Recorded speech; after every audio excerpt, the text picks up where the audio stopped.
little nigga brother breeze on there, right? Hey. Hey. Hey. Hey. Hey. Hey.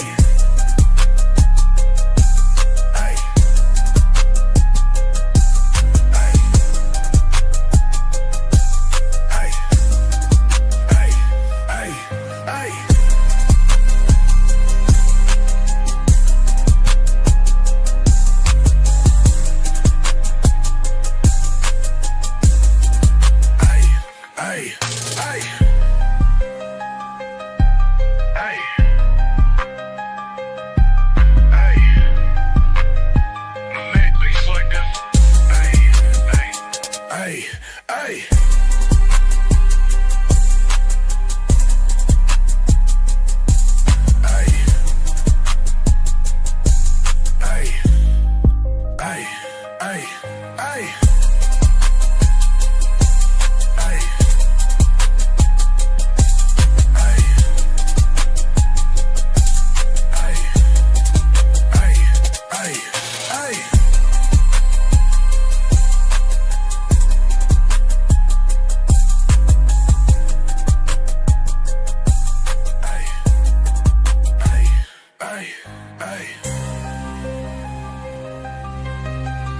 Beats on that, run the bass on that, babe.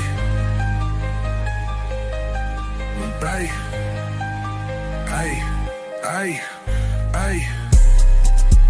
hey. Hold on, my break. Hold on, pay my bills in the break. Hold on, pay my bills in the break. Hop out the bitch on level, I'm paid. Hop out the bitch on level, I'm paid. Hop out the bitch on.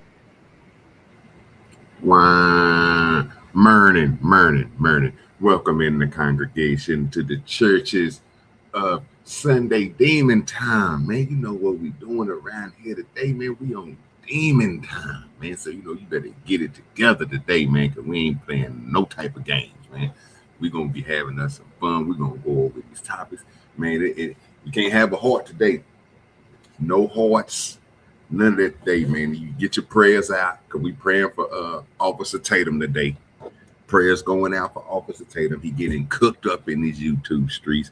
They ain't letting him make it. They turning on him. They done flip sides on him. God ain't with him no more, man. You know what I'm saying?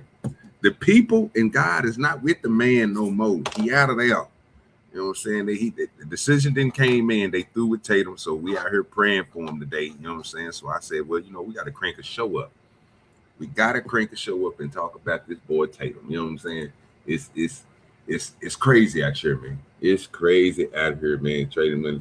Okay, cool. Appreciate everybody that's showing up, man. We got Jay Villa in the building. Appreciate your brother pulling in, man, for the church this morning. Welcome, man. Take your seat, man. We're gonna be getting started here in just a second. You know how we do it.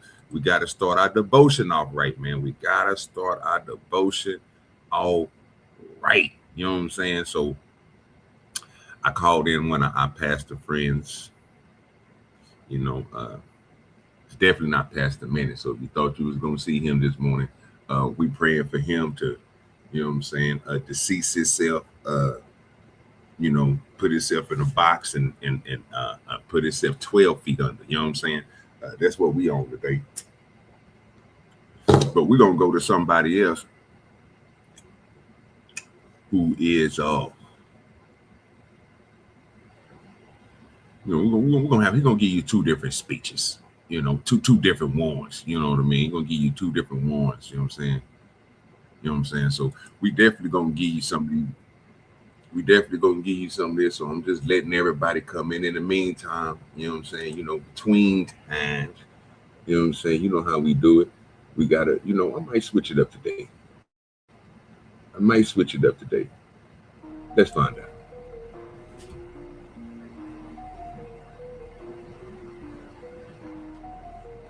Let's switch it up today. OGDoDirty. Yo.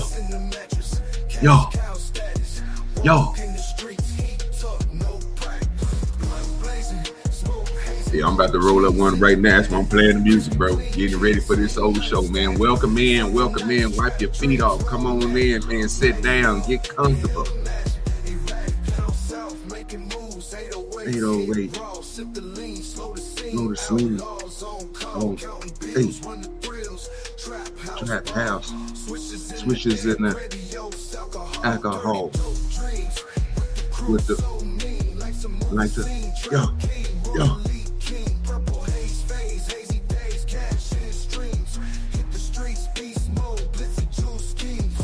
OGDoDirty. Hey, I will have the help. Living fast, never. Yo, dirty money flap.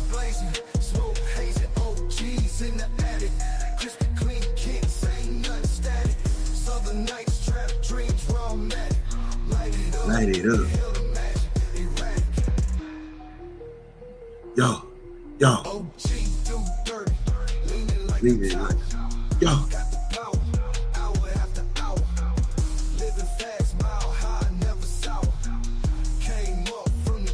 Dirty money. Yo.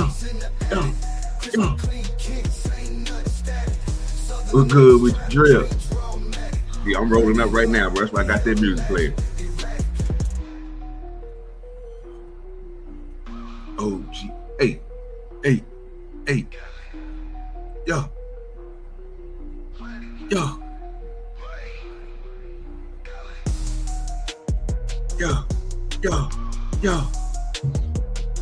That motherfucking big still get a nigga crunk, man. You know what I'm talking about?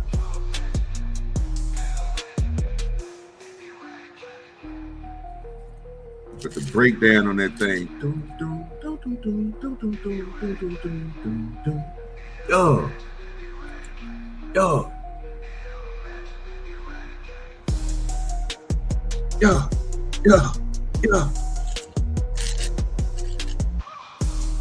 Yo.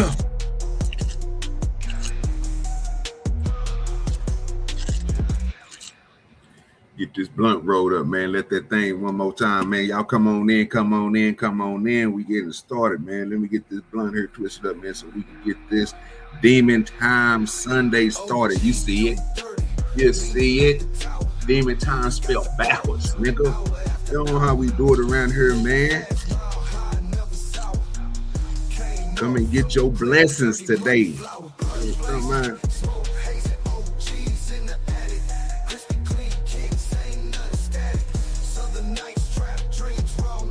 Man, light it up. Make sure y'all lighten it up this morning, man. Fire it up. Yo.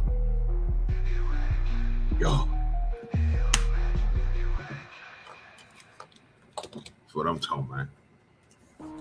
Get this blunt in the air real quick, man, so we can get this thing started, so I can have the guest pastor come in and do his things. If you want to join the show, you want to join the stream, man, you already know what it is, bro. You can just hit that link that's pinned. It'll bring you on up. We about to start here in a minute. I'm just trying to roll me up something real quick so we can make sure we straight. And then we gonna be in this thing, man. So make sure y'all kick it with us. You know what I'm saying? Smoke haze and cheese in the attic.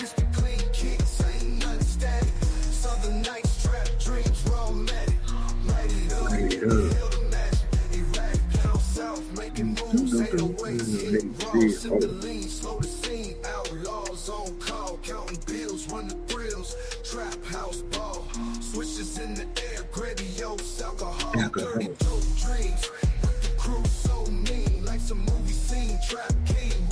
Royally King.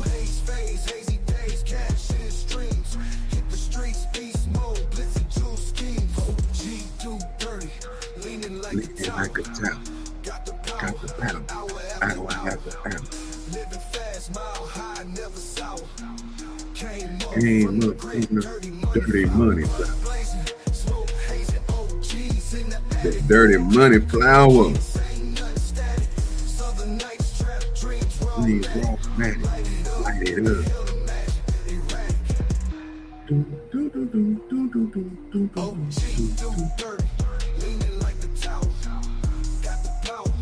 Hey, hey. The OG juice man right there. Hey, hey.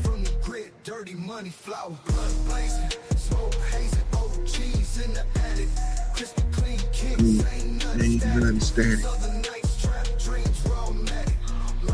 Light it up.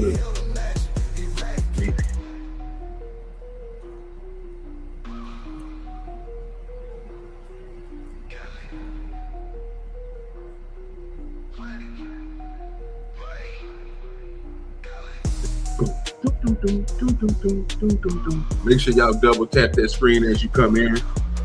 Double tap the screen as you come in. We are about to start. Blunt already rolled. We about to fire up and get this thing going.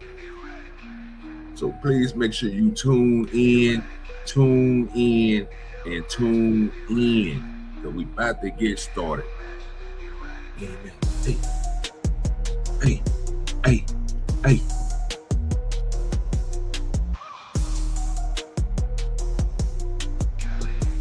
This thing twisted.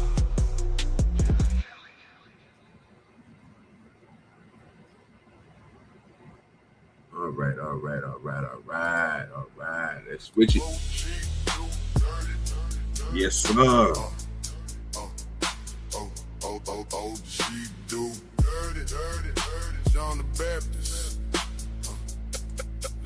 Lord, it is. With the big end. Yeah, we back on that porch talk. And we do dirty. Whole block lean. Whole block. Everything, nothing in between. Scrolling through the lines on the red screen. Everybody dancing on the porch talk, drunk, not whole block, no. If you hit the pound or just a hole, you can go from the 2 to the X crooks running that show, but we still press play. Let the real roll dirty. Half mud, half flame. Talking about the old heads running up game. When you really had to move it on the low. Not post your little play for the live stream glow. John the Baptist trying to say these folks. Quote a verse, then he laugh, crack everyday jokes. Call them holy young die when they chilled it by. Be the first outside. There we go, man. Let's go. Let's get this thing started. Come on, let's get the first pastor up here, man, so he can help us out, get the day started before we get into all this debauchery on Sunday's Demon Time. You know what I'm saying? We're going to go ahead and get Pastor Jenkins, the Gino Jenkins, in this thing, you know what I'm saying, to help us out with some of this little, you know what I'm saying, what our devotion today. You know what I'm saying? So let me get him pulled up here real quick so he can start us off on the right note so we'll know what direction we need to go in. You know what I'm talking about? You know what I'm talking about? Let me make sure I can make this bigger. Hold up. It won't let me make it bigger. Hey, Jesus. I don't know what's going on. Hold on. And you. Nope. Watch his path. Nope. Let me. Nope. Oh, and you. There you go. I was like, what in the world is going on? All right, so we're gonna have to just deal with what you call it and all that there. So I'm gonna try to make it bigger. I'm gonna throw me to the side. Put me on this side. There we go. Put me on this side, and we're gonna let him explain to us why Jesus is not coming tonight. He ain't coming. That's what he said. Let's go. The preacher said Jesus can't come tonight. No, he can't. No, he won't. No, he will not. No, he won't. Because there are certain events that haven't been fulfilled yet. That's right. And not one scripture can be broken. That's right. He's not going to break the scriptures. No. He's going to fulfill the scriptures. That's right. Thank God, if not, the scriptures will be found a liar. That's right. When you hear a preacher say Jesus. You heard what he said. Appreciate you, Pastor. You know what I'm saying? For starting us off the right way, getting us together. You know what I'm saying? He ain't coming tonight. You know what I'm saying? He said, he ain't coming tonight, nigga. He ain't making it. You're on your own, nigga. Live in the lake of fire, nigga. You know what I'm saying? That's what he's telling you. You got to live in the lake of fire. If you're out here on that debauchery, bro, you're going to stay in the debauchery. Don't look up to the Lord. Don't put your hand out trying to get a helping hand. You know what I'm saying? It ain't going to help you, playboy. It ain't going to help you. You know what I'm saying? Stay down in that lake of fire, nigga. Fire up something. If you smoking some weed, man, drop your strand inside of the chat. I'm on that Cowboy Runts today. And then I'm going to get on some of this apple pie. You know what I'm saying? So drop your strand in the chat because you going to need it today, man. That's all I can tell you. You going to need that thing today. Well, you know, we always got to start off with, you know what I'm saying, the realest of the realest. We got to go over here to some of our favorite people. We got to go check them out. Haven't seen none of them in a long time. We got to go check on the congregation. Gotta go check on them. Gotta see what's happening around here, man. What is going on?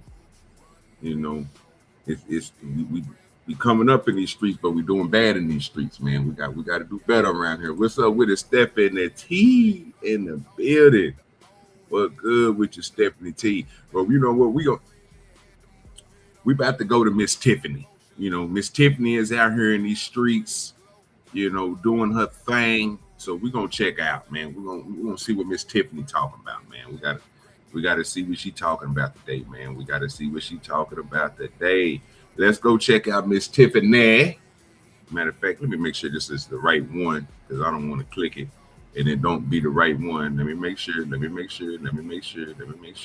yeah, that's the right one. God damn it. Let me make sure though. Let me run through it. Yeah, that's the right one. God damn it. Let me get Miss Tiffany. Let's get Miss Tiffany. Oh, she got the apple pie. Oh, yeah, I got the apple pie, Tiffany. Hey, Jay Billa, I grew some black runts last year, man. I ain't grown none this year, bro. But I got like maybe 12 more seeds that I'm gonna enter into the seed bank this year.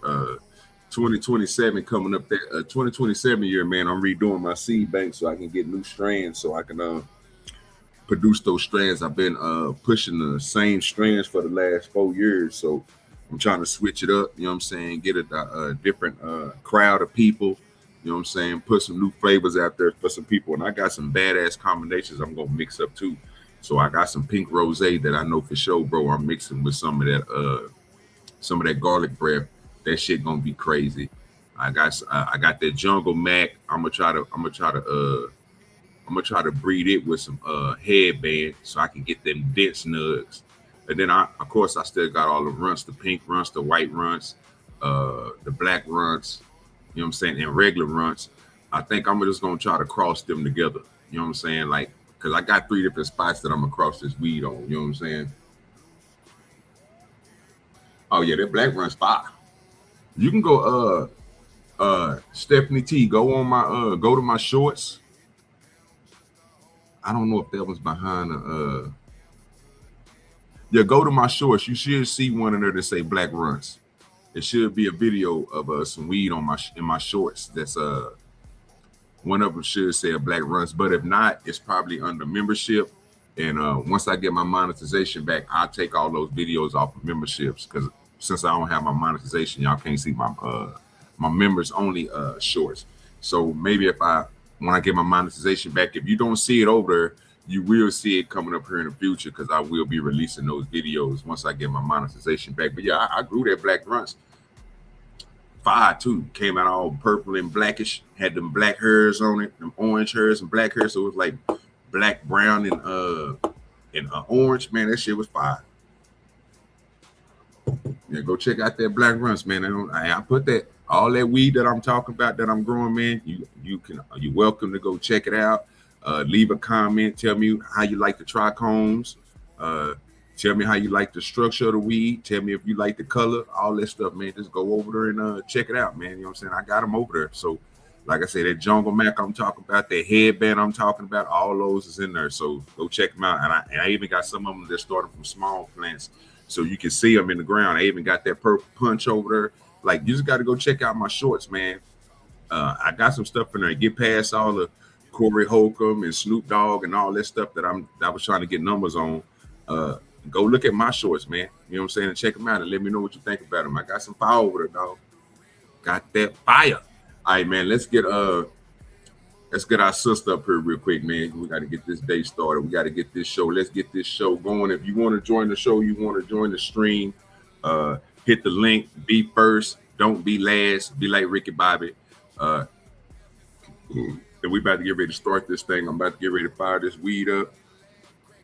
And we about to check out our sister in crime. And I think it's one more after her. I can't remember if I got it saved or not, but I know she was out here doing God's work. So we're gonna make sure we celebrate her the right way. You know what I'm saying? Got to do it the right way. Ain't no other way to do it but the right way. You know what I'm talking about? So let's get her pulled up. I got it in the back right there. Let me put this across the screen right here. Please make sure before we get started, if you coming in, you walking in, wipe your feet off, say what's up to the people inside the chat. The most important thing is for you to double tap the screen if you're on the vertical. Just double tap the screen. It helps out a lot. That's how you do the lights on the vertical. And if you're on the horizontal, hit the thumbs up button or the thumbs down button. The interaction, the engagement is the most important thing of the channel. So if you got anything that you want to say it in the chat. I will highlight it at least 1 or 2, 3 times. If you're just talking, if you're talking that good stuff, you're gonna get highlighted all the time. That's just how I do it over here. We don't have no super chats, anything yet. So if you want to support the channel, you can hit the Cash App. Everything is in the description. But besides that, man, hey, man, we about to get this thing started, man. I hope you guys enjoyed this show. We got several topics we're gonna go over, and we got like 3 topics on Officer Tatum, and then we got some random stuff which we about to go through right now. And we're gonna try to have us a fine, dandy day. So appreciate y'all for showing up. Appreciate y'all for showing out. And appreciate everybody who showed up to the show last night, even though we was on like a 3-hour show. We tried to do as best as we could, you know what I'm saying, with a limited time, because I was late and so forth. But you know what I'm saying, I did show up. I did, you know what I'm saying, at least put the show on. So appreciate everybody who did show up. The numbers looked good yesterday, so appreciate y'all. Hopefully we can get the same turnout or better today. And you know what I'm saying, it'll put me on that feature page of YouTube. So you know what I'm saying, I'll be doing something. So let's get this started. I got her in the back, and we're about to bring her up. I think I'm gonna full screen her. No, I'm not gonna full screen her. I'm just gonna put myself to the side, and I'm gonna let her come up and do what she do best. Hope you guys enjoy it. Let's get started. Yeah, buddy.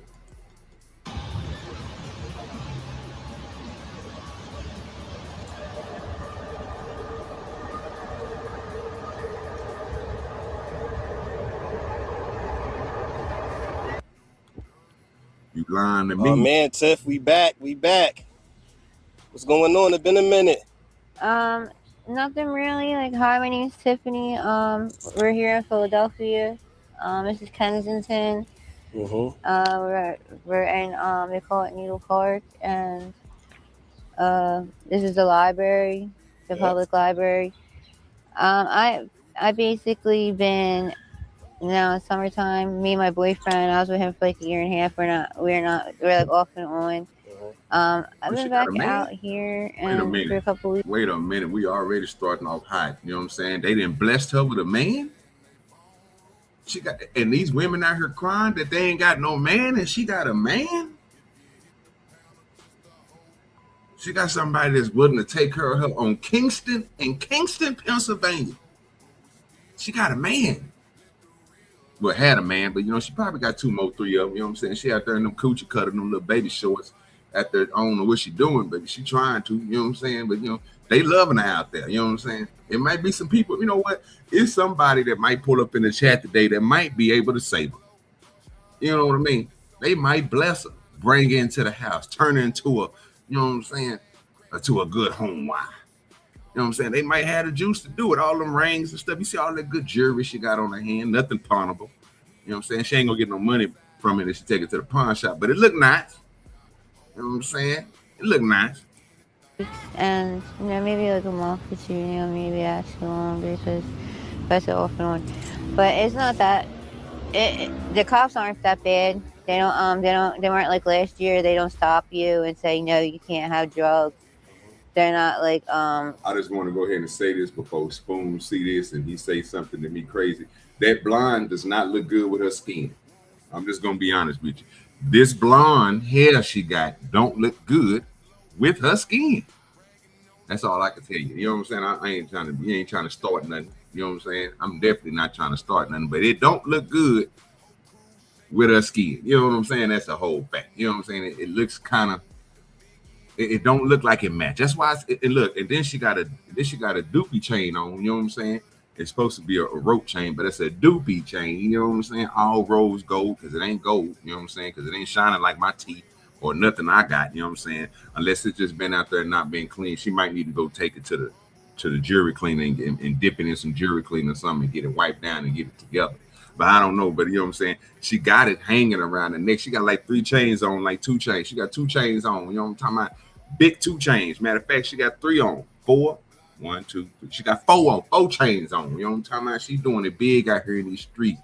You know what I'm saying? She got that color. You know what I'm saying? I don't know what type of outfit she got on, but it looked like some type of Steffi Giovanni. She got that Steffi Giovanni outfit on, that 2-piece with that blonde hair that don't match her skin. I like it though. You know what I'm saying? Somebody out here gonna save her. You know what I'm saying? She out here doing God's work. We're gonna pray for you today, baby. We praying for you today. You know what I'm talking about? We got your back like a Cadillac with 4 flats. You know what I'm talking about? But we praying for you today. So, hey, let's get it. They're not too hard on us. The people really don't do the 10 thing anymore. Yeah. Like they pretty much are embarrassed of feeling of being out all night and all day. Because it starts getting like, oh, you never go home or something feeling like. So everybody pretty much just tries to keep up like with their cleanliness and like getting showers. This whole time she been talking, I thought it was a bump on her face. That's a piercing on her lip. I just thought she had a bump on her face. My fault, y'all. God. I thought she had a boil or something on her face. It was white at the top. I didn't know it was it's a piercing, ain't it? It would have looked like it looked like a piercing. You know what I'm saying? Is it nothing? Come on now, Crystal. Come on. You know what I mean? She ain't wearing that. She ain't putting it on that Lil Givenchy. That Mary McLean. You know what I'm saying? She ain't got that Mark Robinson on. You know what I'm saying? That, you know what I'm saying? That super designer. You don't see that right there? That's stitch knitting. It's stitch knitting. She looked like, you know what I'm saying? That was handmade right there. You know what I'm saying? With that Arabian silk, Arabian silk right there. You know what I'm saying? That's silk right there. It's cotton mixed with a little silk. You know what I'm saying? She putting it on for the, you know what I'm saying? She put it on for her Kingston people. You know what I'm saying? Got that little 2-piece. I got the little stomach hanging. You know what I'm talking about? With no legs.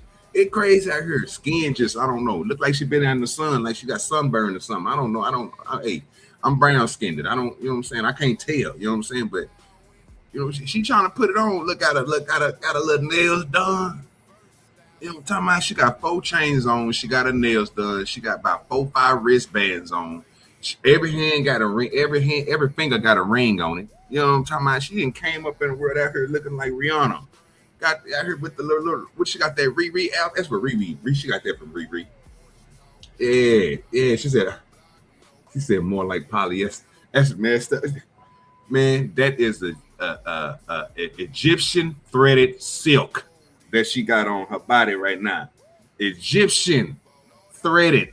That thread count is at 2,000. She got a 2,000 thread count. You know what I'm saying? Egyptian. You know what I'm saying? 2-piece on. John the Baptist, stop looking at this woman. She ain't in her church clothes, sir. She out here in her street performance clothes. You know what I'm saying? Don't do that. I can't save her. You know what I'm saying? Somebody gonna be able to save her. I bet somebody in the chat is gonna come up here and like her couture that she got on, or her Lil Giovanni, you know what I'm saying, or her Mike Kyle. You know what I'm saying? She got all this designer clothes on, you know what I'm saying? And she out here, that outfit cost her every bit of $340. $340 outfit, and she out here putting it on for y'all. $340. Not dollars, nigga. Dollar. You know what I'm saying? Outfit. That's what she got on, man. She putting it on for y'all, and y'all been trying to make fun of her. What we doing out here, man? Let that woman wear her couture, her Rihanna. You know what I'm saying? She got that from Riri. You know what I'm saying? She got that foundation makeup on from K Michelle. You know what I'm saying? It just don't look good with her hair. Her skin and her hair don't match. You know what I'm saying? That's all I'm saying. You know what I'm saying? In fact, she got that $340 outfit, man. That's that 2003 Egyptian silk that she got on her body, her stomach hanging out and shit. You know what I'm saying? Yeah. You see it, John. Don't turn. Hey, John, stop looking. Stop looking at her like that. Stop looking. She putting it on. You know what I'm saying? She rocking that thing. You know what I'm saying? The places they can, and they try not to be seen. Like as soon as it gets dark, they try to like go off of Kensington at a certain time, and they've been trying to stay in shelters and things. But there's not that many. After they cracked down last year on all the streets, like that rope chain she got around her neck, every bit of $300. She wearing $300 chain, $400 chain around her neck, and she ain't winning Ponte yet. Yeah, she got money. She got diamond rings on her hand and shit. Y'all see them rings down there? You see them rings down there? Them diamond rings down there with them what is them? A Cuban cut? You know what I'm saying? Yeah. It just sound like meth. Yeah, man. Hey, she smoking that Cristal. You know what I'm saying? That glass. You know what I'm saying? That was she on that methacannum. You know what I'm saying? Yes. Oh. Yo. And it became the only main streets are like Hart and Lee, like up Huntington are like the only places really you can cop now. Yeah. And you can still cop down by Allegheny, but it's pretty much like how it used to be. Once they took down, like they just did that Venezuela thing. Yeah. Yeah. So that they took down. It was Weymouth and Custard. And them blocks they were Venezuelans? Yeah, that's where they came from. That's where their main connects were from, and so that Venezuela just got hit hard. Like they had an accident with that club, like where like 500 people died or something. Yeah. Yeah, and then Venezuela. They got their connects, and they actually there was like I think 200 in this raid. But yeah, Tiff, a lot of people ain't see your last interview. I'm sorry to cut you off. Where are you from? For those that didn't see your last interview, Tiff. I lived here for the past 12 years. Good old Kensington. Yeah, my childhood. I'm from the county, but my adulthood. Like I lived here in Philadelphia. I worked at like show and tell. Like I've been on the street here. Hold on, Tiff. I feel like that train going quick. I worked at Lulo and Chinatown. I just realized, nigga, she got a Go-Yard bag over there. Y'all see that? That's that old Go-Yard bag right there. Scamming niggas, where y'all at? Spending that money fast. She got that Go-Yard bag over there next to that Pepsi. You see that right there on now? And then she got a BNC bag. Y'all know what them BNC bags is. That's them bags they get, bro, when you go to like Balenciaga. You know what I'm saying? The little yellow bag over there. You know what I'm saying? She out here on the street smoking meth and got all this money. Walked around here looking like $1,000. You know what I'm saying? Got all this money out here with this Go-Yard bag. She got all this jewelry on. She wearing that 2003 Egyptian silk. You know what I'm saying? She out here doing the thing. You know what I'm saying? Little two-piece Rihanna. You know what I'm saying? She got that from Victoria. Don't tell nobody. But you know what I'm saying? She definitely putting it on. You know what I'm saying? She got it. She got the juice, man. You know what I'm saying? That, you know, I get argued all the time about the her. You know what I'm saying? I get argued all the time about the her. Huh? Spin that shit. Spin that shit. Yeah, you see it? That what is that? What is that? What kind of pink is that over there? Hot pink? You know what I'm saying? Go-Yard bag. That's a $5,000 bag she just stole from somebody, got it sitting over there. You know what I'm saying? Them Go-Yard bags like 18, 20,000. She got that first edition over there next to that Pepsi. You know what I'm saying? That's a $5,000 bag right there. You know what I'm saying? She didn't came up in the world out here spitting them facts. Let's go, sister. We praying for you. All right, go ahead, Tiff. Devereaux. I worked on Devereaux inside Frankfurt. And What? Do y'all know what Devereaux is? That's a nice community out there in Devereaux, man. Them people out there, $700,000, $800,000 houses. You know what I'm saying? Big Devereaux. Big Devereaux. You know what I'm talking about? Each house I think is sitting on about 4 or 5 acres. You know what I'm saying? 4 or 5 bedroom, 4, you know what I'm saying? 6 bedroom, 4 bath. You know what I'm talking about? Oh, I'm just calling out what I see, sir. Unlike me, John, I'm talking about the things that's on the exterior, right? The clothes that she wearing, her hair, her go-yard bag. I'm talking about the things that she presenting. You on her looking at her ass. You checking out her legs. You looking at her breasts. You don't supposed to be doing that, sir. You don't supposed to be doing that, sir. You want to see the side view so she can see if she got a wagon. What? Nah, bro, I can't do that. I'm married. You know what I'm saying? I only can talk about the things that I see. I see that she got a dope chain on. She got 4 of them on, right? And all of them all design. You know what I'm saying? Designer chains. You know what I'm saying? That's a lost Cuban link. You know what I'm saying? Where it got the space in between the Cuban. You know what I'm talking about? And then she got a bird on the neck. You know what I'm talking about? Then she got all the jewelry on the thing. Yeah, man, she doing it big out here in these streets, man. Yeah, you see it. I'm talking about her Egyptian thread count, which is 2,000 on her 2-piece Rihanna fit. You know what I'm saying? I'm talking about a go-yard bag. I'm talking about her. I said she got some nails on. I like all her diamond rings she got on. You know what I'm saying? You the only person looking at her body. I don't see her body, sir. Yeah.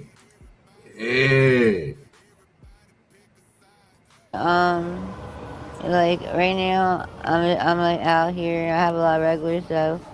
And for those that don't know what regulars are, what are regulars? Regulars are like people that you've been seeing the same people over time, like that you grow accustomed to. Lord Jesus, she got her stable. Lord Jesus. She got them falling in and falling out. Boy, she putting that thing on them. She got them whipped, wrapped around her finger. They like all them. Well, I can't hate on her because they saying the same thing. They saying the same thing that John the Baptist is saying. I don't see it. I just thought, you know what I'm saying?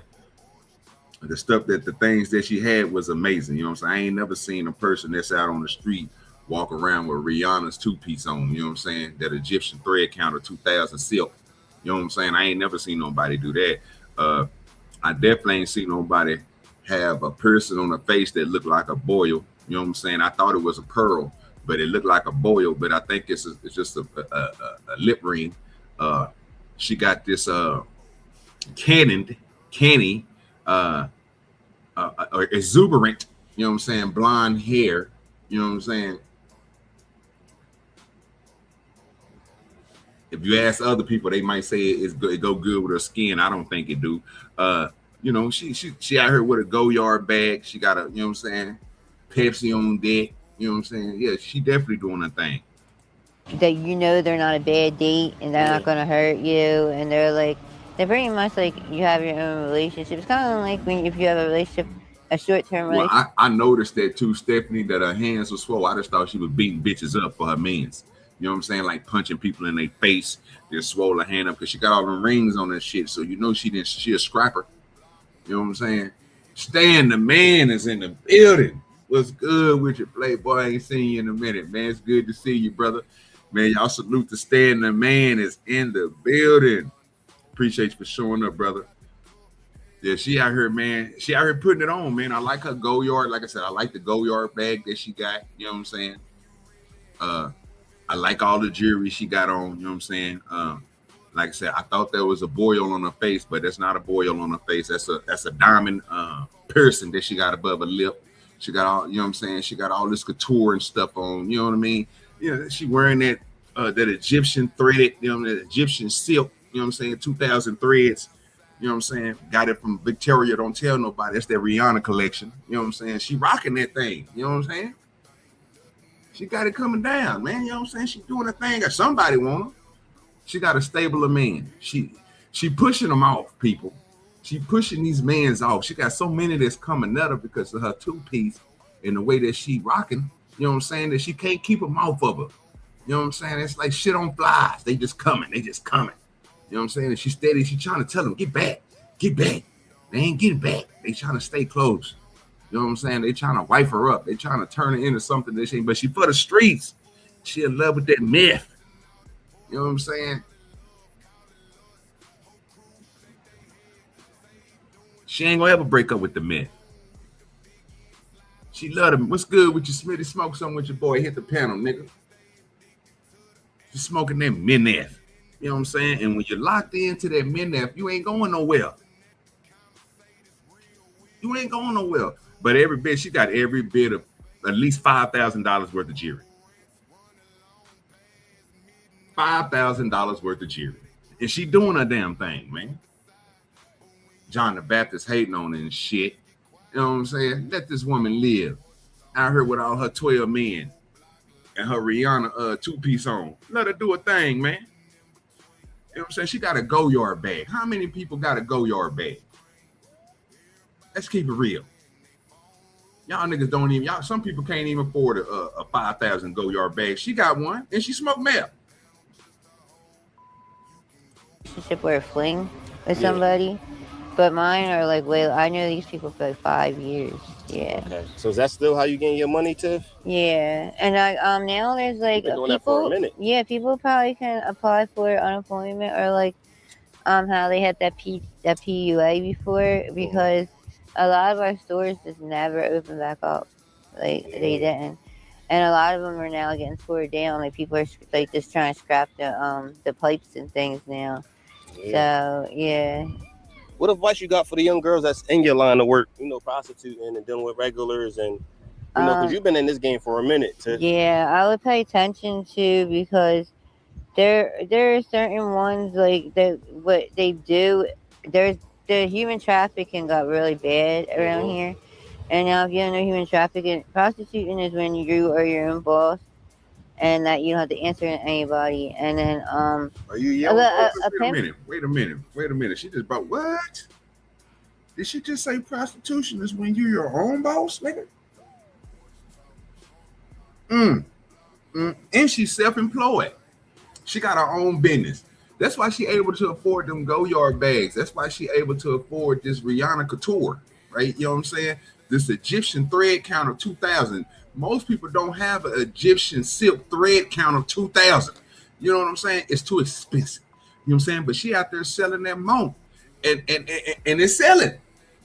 She got a go-yard bag. She got jewelry on. She got diamonds in her lip. I thought it was a boil. She got a diamond on her lip. She got diamonds all around her fingers. And she can afford meth every day. She living prosperous, people. This is America. That nigga Rig Master said, streetwalkers, stand up. Oh, y'all cutting up today, boy. Y'all cutting up. But pimp isn't. Sometimes girls do. Some girls do good with pimps. I don't know a lot of girls who actually had good pimps though. But like it depends on how nice the guy wants to be with. Like at this one place I worked, the guys would do. Or it was like one house, and then they were the drug dealers inside, and you would pay them like 100 out of, like, say it was like $250 for a half hour or something. But if you got like front and it was like $5 front, you had to pay 10 back, like on dope or on hard or something. So they were making like double whatever they're putting out. Oh Lord, she doing that hard. She on that crack daddy, big daddy, crack daddy. She on that crack daddy, and she on that methacan. You know what I'm saying? She on both. Oh man. That's why she able to afford all them that expensive jewelry and all these great things that she got, because she on that crack daddy and that methacan. You know what I'm saying? When you got both of them in your system, you become a superhuman. You can probably lift up a car and throw it. If you on that crack daddy and that method can, you probably can. You probably be as strong as Ronnie Coleman. You know what I'm saying? That method can, you know what I'm talking about? And that crack daddy turn you into a superhuman. You know what I'm talking about? She probably can. When she get on that crack daddy and that method can, she probably stronger than me. You know what I'm saying? Yeah. I knew she had the juice in her. I knew she had it. She looked like she was powerful though. You know what I'm saying? She looked like she powerful. You know what I'm saying? In certain ways. You know what I'm saying? So, like, if someone's able to do something like that with somebody, that sometimes it works out well for them. It depends on if they can keep up with consistency of paying, back the person too for their fronts and things. Yeah. Here they don't do fronts though. You gotta have your own money all the time. But there's a lot of hustles. You know a lot about the streets, Tiff. You like a veteran out here. Yeah, I know, right? Would you say that? No. I mean, I don't know. I guess a little bit. I mean, you gotta learn. You gotta kind of learn. Some way, right? It got better though. AJ Villa, you know what that nigga Tyrone would have said? I know that smell anywhere. Crack daddy and method can. You know what I'm saying? He know what she smell like. You can smell that crack daddy and that method can coming through her pores. You know what I'm saying? That's what that boy Bigsby would. I know that smell anywhere. That's crack daddy and method can. She a superhuman. See, and this what made me think about it when I seen this earlier when I called her a superhuman. See, when she on that crack daddy and she on that method can, what we was talking about yesterday with Beans, if she jump out a 2-story window on that crack daddy and that method can, she gonna get up and keep on walking. Guaranteed, nigga. Guaranteed. Have you ever seen a crackhead break something?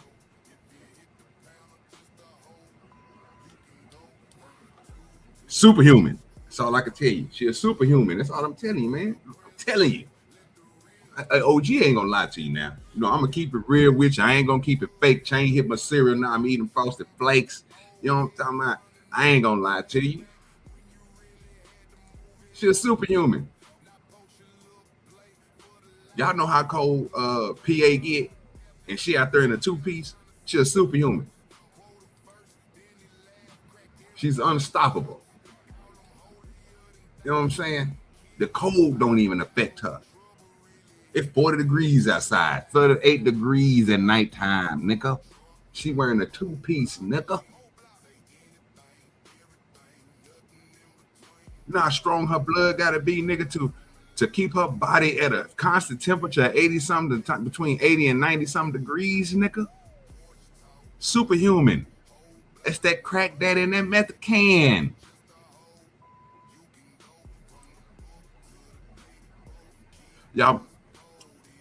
Y'all remember when they gave the mutants the powers? That's what happened with her, right? She became a mutant, right? You know what I'm saying? They gave her the power. You know what I'm saying? That method can stops everything from hurting the outside of the body. The crack daddy basically builds up the body. It makes it impenetrable, right? You know what I'm saying? She can probably get shot and the bullet will bounce off her skin because she on that crack daddy and that method can. You know what I'm saying?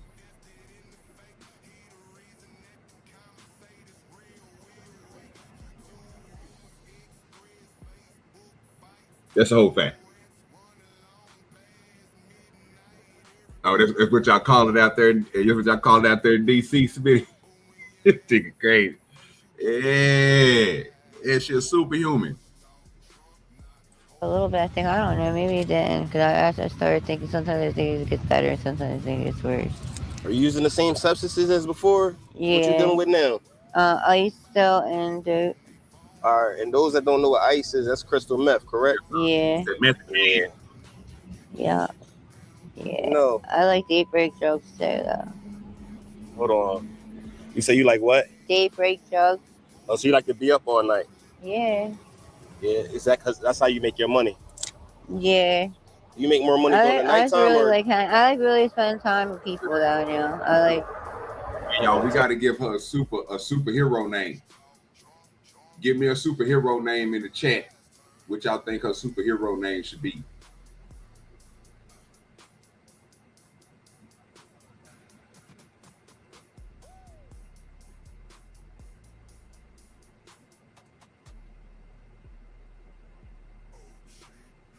What y'all think her superhero name should be?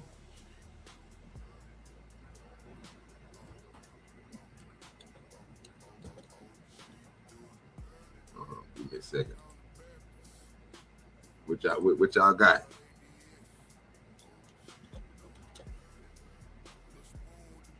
I got a name for it. Let me put it in the chat for y'all. And then y'all can add y'all names and I'll put them on the screen.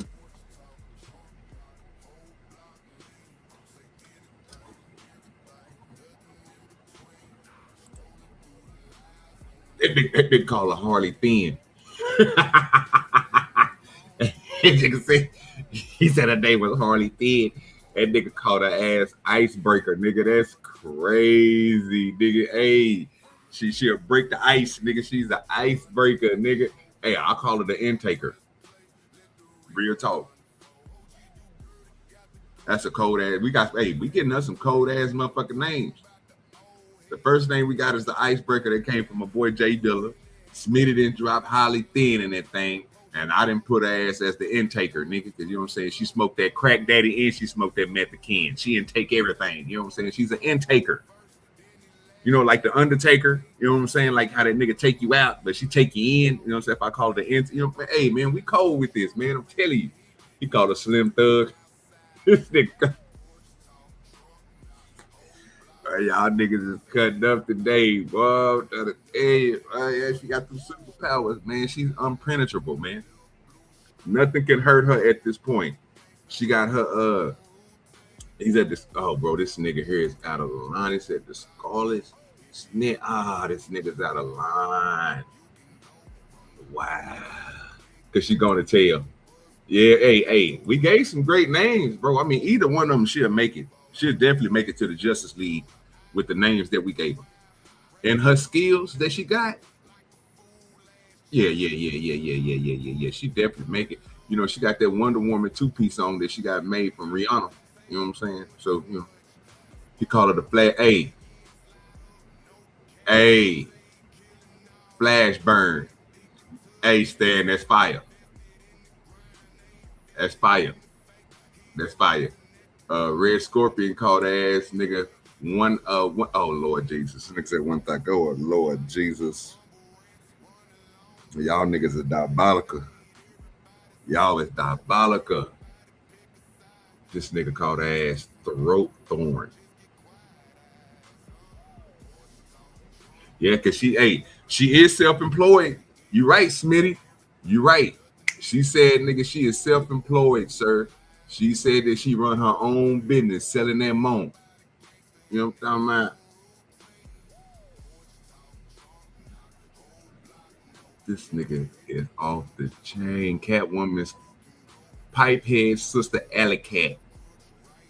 Boy, this nigga is cutting up. Well, I'm just saying, man, she got them superpowers. One swipe of her hand, she can break that bench in half, nigga. When she on that crack daddy and she on that method can, bro, she can do anything that's impossible. She can stand up a leaning building when she on that shit. You know what I'm saying? Speed freak. Oh yeah. She definitely out there. Cause she said she don't need no pimp. You know what I'm saying? She don't do the pimps. She's self-employed. She run her own business. She run her own smell. She don't need nobody to tell her how to sell her body, how to smoke her wet daddy, how to smoke that crack daddy, and how to get on that method can. She said she do it all by herself. She don't need no help. Hyper sport. Hey, that's it. That might be it right there.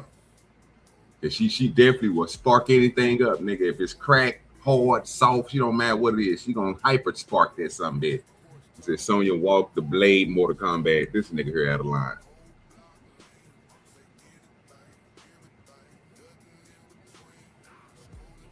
I'm just saying, man. She's great out here, man. This is a Justice League superhero.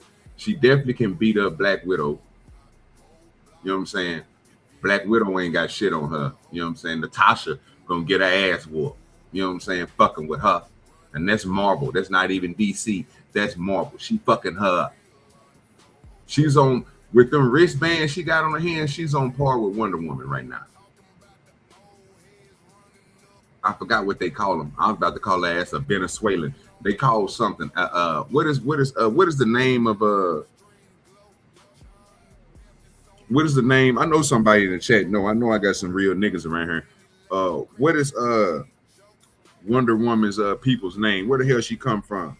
I was about to say Venezuela, but it ain't that. It kind of sound like that, but it's something like that. I'm pretty sure somebody know how to spell it in the chat. She come from them group of women out there in the sea somewhere with the hidden cloak and shit. I can't think of what their name is. I'm gonna call her ass a Venezuela though. You know what I'm saying? Amazonian. There we go. There we go. There we go. Appreciate you, Smitty. Appreciate, man, nigga, hit the panel, bro. If you ain't doing nothing, then come up here and kick it with your boy. And smoke the rest of this blunt with me. Yeah, you're right. Amazonian. You know what I'm talking about? Oh.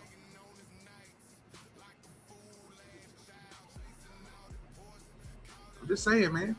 I'm just saying, you know, superpowers combined. You know what I'm saying? Captain Planet type shit. You know what I'm saying?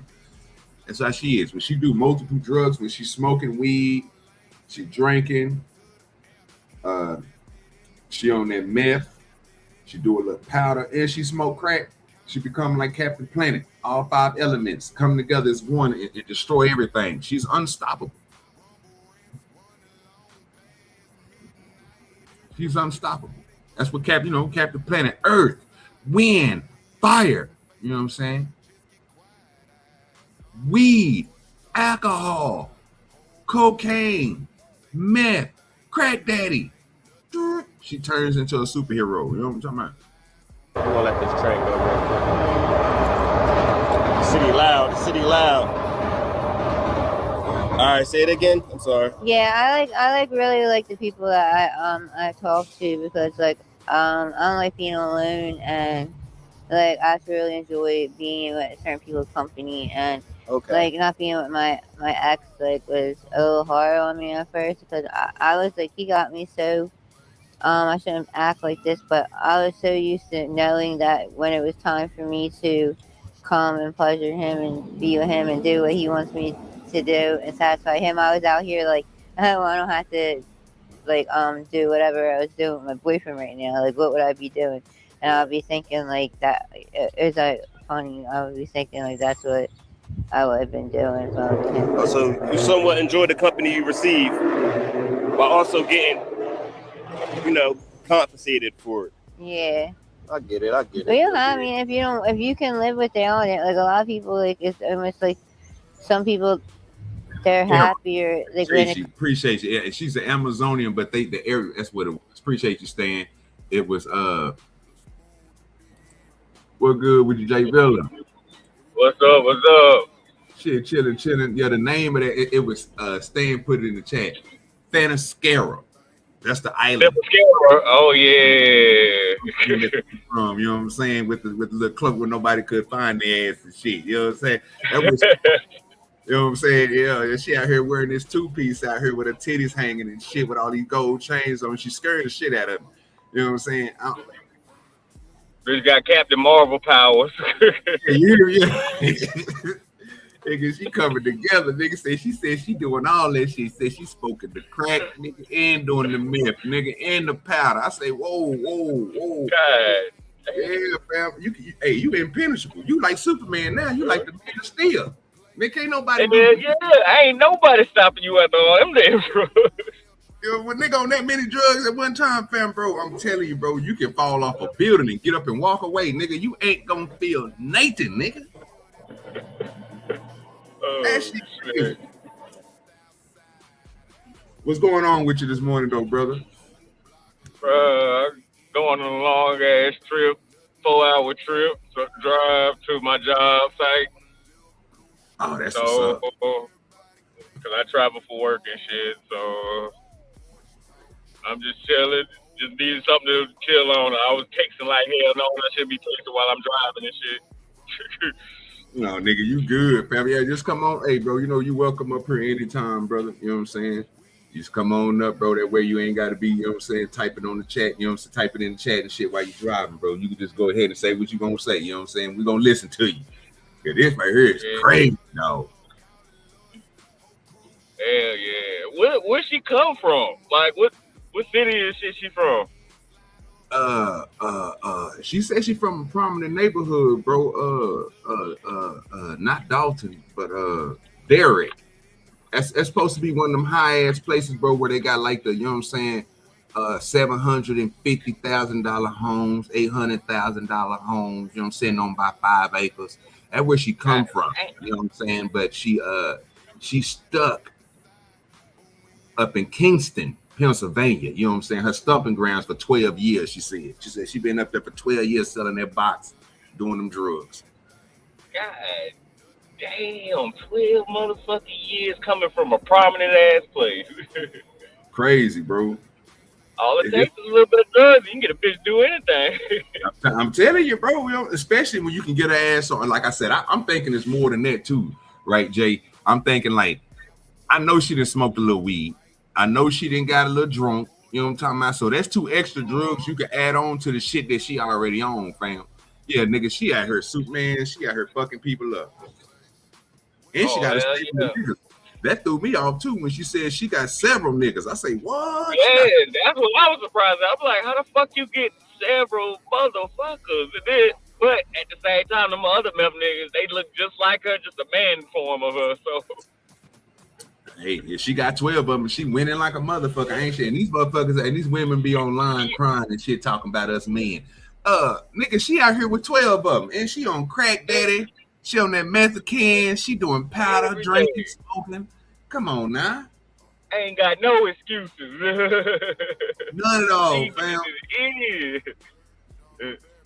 Motherfucker surviving out here in these streets off these superpowers, bro. I'm telling you why she can't beat, man. That's why she ain't gonna never leave us, bro. She here forever. Doing them drugs, bro. Them drugs make your body hard, bro. Them drugs, bro. I don't know, man. It's amazing to me, bro, to see these niggas out on these streets, bro, on so many goddamn drugs, bro. And these niggas is like some of the hardest people around, bro. These niggas is like roaches, nigga. They don't die, fam.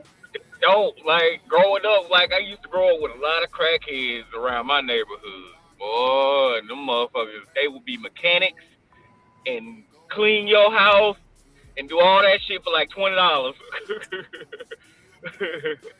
Everything. And a little bit of crack. No, real shit. No, that's real talk. Cause man, look, you know, I've been a professional street pharmacist, right? I done a little, you know what I'm saying, trapping, no capping, you know what I'm saying, and all that there. I done some fucked up things in my life. But one thing I always noticed, bro, I never seen a crackhead break a bone. I haven't either. And I done been around, like you said, I done had motherfuckers wash my car, wash my roof, cut my yard, feed my dogs. I had to do with all of that shit. I grew up with crackheads doing that shit for us. Nigga walking down the street, AJ, brother, nigga walking down the street with a whole lazy boy on his back, nigga. You know what I'm talking about? Trying to set it to me. I ain't broke nothing, nigga. And still ready to do some more work after that if you let him.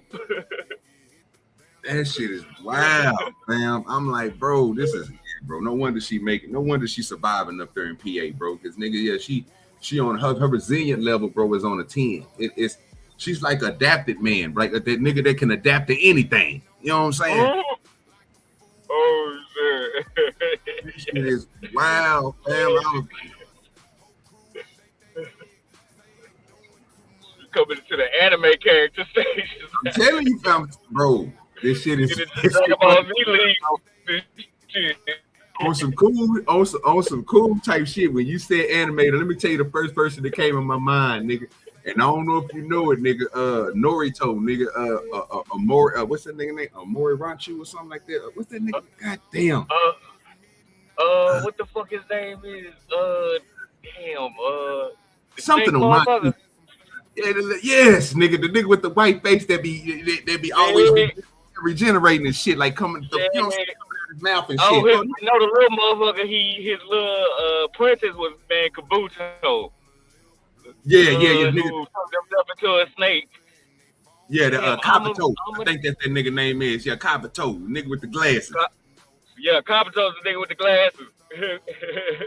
This shit crazy, bro. That's who she looked like to me, bro. With this hair down to the side and shit, she looked like a more Right. that nigga name. Oh, Like, you know what I'm saying? But you know what I'm talking about. yeah, I know the motherfucker. He in the new shit. He's still alive and everything in the new shit. Yeah, always bringing people back to life and shit with the reincarnation and shit. You know what I'm saying? Bringing back the first and the second Rikage and shit. I say, boy, look at this shit right here. That's what this motherfucker look like. That's crazy. but she built like old girl off Invincible though. That nigga Invincible's girlfriend. Oh shit, he's stupid. Built like that nigga girlfriend like a bitch. Oh, Adam Eve. Yeah, she built like Eve like a motherfucker. That's crazy. Yeah, she got that same 2-piece on when what was that nigga named Conqueror Conquest when he whooped that nigga ass. Oh, that shit crazy. God damn, boy, I'm trying to tell you. You cannot make this shit up, bro. What's the female Viltrumite that be beating everybody ass? What was that? It started with an A, nigga. God damn. Yeah, bro. She beat that nigga up, nigga. I raped his ass. Tried to rape his ass. That's what she be doing today. He picked up and made that nigga have a baby with her. I say, oh, she out of line, fam. Out there. Yeah, you can't make that shit up. That's what she doing to them niggas out on the street. She taking their shit. She don't give me your meth and your crack, nigga. She out there, nigga, bullying people. That's crazy, fam. I can't believe it. I wonder is he gonna wipe out that microphone once he get it back. I've been smoking weed, so you know what I'm saying. My brain ain't all the way there, but I keep on looking at this microphone. I'm like, nigga, that motherfucker dirty as shit. It's sitting against her skin in there on them nasty ass clothes she been having on for about a week. Yeah, I wonder is he gonna throw that whole away? Is he gonna wash it off? That shit crazy. Let's see what else she gonna say. I'm pretty sure she gonna say something else crazy.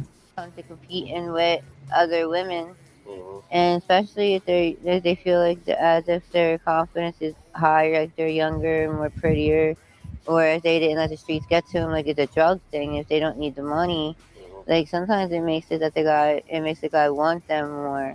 Yeah. You know. So, but as long as the guys here really, they don't mind if you do drugs. A lot of them got really better over the year, like patience and things. But it's like you gotta want to still be a homemaker or something. Like you gotta still want to be a person's wife or whatever. Yeah. If that's what they want from you, and they don't want you with somebody else. Yeah. I get it. Tiff, I see the new hairstyle. Where you get the hair done at? You did it yourself? Yeah. It's Okay. your beautician. How much money you think you making a day, Tiff? Oh, 100 or something. Well, she balling. So she makes at one point in time.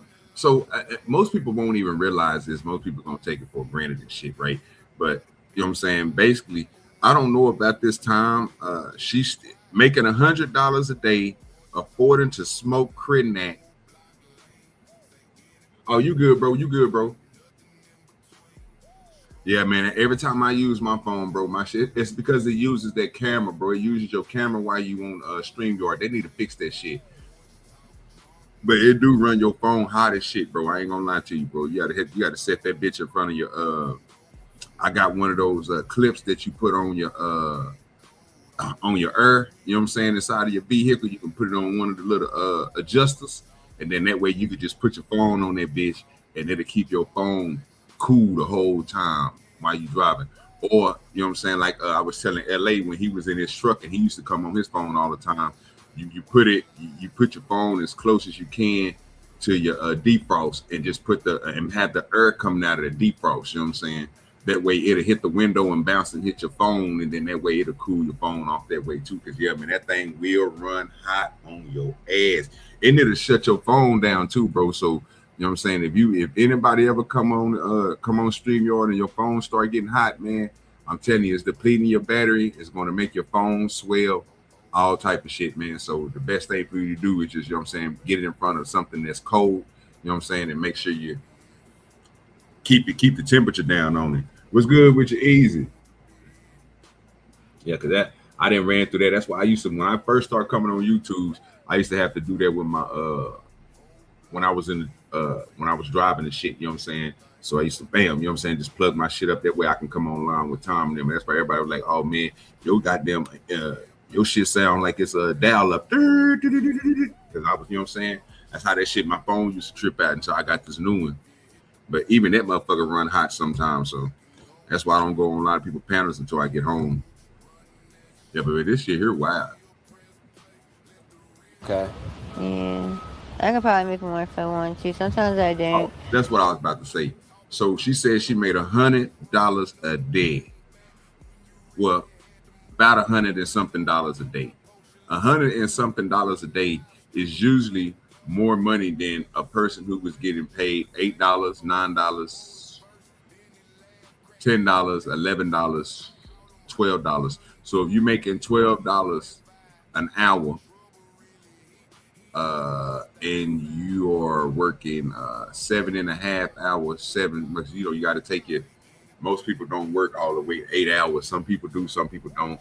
Most people work the 7.5, and then you got some people that work the 8 because, you know what I'm saying, they're usually there for 9 hours, but they get that hour break in between the 15 minutes, the 4 15 minutes, the 2 15 minutes and a 30-minute break. So they give you that hour, right? So they usually do like a 9-hour shift when they usually go to work, but they only get, you know what I'm saying, the 8 hours of the day. So that's usually, you know what I'm saying, if they getting paid $12, she making more money than them a day. Like I always told my nephew them that, and most people don't really realize that if you good at multiplication and you know how timely hours work, you know what I'm saying. I don't know if most of you guys employed anybody, but when you do, you have to, you know what I'm saying, pay them for the hours that they work. And most people don't like paying people over 14 because anytime you get over 14, then you start getting into the hundreds and 20s and the 50s and so forth on up a day of money that they can make. But if she's making at least $100 a day, she's on the same par with the average American who is making $12 an hour. That's because they only can work, you know, a certain amount of hours a day. Now, overtime and different things like that will always put you over because that's time plus half. We all know that. But most people don't work that. You know, some people that work part-time. So if she's making $100 a day and it's a person who's making $9 an hour and this person is working 8 hours a day, she's making more money than you a day. By the end of the week, your paycheck and her paycheck will be two different things. Even though she don't save none of her money, she go save it to go, you know what I'm saying, put it on crack daddy and methacin. But if you really think about it, $8 plus 8 hours times $8 an hour is only $64 a day that you're gonna be making. And then you just multiply your way on up. So when people back in the day used to be like, you know, we making $7, $8, you know what I'm saying? They used to cry about that shit. They didn't even think about it. They think about it the easy way. Start with $10. If a person is making $10 an hour and they going to work and they working 8 hours a day,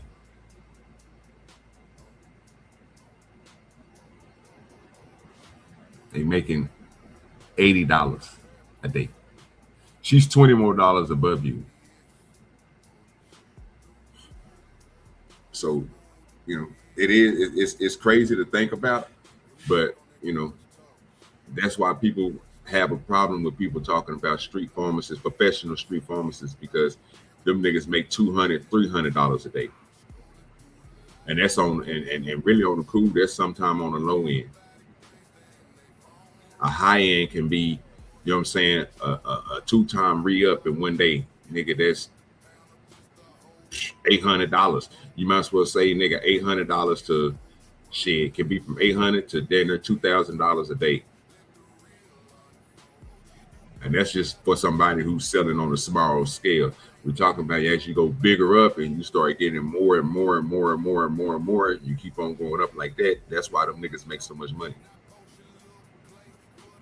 It'll look crazy to most people because most people wouldn't think like they making that much money, but I don't even think lawyers make that type of money a day.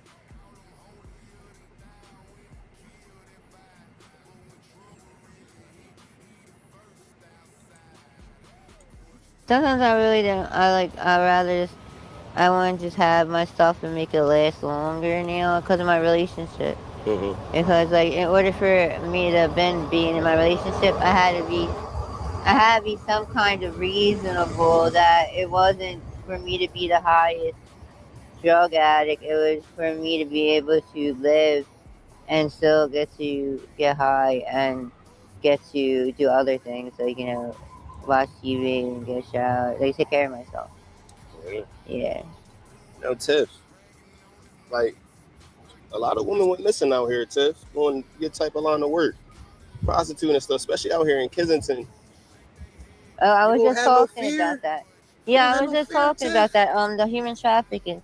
Now, a lot of things that would go on with the girls, I get scared of because like that's not a joke. Like you hear, there's like they gotta get the information before they say yes to what they're doing because like all it takes is the wrong thing. It's like they're looking for a set answer. No, I never knew that. I don't know if that nigga Stackbot is busy, but if you listen to Stackbot, I didn't know that PA really had a problem. I'm gonna have to text that nigga, bro, and ask that nigga, did PA have a problem, bro, with what you call it, sex trafficking people from Kingston. Let me ask this nigga. Let me text this nigga Stackbot real quick. Let me just call that nigga and ask that nigga real quick. Let me just text and call that nigga real quick because I want to know. The way that she just said that got me thinking. I don't know about that. Give me 1 second, people. I'm gonna continue to play the video and we're gonna hear what else you got to say. And I'm gonna call Stackbot CEO real quick and I'm gonna ask them about the sex trafficking in PA in Kensington. About them snatching up them goddamn dope heads out there. I'm about to hit the play button, y'all. Like that they think that I guess you're if you're cool out here with people enough or if you talk to people like other females or your customers, they want to see if they're looking out for you and that they actually care about you because enough to look out and tell you what to look out for because those are the ones that would go missing are the ones that nobody doesn't tell anything to. Yeah. So, but with, they basically are. They'll ask. It sounds too. It's not a too good to be true. But it's like if you have a feeling like there's something weird going on in the room or in the car, and you feel like it's something you can't see, but you know it's happening. Like you feel like you're getting like bumped into or some sharp touch. Like if you just feel off, like you just don't like your feeling. Like there's normally a reason. It could be because you're not high enough, but it takes, I think, until a person really realizing that it isn't the drug always that is making you feel uncomfortable. It could really be somebody trying to make you feel uncomfortable. Like sometimes other girls get jealous. Like other girls want the guy you have. You might not even be able to tell they're there. They could be acting crazy, putting stuff in the car, bugging it. They could be freaking, trying to listen on the man's cell phone. They could be, you never know what someone's doing. Like, they're people they find ways to do things, but not just that. Walking around out here, like you really do need pepper spray or something because you don't even want to get pepper sprayed yourself. So if you have pepper spray, you will less likely get in trouble for protecting yourself. And you want to be careful defending yourself too, because Pennsylvania does not have doesn't have self-defense laws. So it's assault. It's an assault. I think this officer's making them leave the.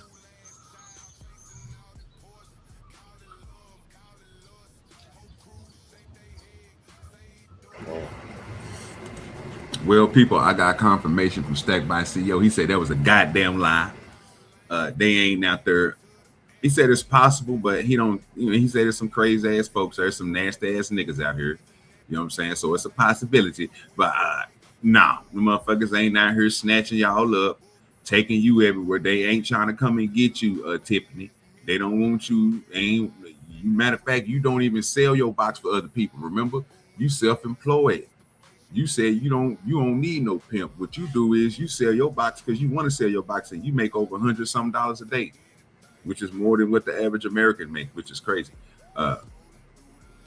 So you know what I'm saying?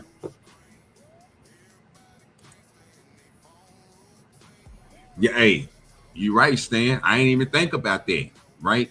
The nigga who working, right, who's making $10 an hour, sir, that much, and Stan is right. I didn't add it on there. So really, you're not even making $80 a day. Hey, what's good with you, young Riaz? In the building. Stan is right. I never added that on there.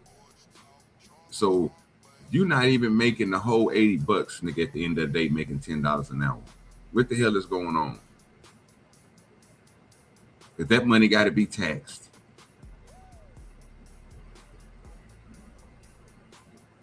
But she getting more than $100 a day, tax-free, nigga.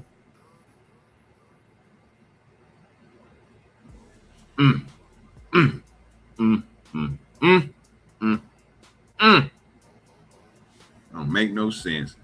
Let me pull the screen back down. Appreciate you staying for that information. Man, I forgot all about that, man. That's why I've been needing you, bro. That's why I've been needing you over here, Stan.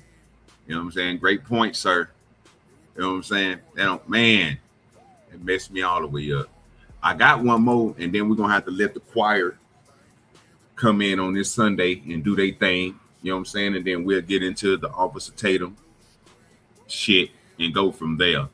But definitely, I should have one more. Let me make sure I can find it real quick. I gotta go find it. I had it up there, but it went away. It was supposed to be an update from one we watched a couple of months back. If I believe it was a couple of months back we had watched.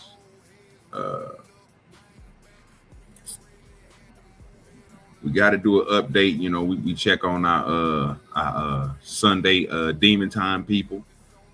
We do that, and every once in a while, I might throw somebody up there from the Drop By discussions with me and Wrestler. Might have to pop it up there, you know what I'm saying, and do an update on one of them until we get the Drop By discussions back. Oh, Lord Jesus. Ooh, it's two of them, really. But I ain't going to do that one. We're going to, Lord Jesus. Ooh, it's bad. It's bad, people. It's bad out here. When I say it's bad, it's bad. But, you know, fuck it. We're going to go ahead and do it. I didn't want to, so I'm, God damn it, should I do it? Should I do it? Before we go to the update, fuck it. God damn it. God damn it. It's a danger zone. You in the middle of a war, don't leave your banger home. You heard what he said. You're in the danger zone. You know what I'm saying? Exactly where the fuck we about to go, nigga. It's to the danger zone. Please come on in, welcome yourself in, sit down. You know what I'm saying? Wipe your feet off. Say what's up to everybody, because this show is about to go crazy once again. This is another one of our sisters out here, man. You know, she's doing a thing. Let's and let me put me over here to the side. We in the danger zone. Let's go, people. It's a danger zone. You in the middle. Hi, my name's Jen. Nice to meet you, Jen. Nice to meet you. What's your name? My name is ATM Ree from ATM? All Time Media. ATM Ree? Yep. Nice to meet you. Have you ever done an interview before? Sure have. Okay. Yep. Tell me about yourself, Jen. Where you from? I'm from Upper Bucks County. Okay. Born and raised. I've been living out here for off and on for the last 10, 15 years. Nice. Yeah. So, And for those who don't know, we out Kensington. yeah, we're in Kensington. Sure Okay. are. Bermuda Triangle. All right. Yep. You know, so how's life? How's life been for you, man? It's been good. I mean, it's been a little bit challenging last year. Uh-huh. Lost my other half, my boyfriend. Oh, man. Yeah, he got So I'm telling y'all, bro, this is not an epidemic. Everybody who's out on these streets, nigga, if they out on these streets, they got a man for some reason. And I've been hearing all of these women going, what we just showed the thing the other day about them running the scam with the people not going there and helping those folks out or anything like that. Man, come on now, we got to do better.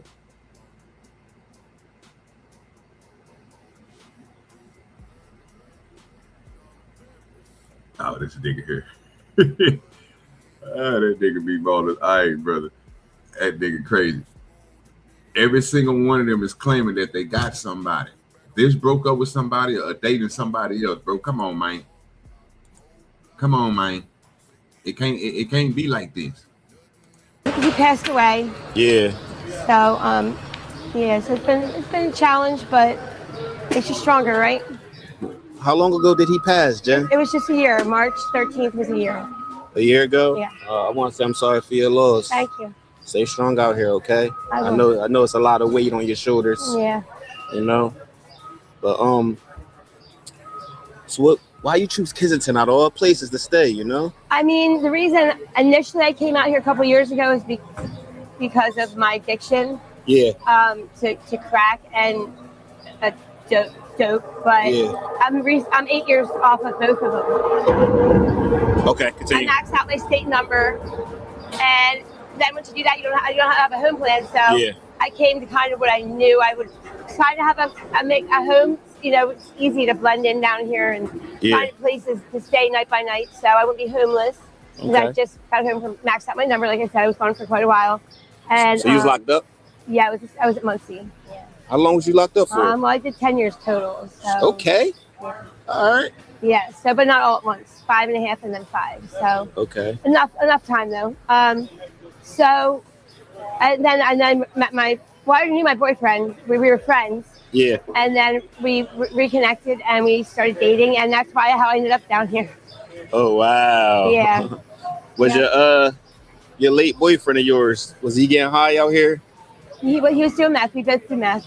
But he didn't overdose. Well, he overdosed, but we were paying somebody to come to our house to hit us because he IV drug used, and we both did. And she's a little cuckoo. Yeah. I didn't get that. She paid somebody to come over there and hit them. That was.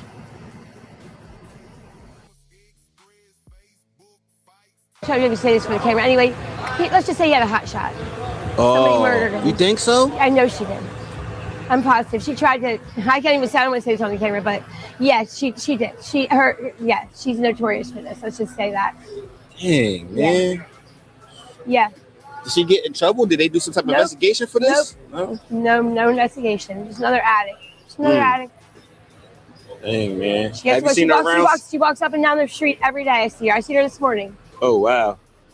You say anything to her or no? No, the only thing I have nothing to say to her. The only thing she ever said to me was, Jen, when are we going to talk about this? We're never going to talk about this. You took the love of my life away for no reason. So she's not even denying it, huh? She's not denying it. She tried saying that I did it.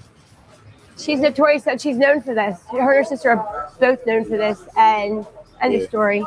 Okay. What's your tattoo represent? Jen, is pretty cool. I got this when my husband passed away. Oh. He had a 6-year battle with cancer, and so it's a bleeding heart with a lock and key. Oh, wow. It's pretty dope. Yeah. Get any more tattoos lately? You got any more planned or no? No, not right now. Okay. So this one's pretty old. It's like 20 years old. Oh, it's pretty old. Okay. Yeah. Beautiful out today. It's beautiful out, man. Thank you, man. Because we survived some cold winters out here, man. No, this was a really cold winter, extra cold winter. Yeah.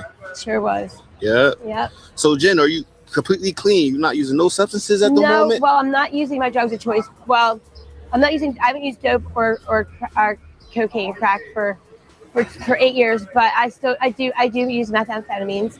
Okay. Excuse me. Not every single day. But probably 5 times out of the week I do. Okay. It's better than what I was doing. I never thought I'd see the day that I was off of dope and crack. I thought I'd be 6 feet under for that. Yeah. But here I am. So, I mean, I give myself a little pat on the shoulder because I didn't think I'd ever see that day. So, I still do get high though. Yeah. Yeah. It's all right, man. Baby steps. Yeah. At least you was able to, drop a couple of them. Yeah. You know? Absolutely. I never thought I'd be able to say that day, and I never wanted to, you know. And now I'm like so grateful that I have that time. It's a blessing. I get that. Most people don't get that. Yeah. Jimmy, what she said, she taking all her blessings in, nigga. It's a blessing. Keep your faith up, nigga. Sunday's demon time. Y'all know how we do it. ask where you lay your head at? Well, right now, so I lost my dog, my boyfriend, and my place to live in 7 months. Yeah. So that's a hurt piece. But so really, technically, for all general purposes, I'm homeless. But I have a place where I stay at a friend of mine's house. Yeah. And so I'm safe. I have a roof over my head for the most part. Except for the last couple of nights, we had an argument in the house, and I'm stubborn and refuse to go back. So now I'm on 3 or 4 days of no sleep. I'm exhausted, and I'm probably gonna nod off and get robbed. So I'm gonna have to go back to the house tonight. Somebody come and save her. Somebody save her. Somebody need to save her, man. Somebody come and get her off these streets and take her in. You know what I'm talking about? Take her in. She just got a broken heart. You know what I'm saying? The whole little homegirl that was smoking the meth can with her and the crack daddy with her took a man. She hurt. She just looking for somewhere to stay. Y'all, hey, she look like she can clean, cook and clean. She gonna open you some pork and beans out of a can and pour it in the dish and put it in the microwave, but it's food. And get some sleep, because otherwise I'm gonna get robbed for everything. Yeah, a lot of people here. Friend of mine up in Frankfurt area. Okay. Yeah. Jen, how you feel about the woman that's working the corners out here doing dates? There's plenty of them doing this type of stuff. No, dangerous. I don't know, the rumor mill is vicious out here, whether it's true or not. So one of the girls that I knew very well, supposedly she was found up by Rice, up at Torresdale, in 3 bags. Oh my goodness. I don't know if that's true or not. I'm not sure. I just heard that yesterday, 2 days ago. Yeah. It's dangerous. It's not safe. There's other ways. I can attest to that. I don't do dates. Right. You say you sell stuff, right? Yep, I sell stuff. Yep, sure do. Okay. And I'm a trash pick and I sell stuff, and I'm not too proud to say it. I do a pretty great job money-wise doing. I survive. I actually make enough money to put my own roof over my head. I need to just learn how to save money. I've never been good with that. Yo, Jen, I can honestly say, at least you like putting yourself in a position to not be in harm's way. Yeah. You know. Yeah, it's no fun being out here by yourself as a female at night, because even though I don't do dates. Yeah. You're still. You don't do dates, so will you just let them hit the box? Y'all get straight to it. You just say we together. Y'all, are you do run around hookups? You know what I'm saying? Like what we doing here? There's men that will pull up on the sidewalk and abduct you or pick you, just grab you and hold you hostage. It happens. It happens pretty frequently. So, and it's scary. So I don't want to be out here at night by myself. So yeah, I try to go into my friend's house and make sure I have a roof over my head at night time. Man, salute to that friend that's helping out, man. Yeah, absolutely. He's good people, very good people. I'm blessed. What was your hobbies before, the addiction came about, the jail bids? What was your hobbies before all of this stuff, Jen? I don't really have a hobby. I worked a lot. I love to clean. I don't really have a hobby. Hey, then I tell you, nigga, I ain't even seen this, nigga, and I told you, nigga, somebody come save her right now. Somebody come get her. Somebody come get her. I'm telling you, nigga, she in this thing, man. Somebody come get her right now. She on parent, man. She said hey, I bet you she can cook too. I already told you she can clean, nigga. I told you, nigga, that she can clean. Yeah, you ain't want to listen to me, though. You thought I was lying to you, nigga. I told you, nigga, she can clean, nigga. Yo. She gonna clean up your whole house. Like I said, she gonna cook you some pork and beans, nigga, out of the can, nigga. Put it in the microwave and warm it up. Cook you some hot dogs in it. Yo. Some of y'all like crackers, but y'all, some of y'all like bread. She gonna hook you up. You know what I'm saying? She, boy, don't know how to use no oven, boy, but she a boy professional and a genius at that microwave. You know what I'm talking about? Yo. A hobby, I'm not saying really have a hobby. I taught yoga for a while. I guess it was a little bit about, started out as a hobby, and I wasn't do it for fun, and then I started doing it full time, and don't know, I'm kind of an introvert. Not very, I'm social, but I'm not, I don't know. So I don't really have any hobbies, but I read a lot. I like to read. I don't know. I don't really have any hobbies, so to speak. She can read. Ooh, and she can read. Did you hear that? We had a whole conversation the other night, bro, about math and reading. She can read, nigga. Yeah, hey, he said that runaway model is and what she is, bro. You see it? Yeah, I know y'all see that. I know y'all see that. I know y'all see that. You know what I'm talking about? Yo, she got a whole basket. What you call them for your? I don't got no children. What you call them things that you push your children around in? What that thing is? She got sitting next to her right there with all her antiquities, antiquities, you know what I'm saying? Her artifacts, you know what I'm saying? She got all her good shit in there, you know what I'm talking about? Yeah, she can read, you know what I'm saying? She read a lot too, you know what I'm saying? That's what she said. She got all type of books. She probably got some books in that bag, in that trash bag right there. She probably got what's that one nigga name? She probably got that she got that Thomas Sowell book in there. What else she got? What's that? The 60 something power, something to power. She got all them books that are the stroke. Yo. She got all them good books. She got some Stephen King in there. You know what I'm saying? What's that one nigga that she read that long ass thick book? That one that got all them goddamn pages when they be talking about all the goddamn time. The Lord of the Rings. You know what I'm saying? She got all 7 editions in that box down there in that red box. She done read it all. She done read them all.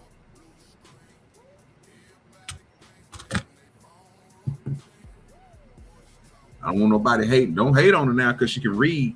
Don't do that.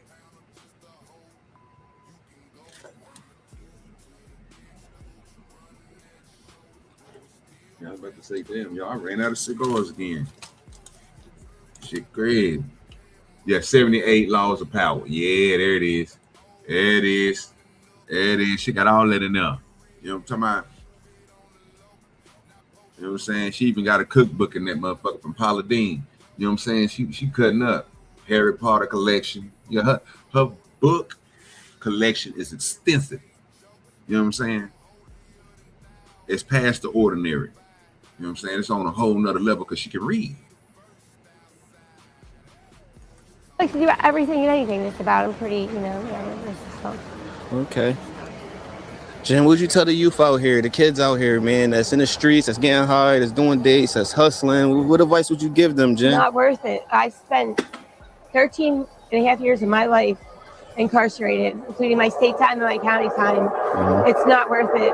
The drugs, the fast money, as fast as it comes, as fast as it goes. As fast as it comes, as fast as it goes. Uh-huh. And then it comes and it goes, and then you're left with county probation or parole, and that's never a good thing, I know for me that led me straight to state prison, my county probation. Well, not that, obviously, I'm charged. Might I ask what you got arrested for, or you don't want to discuss it? Yeah, I don't really. Okay, I respect it. You don't have to. The kids out here. Yeah, stay.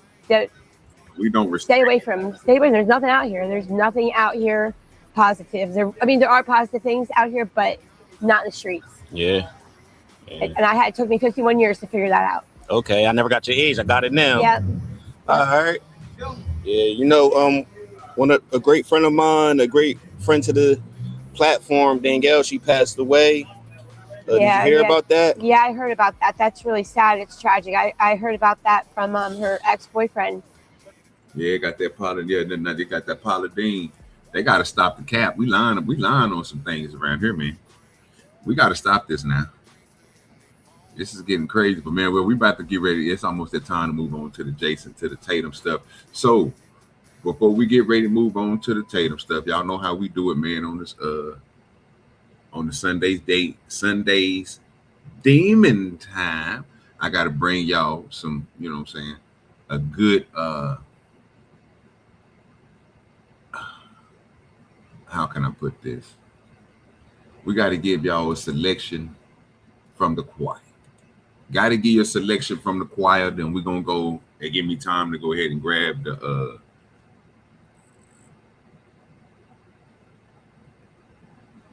opposite TATUM stuff and the Pierre stuff from for the Nolan Wells thing. We get to go over there real quick, see what Pierre thought about it, and then we're gonna go over the opposite TATUM stuff. So let me go ahead and get this together real quick for you guys, and we'll let them come up to the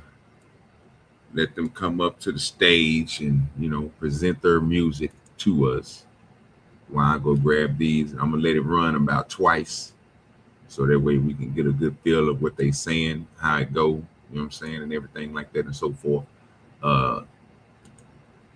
So I'm gonna let it run twice, and then after it run twice, we're gonna jump right into the Officer TATUM. Well, we're gonna hop into the Nolan Wells thing because I think that's shorter. Yeah, it's only 13 minutes, and then I'm gonna pull up the Officer TATUM stuff here in just a minute. Too much going on in the background. Make sure I cut that off. Make sure I pull this up. All right, it's already up. So let's go ahead. We're gonna let the choir come in and give us a selection before we get into it. Hope you guys enjoy it, and let's get our praise on. First of all, bitch, your breath smell like monkey pampers.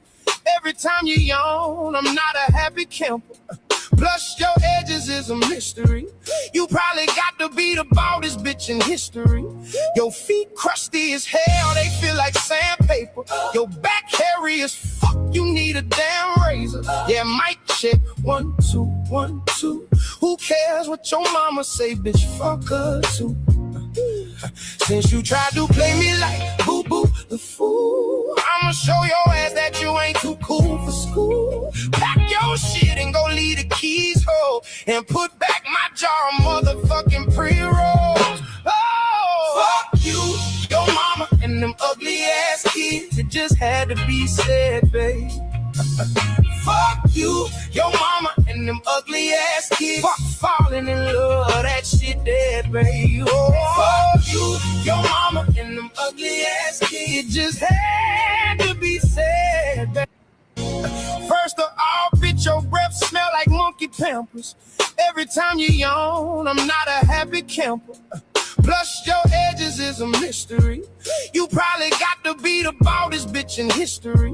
Your feet crusty as hell, they feel like sandpaper. Your back hairy as fuck, you need a damn razor. Yeah, mic check, 1, 2, 1, 2. Who cares what your mama say, bitch, fuck her too. Since you tried to play me like boo-boo the fool, I'ma show your ass that you ain't too cool for school. Pack your shit and go leave the keys home and put back my jar of motherfucking pre-rolls. Oh, fuck you, your mama, and them ugly ass kids. It just had to be said, babe. Fuck you, your mama, and them ugly ass kids. Fuck falling in love, that shit dead, babe. Oh, fuck you, your mama, and them ugly ass kids. It just had to be said, babe. First of all, bitch, your breath smell like monkey pampers. Every time you yawn, I'm not a happy camper. Plus your edges is a mystery. You probably got to be the baldest bitch in history. Your feet crusty as hell, they feel like sandpaper. Your back hairy as fuck, you need a damn razor. Yeah, mic check, 1, 2, 1, 2. Who cares what your mama say, bitch, fuck her too. Since you tried to play me like boo-boo the fool, I'ma show your ass that you ain't too cool for school. Pack your shit and go leave the keys home and put back my jar of motherfucking and them ugly ass kids. It just had to be said, babe. Fuck you, your mama, and them ugly ass kids. Fuck falling in love, that shit dead, babe. Oh, fuck you, your mama, and them ugly ass kids. Just had to be said, babe. There we go. All right, we back, man. We back. Appreciate that for that selection from the choir. You know what I'm saying? You know what I'm saying? The monkey pampers, you know what I'm talking about? And don't be boo-boo the fool, you know what I'm saying? And fuck you, your mama, and them ugly ass kids, you know what I'm saying? That's how we say it, you know what I'm saying? That is beautiful right there, you know what I'm saying? If you ain't never heard it, you only heard it on Do Dirty, rock with your boy, you know what I'm talking about? I'm trying to bring you something new. Good selections from the choir. Great selections from the choir. You might want to go back and clip that and do what you want to do with it, but I'm just telling you know, it's what it is. Let's get to it real quick. Let's hear what they said about this Nolan Wells. So we can get into this shit and then, you know, go from there.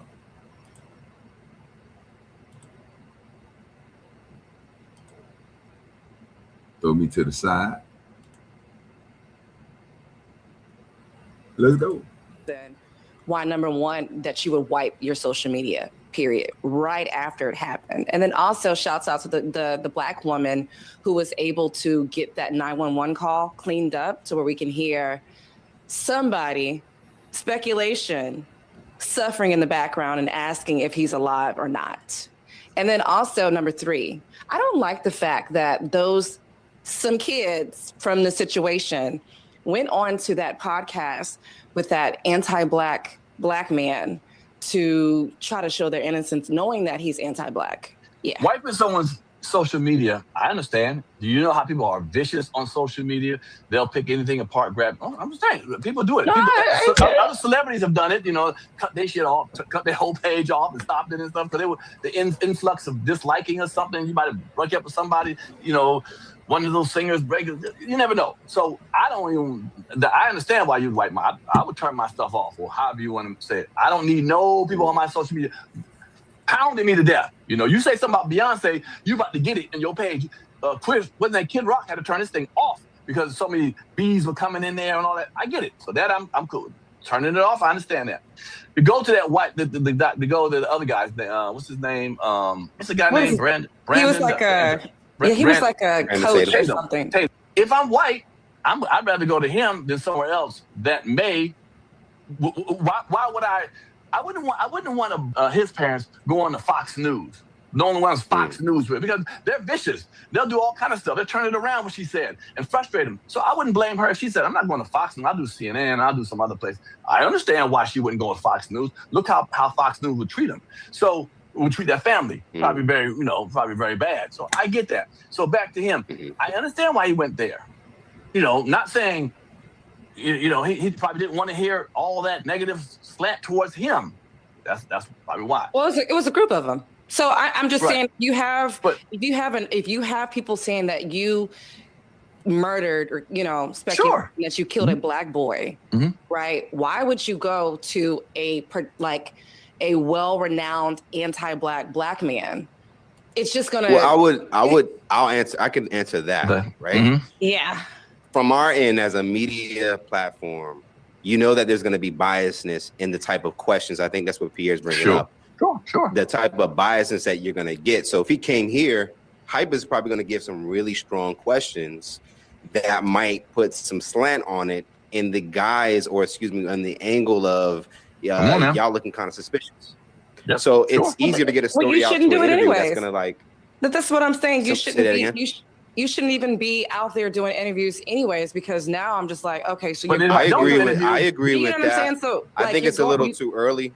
Yeah, I mean, it's just like stay out of the way. When I don't do interviews, there's like, why ain't he saying that? Why he being quiet? Why ain't he? But if you're going to an anti-Black, that's not the point. You just said he shouldn't do none. You said he shouldn't do none. Then. No, it's a group of them. It was a group of. I know, but I'm talking about him. I'm sorry. I thought you were talking about one guy went and talked on the show. Did one guy go talk to him? Talk to that guy TATUM? Was it one dude? One guy, and then he came back with a group. Yeah, I know the first time. Warren came back, started the first time, and then he came back with his group. Yeah. So I mean, I think it's more so. Biasness. I don't know if it makes him look guilty versus more so what Pierre's saying. You know, they want to go somewhere they're comfortable with. I think Pierre made a great point, but I Good will with say, ADS. What's good on my with end, your Addy in the something building? very, Hey, very bro, let me give you a suspicious is wrench going real on. quick, bro. Something happened. Don't leave. I find it a little bit easier to believe that Matter foul of fact, play versus ICB, a kid drowns and no one sees it. Hey, ICB, do me a favor. Go over there and give Addy, who you see on the screen right there, get that nigga a wrench if you don't mind for me, bro. While I'm finished doing this video, because I'm looking for another video right now. So if you don't mind sliding over there for me, the rig master, slide over there, bro. Come off the vertical and go, but I think he's on the horizontal. Yeah, go over to the horizontal for me and give that nigga a wrench for me if you don't mind, brother. And then I'm gonna finish this up over here. That way I can have this thing going, so I don't have to do all this stopping and all that stuff. And then there's a lot of things that just had to happen against him that day. This was like the worst day ever, right? I'm thinking about his friends. Okay, so your boat had to be messed up. Then you had to forget to give this guy the phone. Then your friend had to end up drowning. Then no one would see your friend drowning. Like, that's the problem. For things to kind of go the way it did, it seemed like a lot of misfortune happened at one time. No, and you're right. I don't know how much I believe for all that misfortune to happen versus someone did something and that, again, I'm not putting it on the boys. I honestly kind of think it could be other players involved in looking at it, which is why they probably feel confident to speak, because even seeing them speak about it, they seem like the cops kind of already like, they're not even looking at us. They're not investigating us. That's the vibe they give me. That we already, my daddy know the sheriff. They said we're good. So we're out here talking. That's the vibe I get. Whether they are guilty or not, they seem like they already got a cosign by the local authorities, which is why you have Nolan's parents moving the way they do, because they already don't feel that this is a together thing, that they are opposition. Right. Well, so that's my standpoint. Even down to the autopsy, having to get a private investigator, having his throat still be in one state while his body is in another is crazy. Right. From the optics, it doesn't look good. It doesn't look good from the optics at all. One of my major things is, how did he drown and no one saw him, or no one like he was around a lot of people, he didn't get back on that island by himself and no one else was there. So how did he drown and nobody saw him? There was no yelling, no one was in the water with him. He just went. That is really, you know. Now how that happened though, it might not be no boys. The boys left. Okay, they left. Maybe someone else on the island. I don't know that part of it. You get what I'm saying? I don't know that. Yeah, there's a lot of It don't feel right. See, the feel part is where it's all about finding what happened, right? So if you feel like something, right? If you're getting a feeling, because you know how they say most people go off their feelings, right? So if you do have a feeling that something happened, then it's just a feeling. But the most important thing is just to find out what happened. That's it. Once you find out what happened, then you can go into all the rest of what your feels and all the rest of that stuff. At least have a direction to start from, because once you start from where you feel and not the stuff that's happening, if we don't know exactly what caused this murder, if they can't come up with that, if they can't go through everything that they need to go through to try to determine that, and once they come up with the determination, then that's when you start adding two and three, you start doing everything else, because then that piece of it can be collaborated or it can be destroyed. It's either people going to agree with it or people will get caught up in things. If you think this happened and you can prove this happened, that's what they're going to have to do inside of court. But if they don't know, like, come on, man. Get the feels, man. The feels. That this young man just drowned. He's an athletic, but people can die. I'm gonna say he can't be athletic. I know some football players who drown, in the water. Professional football players. But the point is, too many. It's just too many coincidences. Is how him being the only one being left behind. First of all, black and white people, we just roll different. We're a little more cautious and fearful. Okay, so we're not gonna play around water and push each other around and throw somebody in the water as a game and all that kind of stuff. That ain't how we roll. White boys do a little more of that kind of stuff. You know what I'm saying? They might throw you in the water. You be like, I'm drowning. He ain't really drowning. Laugh it off and shit. This is how they can be. And boy, someone drowning. They go, oh shit, he drowned. Whatever. That's one. That's why the white boy spoke up. We'll speak up, like you just said. We'll walk away like that's none of my business right there. They're not like that, they're not. As a whole, they want to speak up. They want to be part of it. They think they're more invincible and so forth. We not. So a lot of that is, that could add to it. I do want to piggyback on the social media thing. I do want to ask you, John. So for me, if I knew that something bad happened and I wiped my social media, I would just delete my social media. I would just delete my apps. I wouldn't necessarily wipe it. That's where I was a little concerned. Like if I feel like I'm getting a lot of negative comments or something, they did it like the same day or like the day after. Yeah, there was a point we interviewed the judge real quick to co-sign that. We interviewed the judge and he pointed out that the stepmother actually called the judge. She ended up taking her social media down. She said that in her her first statement when she came back. Even that though, right? So I'm trying to see where old girl coming from with that, right?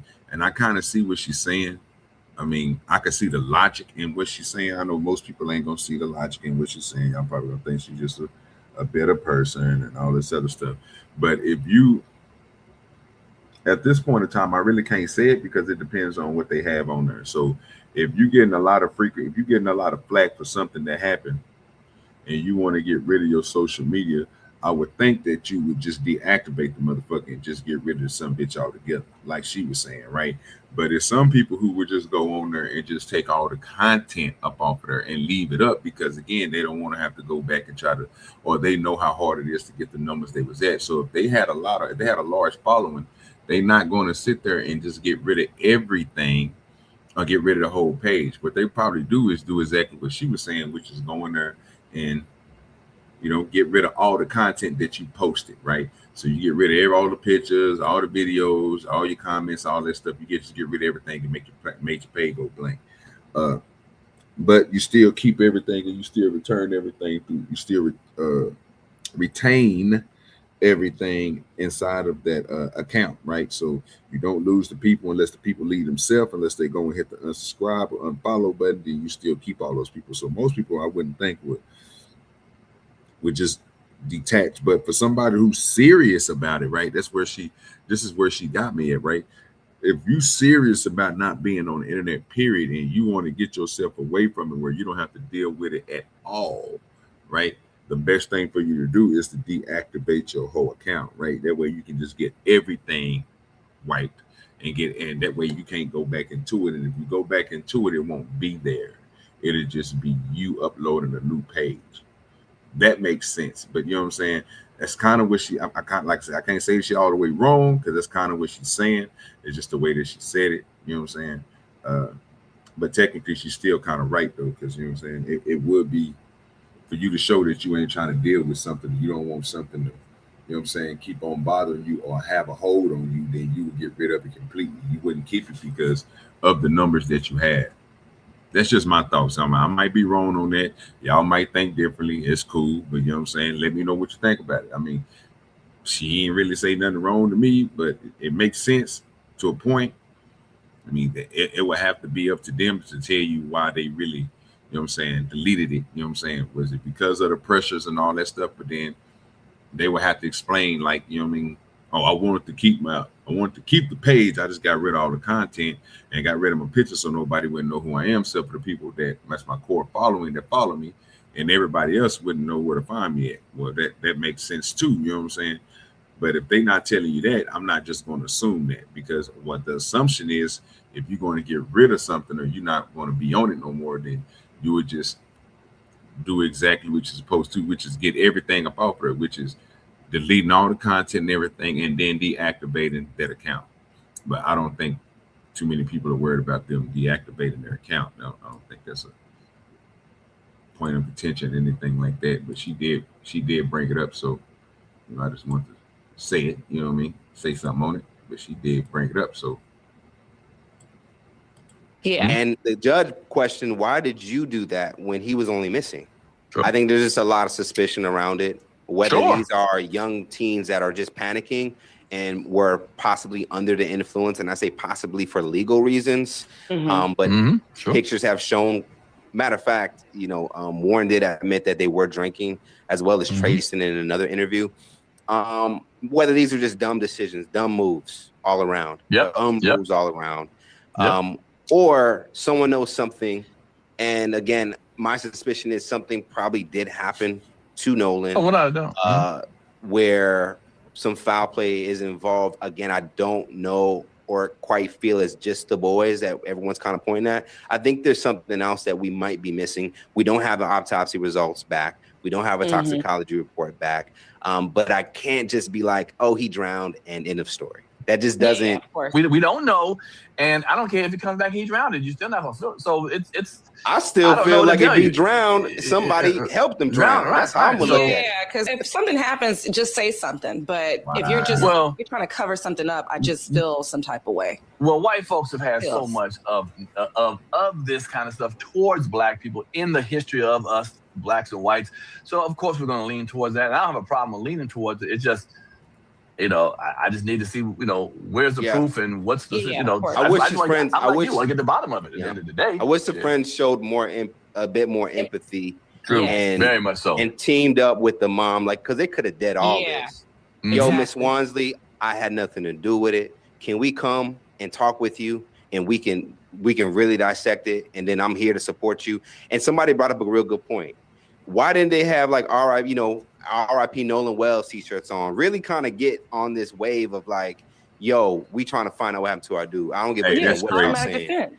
I don't think everybody. Now, I don't know if that's something that'll probably be a conversation to have when I have more people up here, because my opinion on that would be that everybody in America don't do that, and they don't do it because most of the uppity people frown down upon it, right?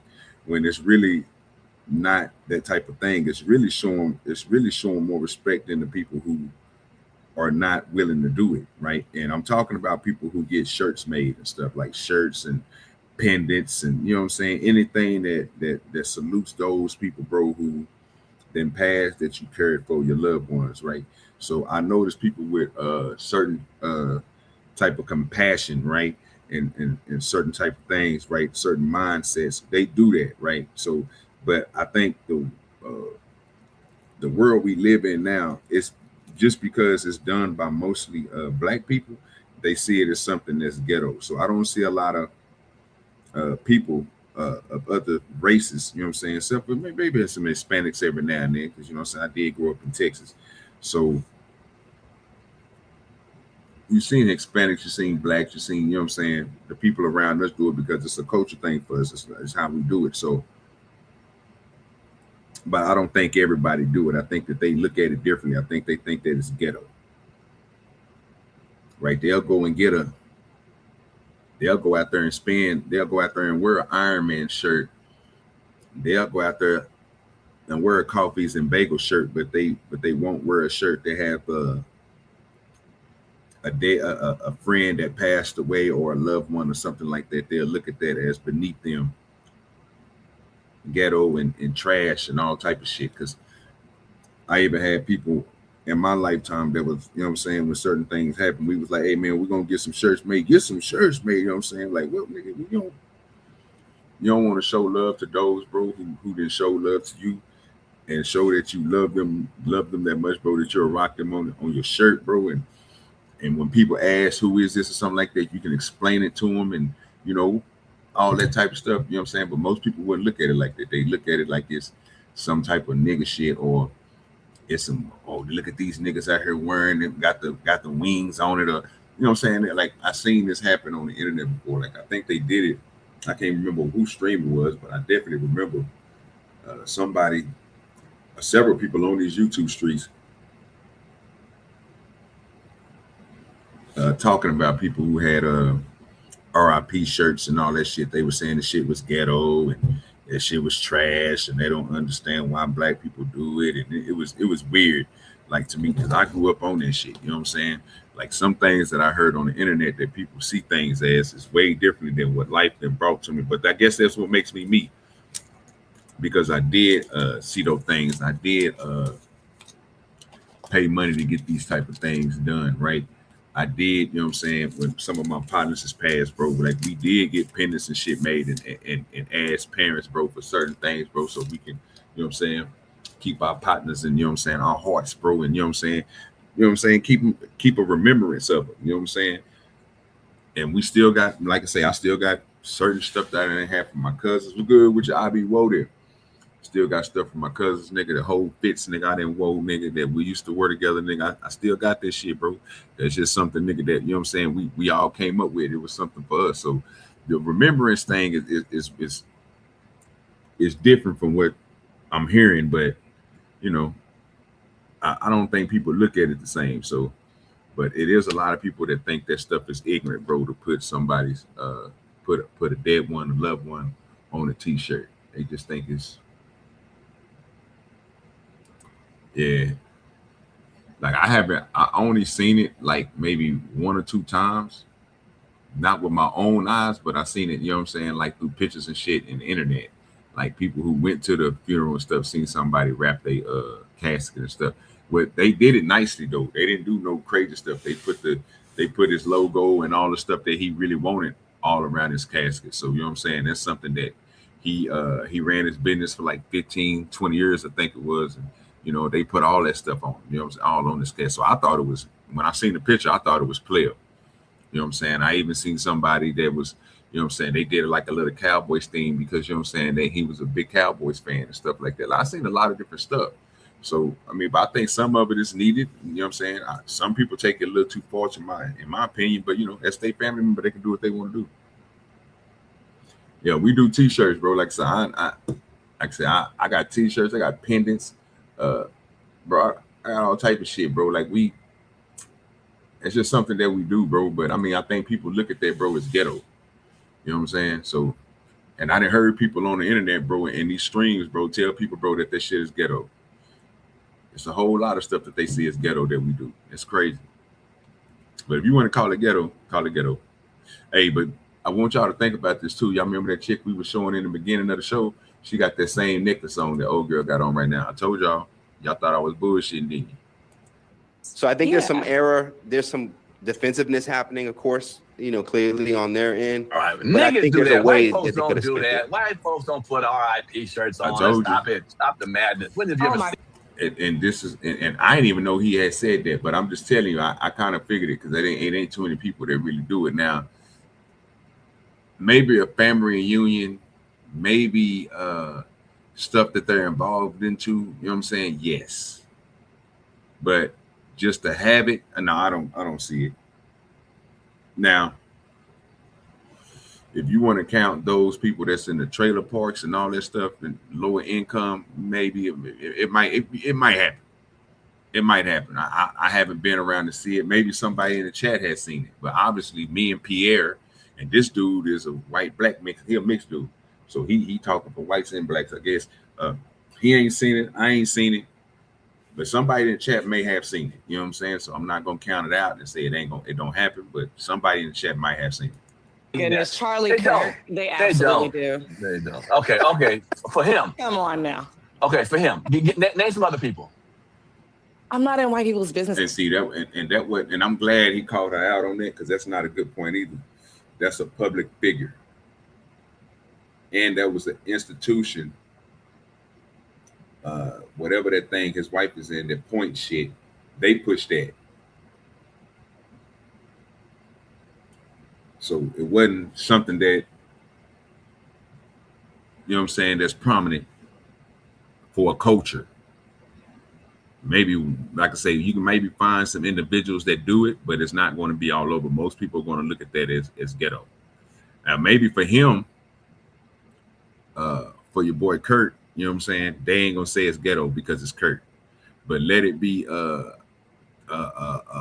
Jaquavion Thomas or something, then it's gonna be, you know what I'm saying, ghetto. They do. That's why I said I ain't gonna throw my trailer park people, because you know I rocks with them. Some of them street pharmacists too. I didn't work with them, got partners like that.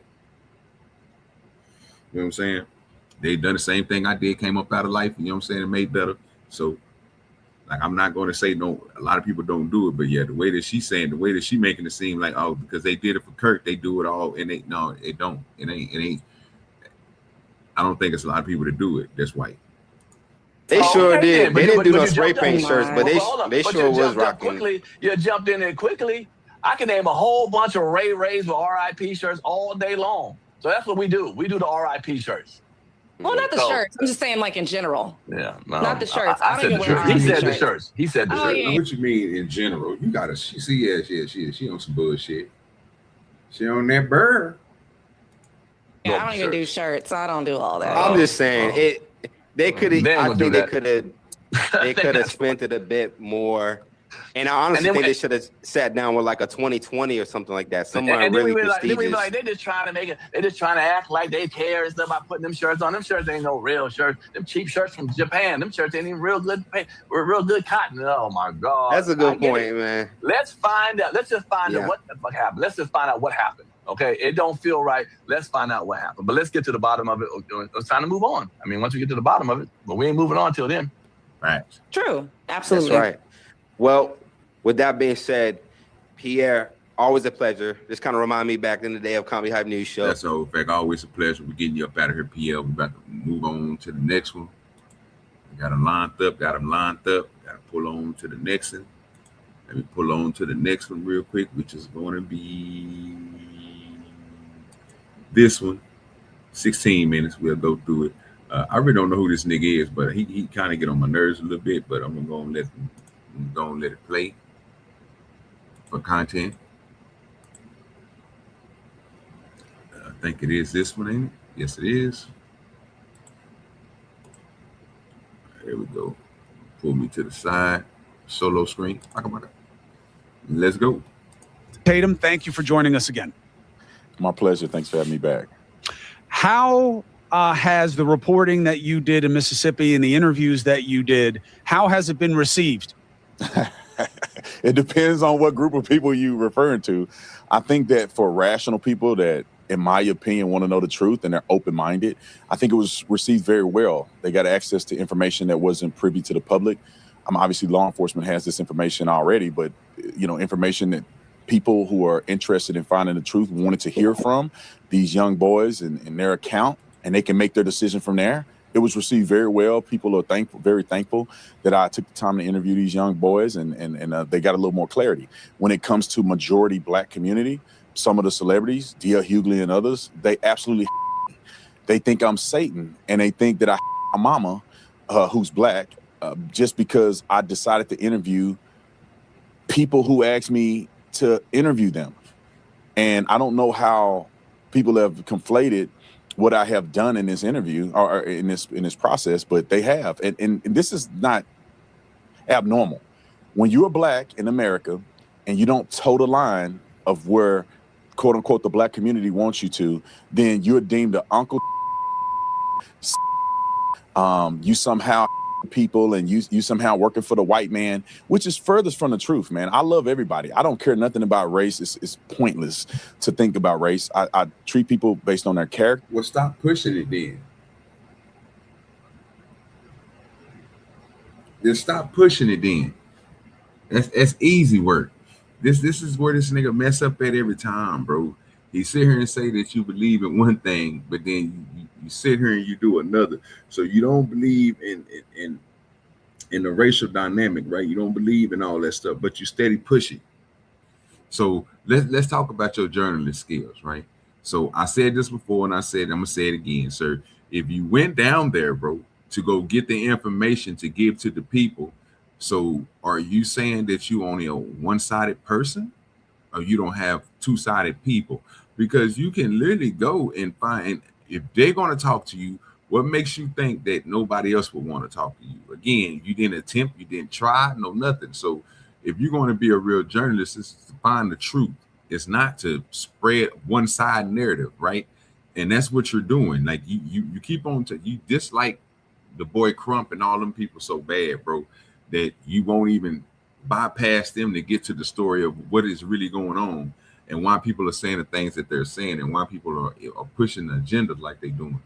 What you would do is you would sit here and you would talk about it, but then you would say dumb shit like what other people think of you. It ain't what they think. It don't care about what they think of you. Even if they think that of you, right, by your actions, it'll prove to others that you're not. But you're doing exactly what they tell you, but they're doing exactly what they're saying you are doing. So until you can prove them different, right, and show them your journalist skills, right, by again seeing all points and not just all, because even when people take The biggest problem you got is taking in information that somebody else is telling you about what their opinion is, because your opinion is always right. That's the biggest problem with Tatum. Even when you was having your even this conversation you about to have with him, I bet you it's going to come out to be the same thing. The conversation you had with Nancy, the conversation you had with Elliot, it don't matter whose conversation that you're having and who you're having it with, your agenda, your thought process, and your opinion is going to trump theirs no matter what, because you believe that you've done enough of the work and you have enough of the facts to say these things. And that's just the truth.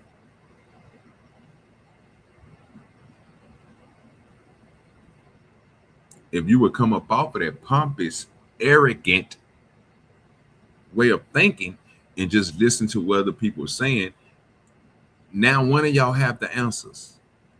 So how can now one of y'all be right? Wait till that stuff come out, and then you can do with your boasting and bragging and slagging. You know what I'm saying? Because right now you just sound retarded. Based on their integrity, based on what they present to me, and that's the end of the story. Why do you think members of the Black, I don't know, what do you want to call it? Celebrity community, whatever it is, Black people whose names we know, why do you think that they come at you that way? You think it's about your politics, or do you think that they are? This is going to be a good question. I wish he would have never added that in there, because every time you add stuff like this, and this is those questions I was telling y'all about, I'm going to let y'all hear it. Matter of fact, I'm just going to. So you just heard what he just said. Let's do it. Community, whatever it is, Black people whose names we know. Why do you think that they come at you that way? You think it's about right there? Why do you think that they come at you that way? You can stop that question right there. The problem I have with what they be doing is, and it's a play that they play, right?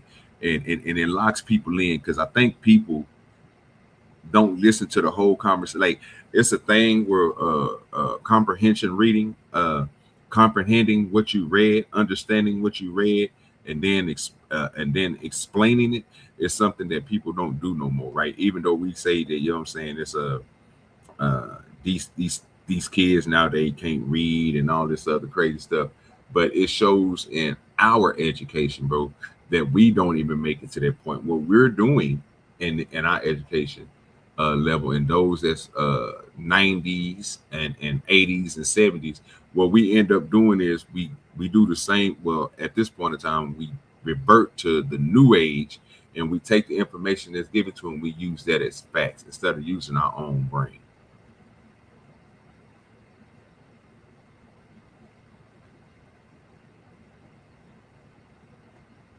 Most people would listen to that last word that he's going to say, which I'm going to rewind it back and let it play again, because I'm making a point. If he would have just stopped that right there, his answer would have been different.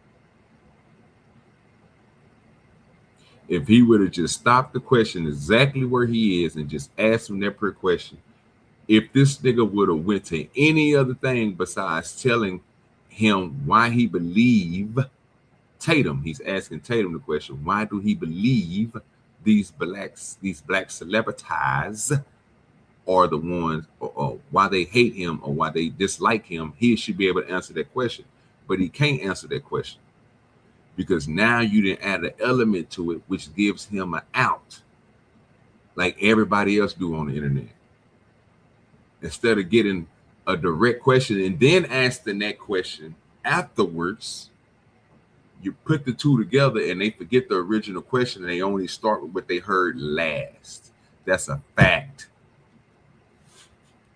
And I guarantee you he's about to do that right now, because he heard that one word.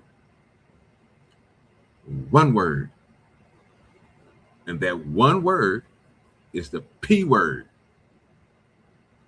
politics.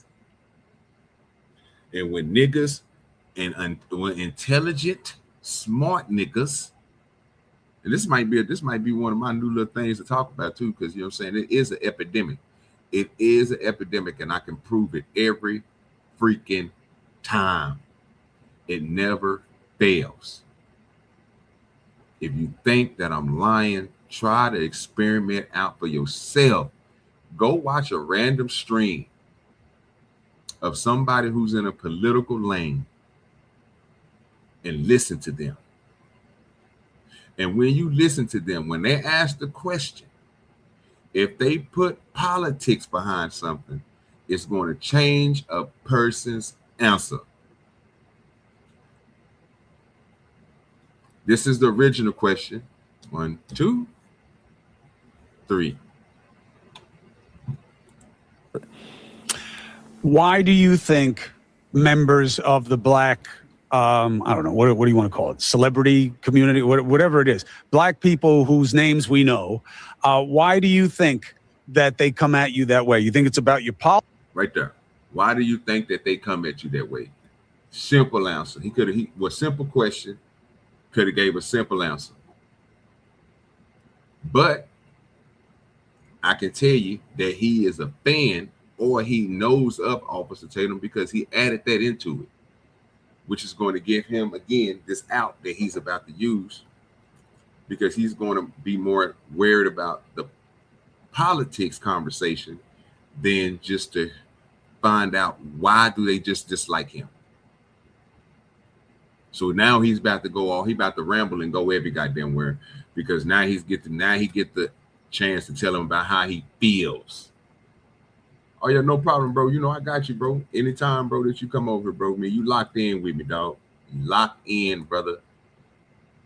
Come over here and talk your trash. Do what you do. Smoke something with your boy. You know what I'm saying? I'm up here smoking a blunt, going over this here. If you want to join the panel, bro, I got the pin. I got the link pinned to the in the chat, bro. Anybody welcome to come up. Be first, not last. Be like Ricky Bobby.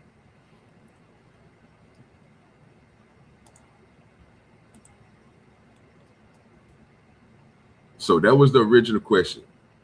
What's about to happen is when he add the politics into it, everything changes. Because he's going to go, Officer Tatum is going to do what most people do with a high education, is stick to the last word. They stick to the last word and then they work their way back instead of listening to the original question and then expounding on it. But I can say at this point, he added it to it. So once you add it to it, you give them the out again. You give them the out by asking, do you think it's the politics? Then you're going to give them an out. We just want to know why they don't like them. That's it. That's the most important part, why they don't like you. But I'm going to go back 3 again. Politics, or do you think that God damn it. 1, 2, 3, and I'm gonna let you hear the whole question again. Why do you think members of the black, I don't know, what do you want to call it? Celebrity community, whatever it is, black people whose names we know, why do you think that they come at you that way? You think it's about your politics, or do you think that they are worried about something that you're not showing enough concern about in their estimation? No, a lot of these people are ignorant. They're brainwashed and emotional. D.L. Hughley has criticized Tatum, by the way, for disparaging the mama, for not being neutral, for being biased, for not asking the right questions. All right. Now, Tatum would even take it a step further. He would even say that black people are upset at him for how he conducted himself when he interviewed the boys, because black folks and black culture teaches them to folks, right? They internalize white hatred, so which is why they him giving a voice to white kids, right? Now, he would even say that he knows this because he himself used to folks, which I think is exclusive to Tatum. I don't think the majority of black folks, I don't even think a large percentage of black folks share that in common with Tatum. They just don't, okay? The majority of black folks have never hated white folks, right? A large percentage of black folks have never hated white folks. That's just an outright lie. Tatum would even go as far to claim, all right? Now, this is where I knew that Tatum has lost his mind. Tatum claimed, right, that those boys was not granted the opportunity to do an interview with any black platforms because the black platforms they would do it. Are you crazy? Do you know how many black platforms will rush? If what you're saying is true, it goes back to my point that I made earlier when he lied and said that he don't push the race. But you would listen to somebody who would tell you that they won't be allowed to go on a black platform because you're white? Are we serious?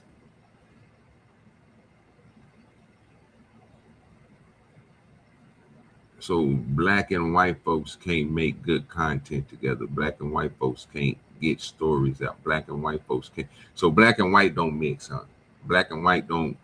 So they going on a black person's, and he's black, which is stupid to say, right? Can't go on nobody else's podcast and tell nobody else nothing else because the black people, right?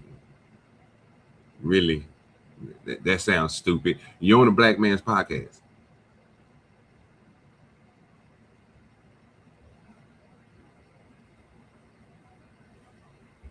That was hella slow. To agree to that interview, so like they could grill him. The boys ain't sitting down. So if you go on only if you go on a black platform where you get grilled. Got it. Got it. That makes hella sense. That makes hella sense. Hey, what's good with your big ruck? With black creators or with creators who are like pro Nolan Wall's family, the reason why they're not doing it is because they understand it's going to be a grilling, it's going to be an interrogation, and it's not going to be a cakewalk like a Tatum interview. That's why they're not showing up to these platforms, not because there's a lack of offers or like invite, which is just absurd and silly. Them are addressing actual things that I said and actual processes that I went through to interview. They do not care about the truth, or many of them would have interviewed me and just asked me what happened and what did I do. None of them, even those who claim to be journalists, did not give an opportunity to the other side for the other side to have a voice. They did not. And the reason why is because they're white. And a lot of them actually white people. And they act like they don't. Listen to their rhetoric. Listen to the things that they've said in the past. They white people internally. And so when a topic comes up like this and there's an opportunity to paint white people with a broad brush, they take advantage of it. And I've seen it over the years. I've seen it growing up. I used to white people when I was growing up. That's just a part of the culture. And unfortunately, it rears its ugly head as soon as one of these incidents happen. And you've seen it time and time again. Go look at the comment section. How does young men who we don't really have any evidence that committed a crime, how do they get painted as criminals? How do they get painted as being responsible for the death of a person that was considered their friend? If the roles were reversed. The first part of that was a lie flat out of hell, by the way, because I think Trent Out Loud, that good brother, he DM'd Tatum for an interview. Tatum responded back, and Tatum ain't go to sit down with Trent Out Loud yet. So he's claiming, yo, these people are doing videos on me, but they don't want to sit down with me. Trent Out Loud offered to sit down with Tatum. He don't want no parts of it. He don't want to, sorry, I'm not doing it. What? Why? Why would you go ahead and do it? That don't make sense. Why? Because he don't want that smoke. Right. Now, Tatum, if you got internalized hatred for white folks because you are insecure and a bigot, that's you. Don't put that on all black folks. That's just not true at all. Truth is, we gave Tatum a hard time in terms of his commentary on his Nolan Wells situation. There it is. Because there it is. He was pushing that liquor. He always doing something. I'm telling you, bro, the nigga this is a play, man. This nigga is doing extra stuff. Nobody is seeing this stuff. Nobody is seeing how he set up. Now, he done several interviews with all these people, never had this shit up there. He do that one to get all them goddamn viewers. He knew what he was doing. He knew what he was saying. He got the I Love Jesus on, you know what I'm saying? Hey, come on now. It just popped up, huh? See what I'm saying? Stephanie T was right on point. It just popped up out of nowhere. You know what I'm saying? Exactly what we was talking about. Come on now. Pushing them brands, man. Got them niggas locked in. How many people you think like Tatum? He got over what? He got millions of 3 million followers. He just need at least 2 or 1 million of them to go buy a bottle each. Out of 3 million people, you just need 1 million people to go buy your drink. And even if and let's break the numbers down. Even if your drink is a $69 bottle and it costs you $13 or $14 to make it, and you got to pay everybody else to do all your stuff, that's 1 million bottles sold. 1 million times 6 or 7 is nice. Off a liquor bourbon deal. It's $70. So take that up even higher. And that's not even his whole following. That's just 1 million, not even half. It's 33%. 33% or 25% of his base going buy that liquor at $70. Appreciate you, Stephanie T, for the information. At $70. Just 25%, people.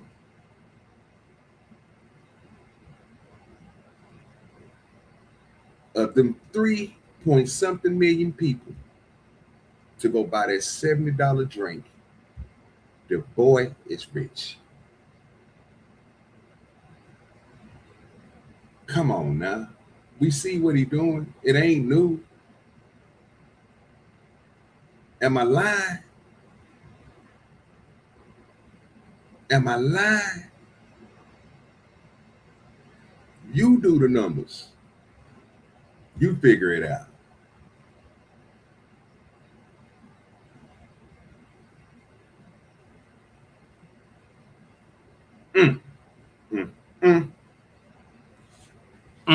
Hallelujah. We praying for Tatum out here. Get your money, Tatum. I hope you spend some of that back on these. Let's see if you spend your money back on some of these black youth and some of these areas that you be talking about is all toe up and nasty and shit. Let's see if you take some of your millions of dollars and put it back into the community. Understood he was compromised. We just couldn't prove it, but now we can. If you go to every one of Tatum's videos, if you look on your right, there's a bourbon called Verdict. At the very top left, it's sponsored by Verdict. Now, Verdict bourbon is the key here to discovering how compromised Tatum is. Verdict bourbon is actually created and owned by Brandon Tatum, which is Officer Tatum. Yeah. Right? So this is his brand, this is his company, this is his bourbon. So you're probably asking, okay, Flacco, what do a bourbon would... Now check this out. I'm gonna run that back just so we can see it. So, and that sound about right? The motherfucker is proof and age 6-year bourbon, right? He had it sitting at $60 per bottle. It's $60 per bottle. Stephanie says 70, so we're gonna go with Stephanie's because you know what I'm saying, inflation and how people trying to make their money. So Stephanie T is right. They selling it and he making money up off of it. Now again, his money will go way longer and way farther if he can get everybody that subscribe to him, not the children, because you got to take the children and stuff out of there. But if you take most of those parents and if you multiply those bottles by 2 to 3 and 4, then per person, then you can still get the numbers of the 3 million. But he still need 1 million or something people to go out there and buy that liquor, and the boy gonna be sad. It's his own brand of liquor.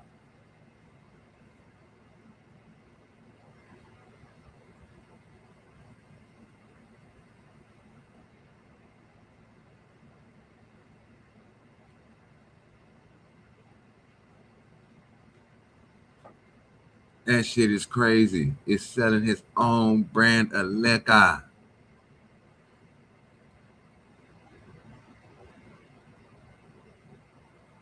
That don't even make no sense.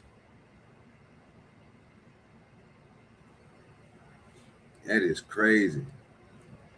Gosh, to be more careful. You know what I'm talking about? Gosh, to be more careful. I like the plan. I like the way that he doing it all. You know what I'm saying? I like the way that he out here grifting. And you know what I'm saying? He doing the same thing that Shannon Sharp did. He taking plays from other people. It's a product exchange. It's a product exchange. That's all it is. Making money off something that you created. So everybody in the world is supposed to do. Marketing is on a whole nother level. So, you know what I'm saying? Hey, more power to the bees. You know what I'm talking about? This is his bourbon. So you're probably and it's 90 proof. You know what I'm saying? So it's, you know what I'm saying? It's on I fuck with the Sugarland. If I do drink, it's gonna be Sugarland. You know what I'm saying? You know, with Sugarland shine. You know what I'm saying? That's what I'm gonna fuck with. I ain't fucking with no goddamn Tatum bourbon. I like bourbon though. You know what I'm saying? But I wouldn't fuck with the Tatum bourbon. It probably wouldn't be palatable. Nah, I'm just playing. That's probably some good ass bourbon. It's aged for 6 years, depending on what type of oak you put it in, stuff like that. Probably be some badass. You know what I'm saying? Probably some badass liquor. But yeah, he making it. He making a move.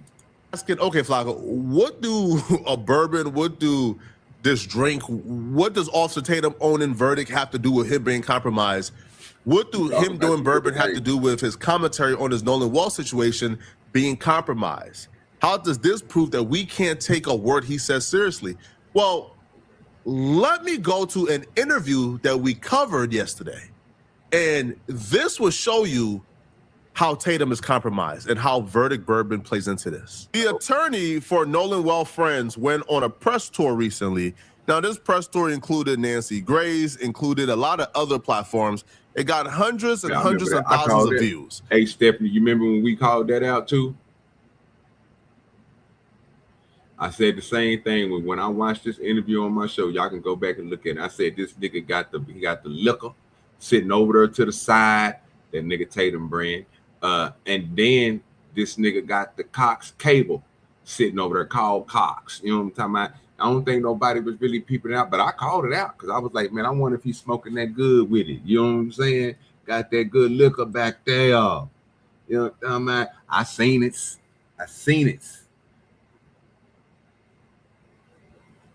You think he sent the, hey, Easy, you think he sent the bottle to Ben Crump?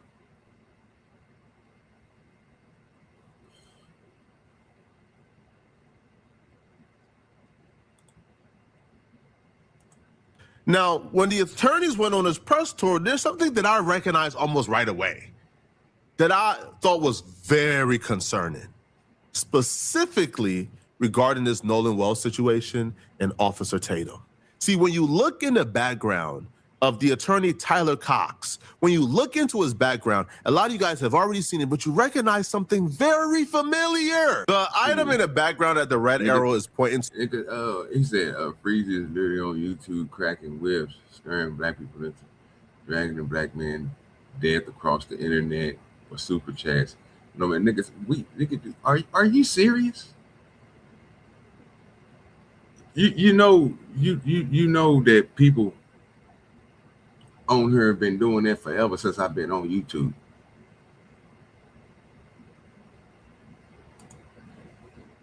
He should be sent that bottle. I don't know. I don't know if I don't think Freezy will be able to get that. See, this is all on the side of the people who believe is not believers. They can't get the drink. You know what I'm saying? If you're not fucking with Jason, if you're not fucking with Tatum, so DL Hughley definitely not gonna get the bottle. Freezy not gonna get the bottle. It's gonna be other people who can get the bottle if they want to go and purchase the bottle and drink it. You know what I'm saying? And all that good stuff there. They might be able to do it. But yeah, that nigga ain't dead. Freezy. If Freezy is cracking whips on people, then nigga, we need to start telling Chaotic. We need to start telling Tom. We need to start telling everybody else on the internet, nigga, to stop cracking these. Put that Django on a nigga. I got the little whip on my shit, but I use my phone to do it. I got to do it. Wata. You got to put that whipping on these niggas, man. What's your name, boy? Toba.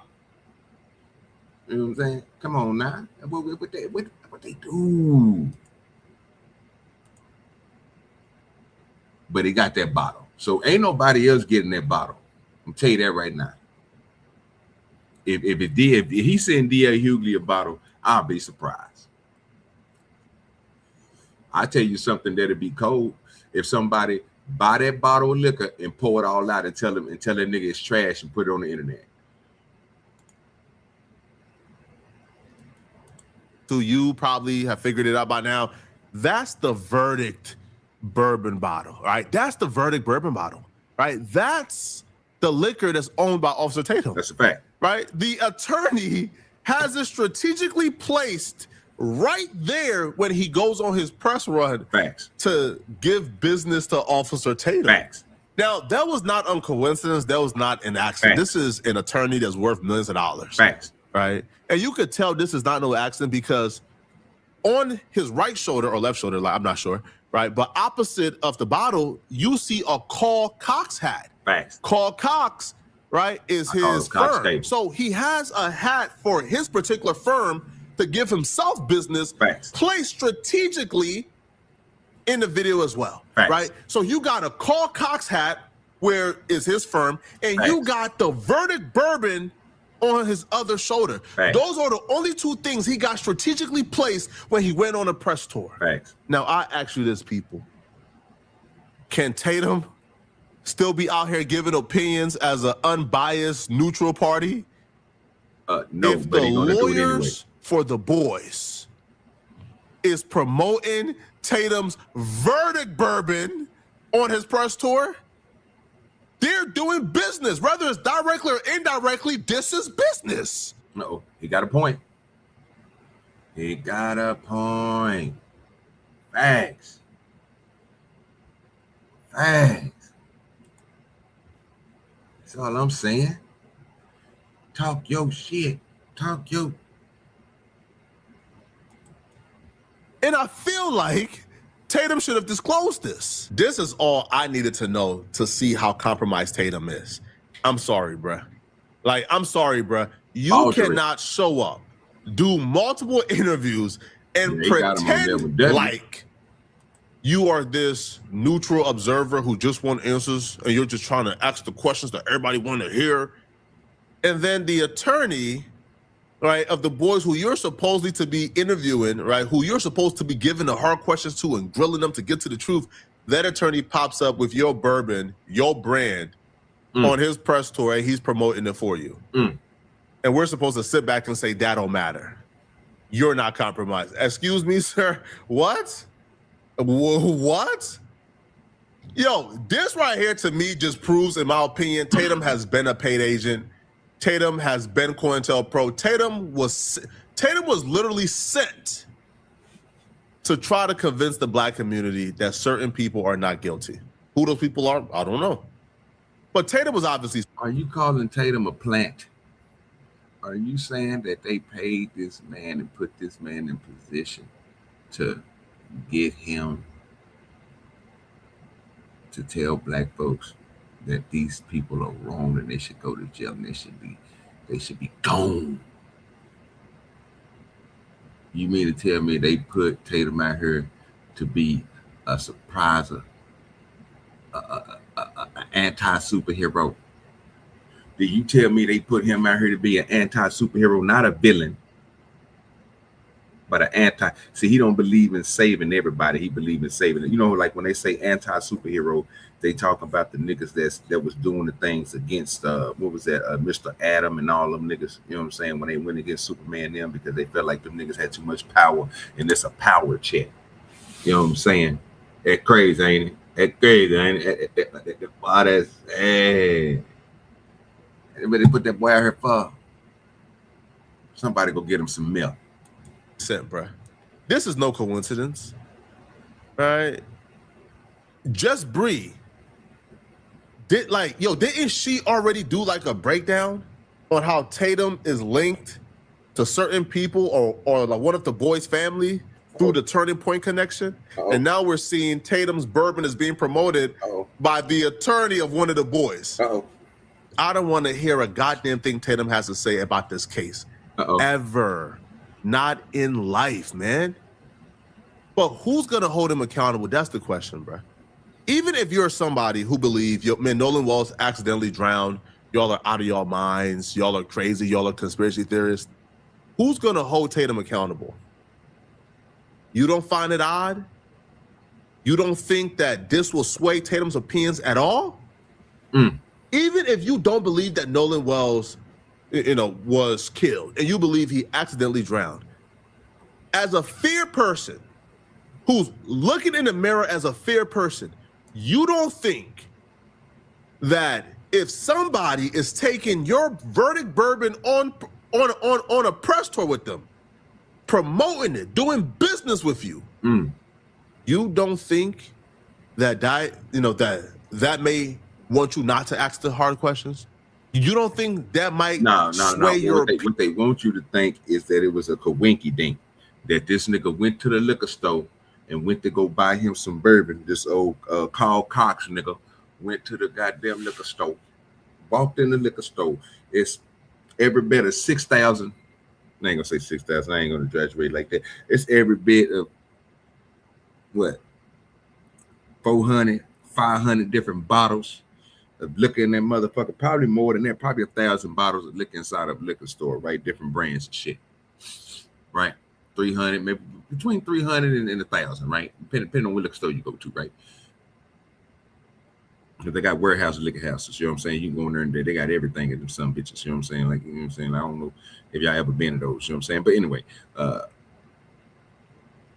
so you trying to tell me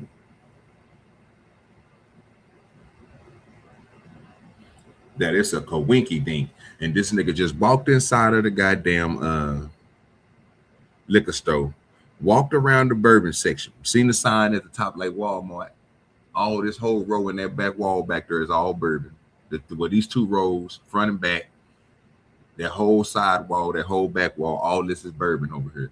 That nigga walked over there and was looking around and said, you know what, I'm gonna buy me a $70 bottle of some bourbon because I want to be expensive tonight. And he walked around and he picked up bottle after bottle after bottle. So maybe 80-something bottles of bourbon. And this nigga chose the one bourbon that he thought was aesthetically pleasing to his eyes. He grabbed it and it was called Verdict.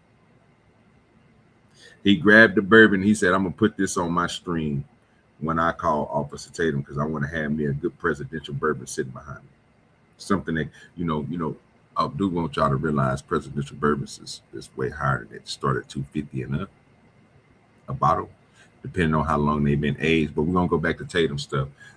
So he was like, you know what, I'm going to pick up this random bottle. Don't even know who bottle it is. I'm just going to grab it. I don't care whose it is. I'm just going to grab it because it looks aesthetically pleasing to me. And I'm going to set it on my desk. And I'm going to do these interviews.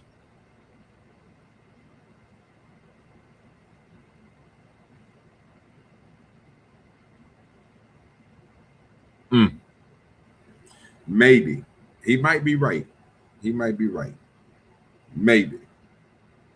It maybe was a baby. You know what I'm saying? Maybe. It could happen like that. Maybe out of all those bottles of liquor, he just so happily seen that bottle and he seen the way it was shaped. And he was like, oh, man, this look like a pretty good bourbon. Then he read the description on it. He picked that bottle up. He had it in his hand. He stirred at it.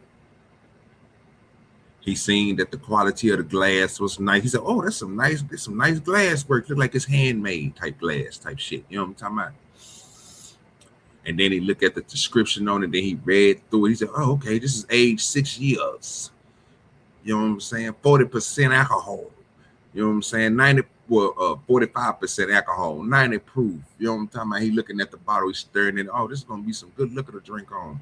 You know what I mean? I'm gonna have this right here. Yeah, man. This is nice, $70. Yeah, this ain't bad. Yeah, it's cheap, but it look good. You know what I'm talking about? It look like it's one of them premium blends. You know what I'm saying? That premium liquor, that premium bourbon. You know what I'm saying? So I'm gonna grab this here bottle. Don't know what it is, but I'm gonna grab it anyway because it says it's aged 6 years and it's 90 proof and 45% alcohol.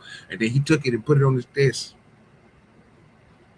And then he went around so-called on a press tour or to several different places to go talk to people about things that he had to talk to them about.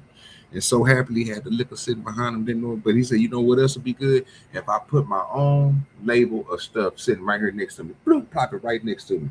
Boom. I put it right there next to me and you can see it. I'm pointing right at you. It's going to say Carl Cox on the top of the hat. I just got it done. Cost me $65 to get this hat done. So you bought a bottle of liquor that cost you $70. And you got your hat made for about $65 at the mall. Maybe maybe you got the hookup, you got it done for 30 or 40 bucks. I don't know, maybe 15, I don't know. But you know, most people get their hash done at the mall, at the hash shop, you know what I'm saying, about 60 bucks, 50, 55, 60 bucks. You know what I'm saying? Bam. He got the Carl Cox hat. He set it right there. Boom, I'm gonna show it right here. And then he went over and he looked at his camera. He said, oh, this is nice. I'm gonna make sure I put my look over and make it. Yeah, I'm gonna do it. Man, come on, man. He might got a W on there. I didn't even think about that. I really on the cool. I really wasn't even pushing it like that. I didn't even know nothing about it till he just got through saying something about it. Makes sense now. I might have to get that boy a W. I might have to give him a W. He cooking right now. Unless I hear something different. He cooking right now. Opinion sway your mind. You don't think if you wanted to go hard that might be, you know, a detractor? You don't think that your Verdict Bourbon being promoted, you know, doing business with somebody, you don't think that might sway somebody's opinion? Even if you are anti-Nolan Wells family and Benjamin Crump, and you believe we're conspiracy theorists, we're grifters, you don't think that this could sway somebody's opinion? If you say no, then you are just too far gone. I can't begin to understand how anybody could see this and make an excuse for it. This is sickening and disgusting. No, people are not mad at Tatum because he's a black man who has certain opinions. No, they're mad at Tatum because he's clearly compromised and he played in our faces. See, if you want to do business with these people, then don't present yourself as the arbitrator of justice, right? Don't show up doing these interviews. What we gonna call our liquor? Easy. Takes us 3 months to do it. What we gonna call our liquor?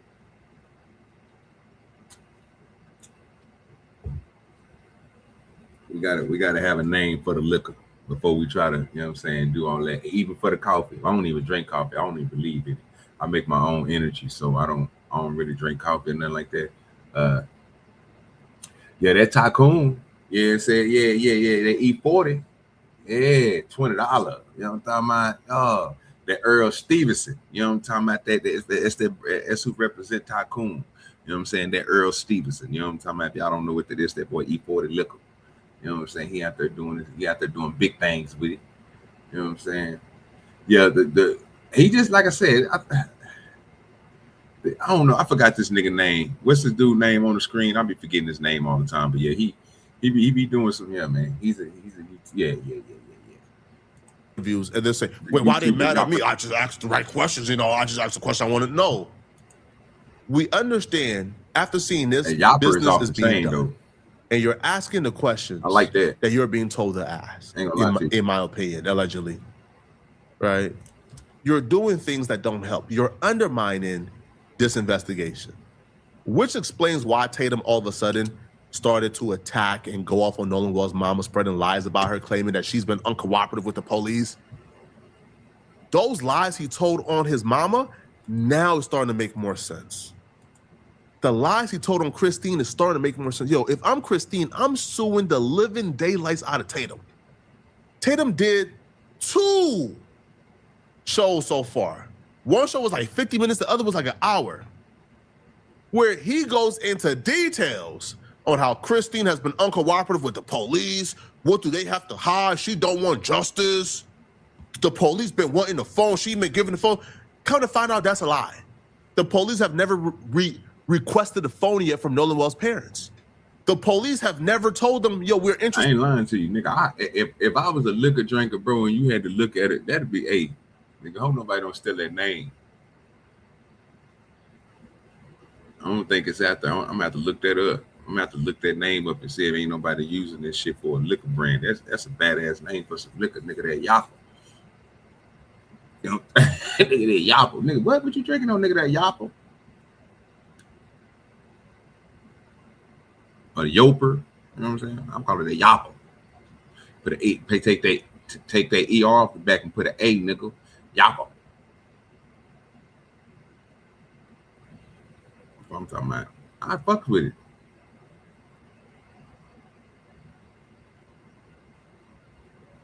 I mean, I'm sending everybody about it. We'll send one to Tatum.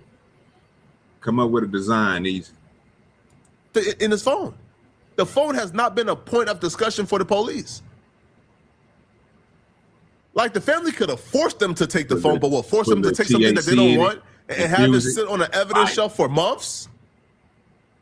But the moment they say she's been uncooperative, I already knew, okay, yeah, Tatum has been sick on her. He's been sick on her. He's been sick to tear that woman down.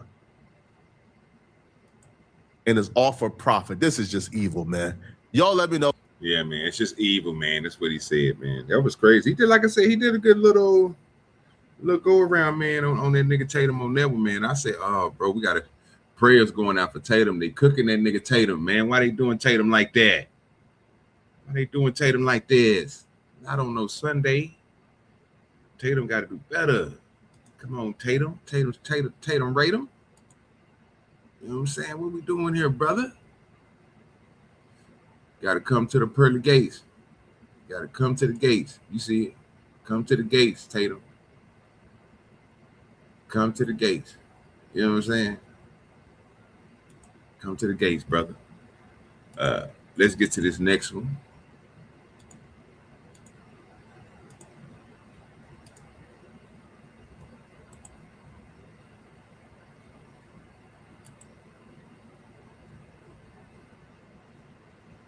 Solo.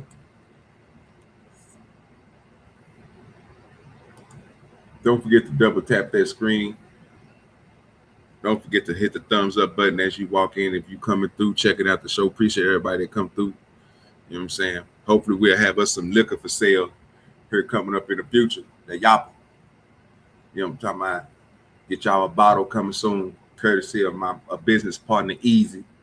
You know what I'm saying? Get y'all drunk off that good stuff. You know what I'm saying? Smooth. I don't know what we're going to make it, a cognac, a vodka, or, you know what I'm saying? Whatever it's going to be the best of the best. You know what I'm saying? Get you a bottle, get a bottle near you and get drunk. You know what I'm saying? Smoke a blunt with your boy. Man, we're going to start pushing that there, Easy. We're going to start pushing that. Talking about being notorious for race baiting. I could name a couple of things that Officer Tatum here is also notorious for. So let's be careful on how we don't need these. I'm gonna finish my statement. I'm gonna finish my statement, and let me also correct you on something else. So this white woman tried to team up with Officer Tatum. Officer Tatum tap dancing ass. And let me be clear. Salute to my guy, man. Always showing me love. You know what I'm saying? Rock with DoDirty. I rock with him. He doing his thing over there. Let him do his thing. I fucks with the money, the burnt money. You know what I'm talking about? It's still strong and long over there. They call it that burnt money. You know what I'm talking about? Anime on the side. You know what I'm saying?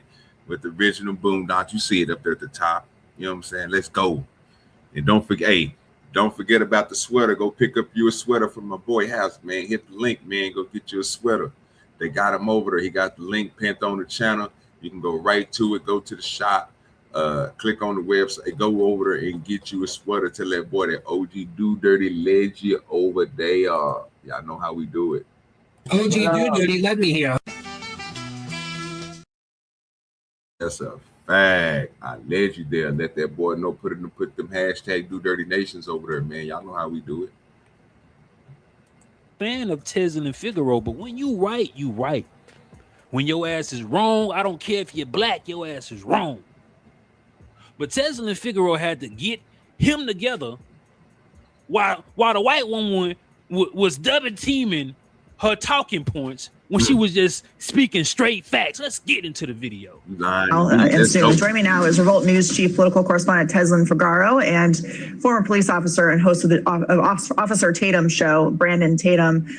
Great to see both of you. Thanks for being here. So, Brandon, let's start with you. Just from a law enforcement. I'm gonna say this again. I can't stand neither one of these. I can't stand them. But by the title of Willie D, I've seen it on Willie D, so this is gonna be a raw reaction. He said Tezlyn walk Officer Tate in the park with her analysis. Perspective. What do you make of the timeline, the lack of answers, what maybe occurred here? Well, I think the first thing is that these activists came in and brought in information or lies about circumstances to make people question The law enforcement officers have already done an autopsy. They've already investigated. There's no sign of foul play. And one thing that's very interesting that I just found out recently is that— That's a lie. If the officers already done the autopsy, why haven't they released it to the family and the public so we can know what it is? Okay, they did do an autopsy. Why haven't they released it? Right? When it comes to anything black and black people meeting their demise at the potential hands of somebody white, Officer Tatum will always take the position of protecting the white image. Always. Praying for Officer Tatum. It wasn't a situation where you have Nolan Wells and 4 of the kids at an island. There's thousands of people there. There's hundreds of different boats. So him staying behind while some of his other friends went back to the mainland wasn't that suspicious. I really wish that the family would focus on Nolan Wells' life, focus on the investigation, and let the police do their job instead of interjecting race into this situation. And it's completely unnecessary to be there at this point. So Teslin, you've worked with Ben Crump. You have valuable insight into how he operates. You're not speaking for him tonight, but what do you think about the timeline and whether it determines whether Nolan was still alive before the boat left the island, like his friends insist? Yeah, thank you, Katie. I'm speaking as a mom, of a 19-year-old. In the same way Officer Tatum wishes that people would not insert lies, I wish Officer Tatum would allow the investigation, the independent investigation, to run its course. You don't know, Mr. Tatum, what has been talked about in this investigation. It has not been complete, and people have not came forward to say what happened with Nolan Wells. So I actually do believe his parents when they said that they taught their son to leave with whoever you came with. So for you to make the accusations that is a lie when they're burying their son on Monday is quite frankly to be disgusting, Officer Tatum. And I'm ashamed. You know what's funny? I hope that you're paying attention to this, because there's a lot of information that have come out, and I've gotten firsthand knowledge about some things that have happened on that island, and people are going to be ashamed of themselves for sitting here lying and pushing racism in this circumstance. Yeah. So why don't you come out with the firsthand knowledge? Oh, I have firsthand knowledge that certain things happen on that island, but when it comes out, say it right now. Say it right now.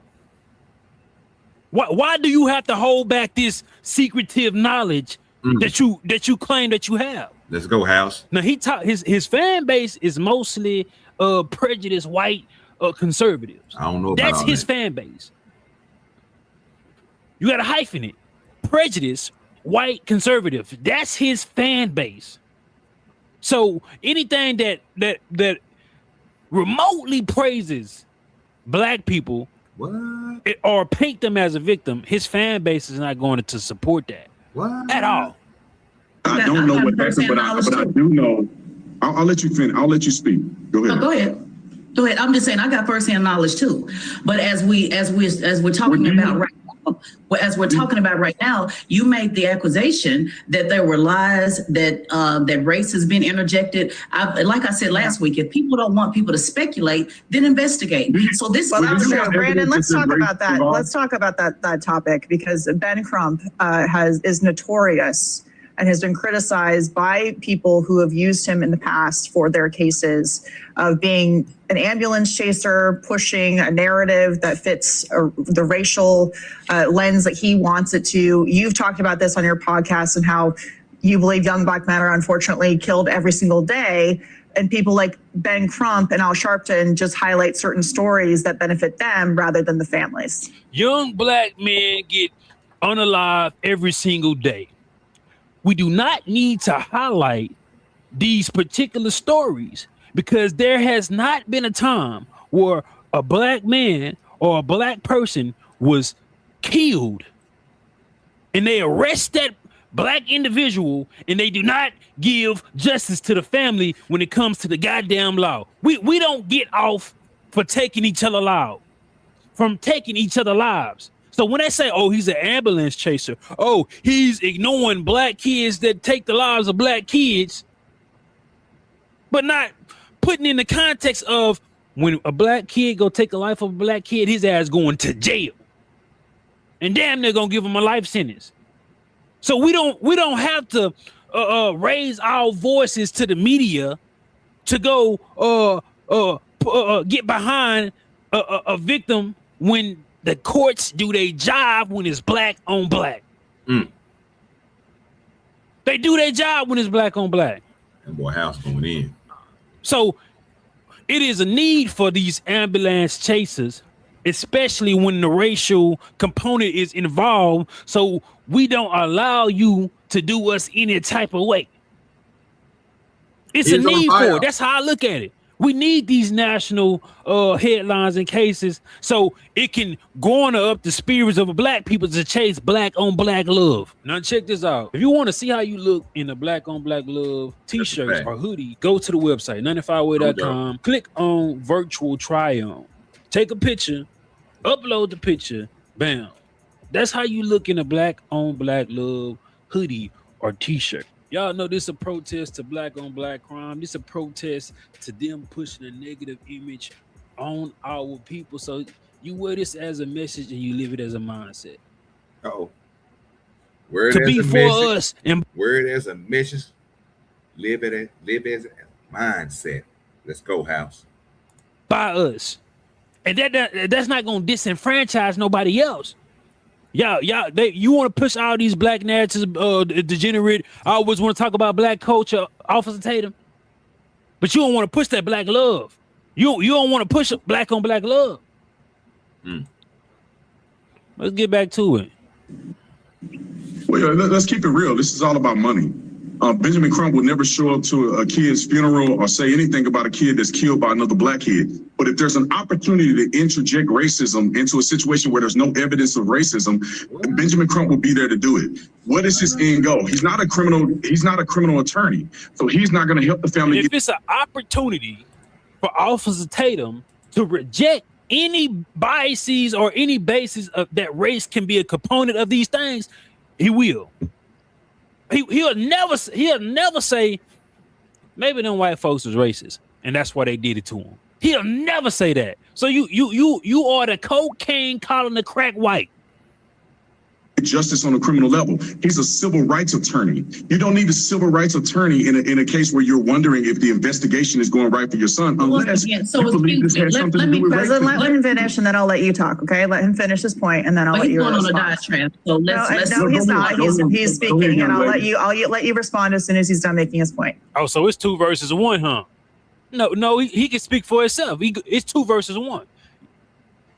Katie, I'll let the young lady go. Go ahead. I would love to hear what you got to say to that.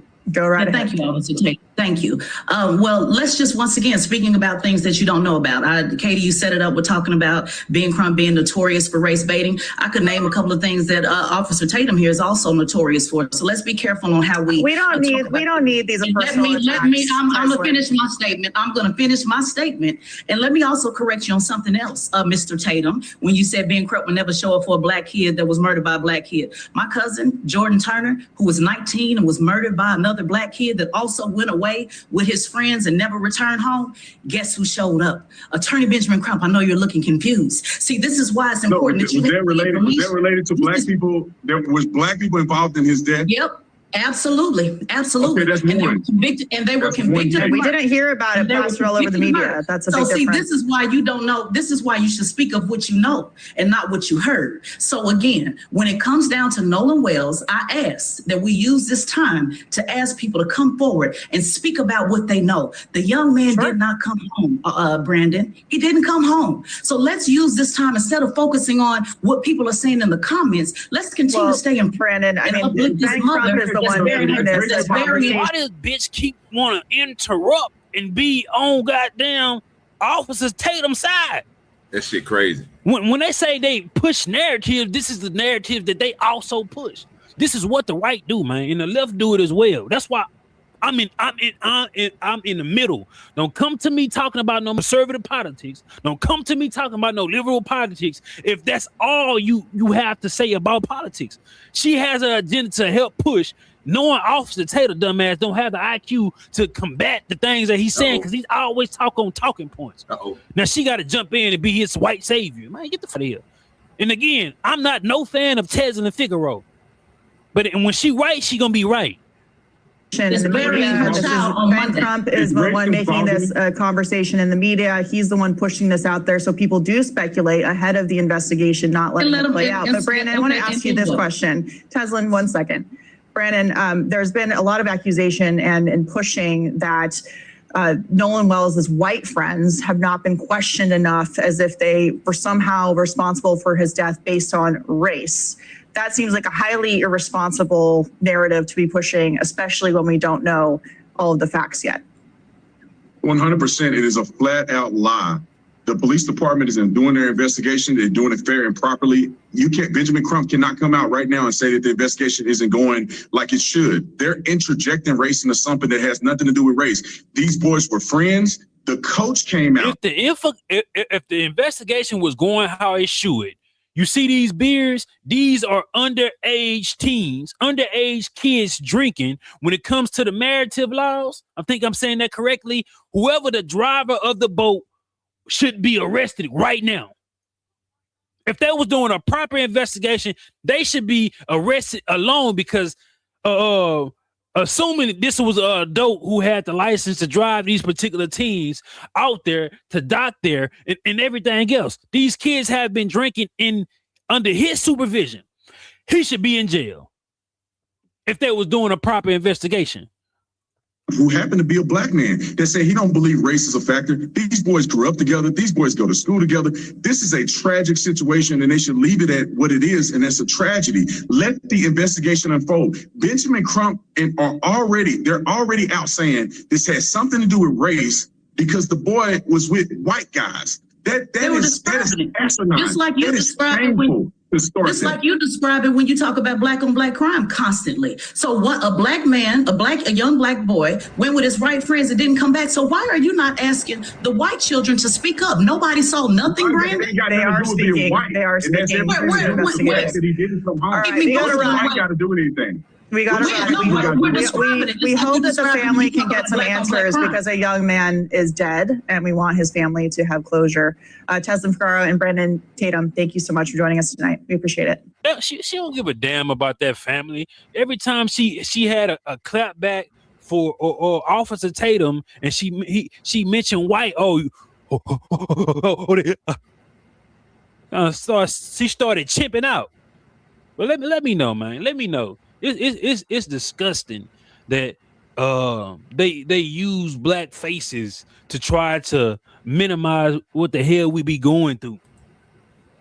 Like we don't have eyes and experience, or we ain't intelligent enough to know what's going on. See, what the right does, they try to deny racial things that's happening to black folks. You know what I'm saying? Within the United States. And sometimes what the left do, that's all they try to do is point out race. There definitely needs a balance, but within this topic, Teslin Figaro hit it right on the nail. Brandon Tatum race baits in reverse to his conservative white audience, saying black this, black woman, liberal this. That's what they do, man. Hey, house is on fire. That's all I can tell you. I know some of y'all ain't liking it. It's okay, but I gotta show support. He come over and support me.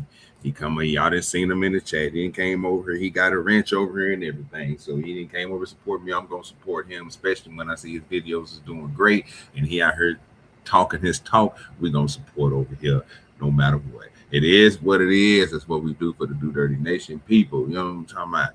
It is what it is. I got another one for y'all. I got one more, man. Then we can get ready. We can get another song from the choir, and then we'll get on up out of here. You know what I'm saying? I know we're probably gonna be going over there to kick it with Drip now. You know what I'm saying, for a little bit until I think it's starting at 4.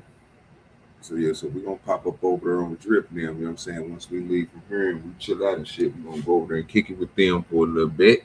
And then, you know what I'm saying, we'll probably we'll be popping back on for the tell them about the gun line boss if I can find something. Hopefully I'll be able to find something for us to watch later on today. While I'm not doing nothing. Have us something we can go over and check out.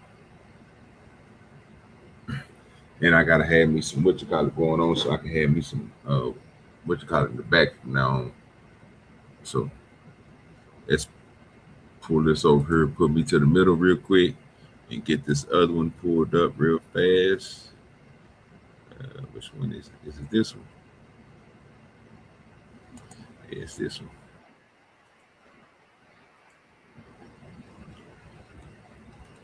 Let's get past that first part.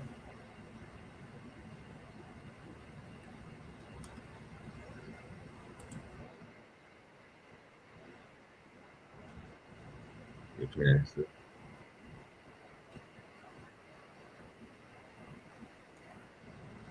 We're gonna do it like this. No, hold on, let me take it back. I gotta make it bigger. Give me a second, y'all. Sorry about that. I had it together, but I didn't have it together. And this has been edited, so you know it is what it is. But we're gonna still watch a little bit of it before we get up out of here.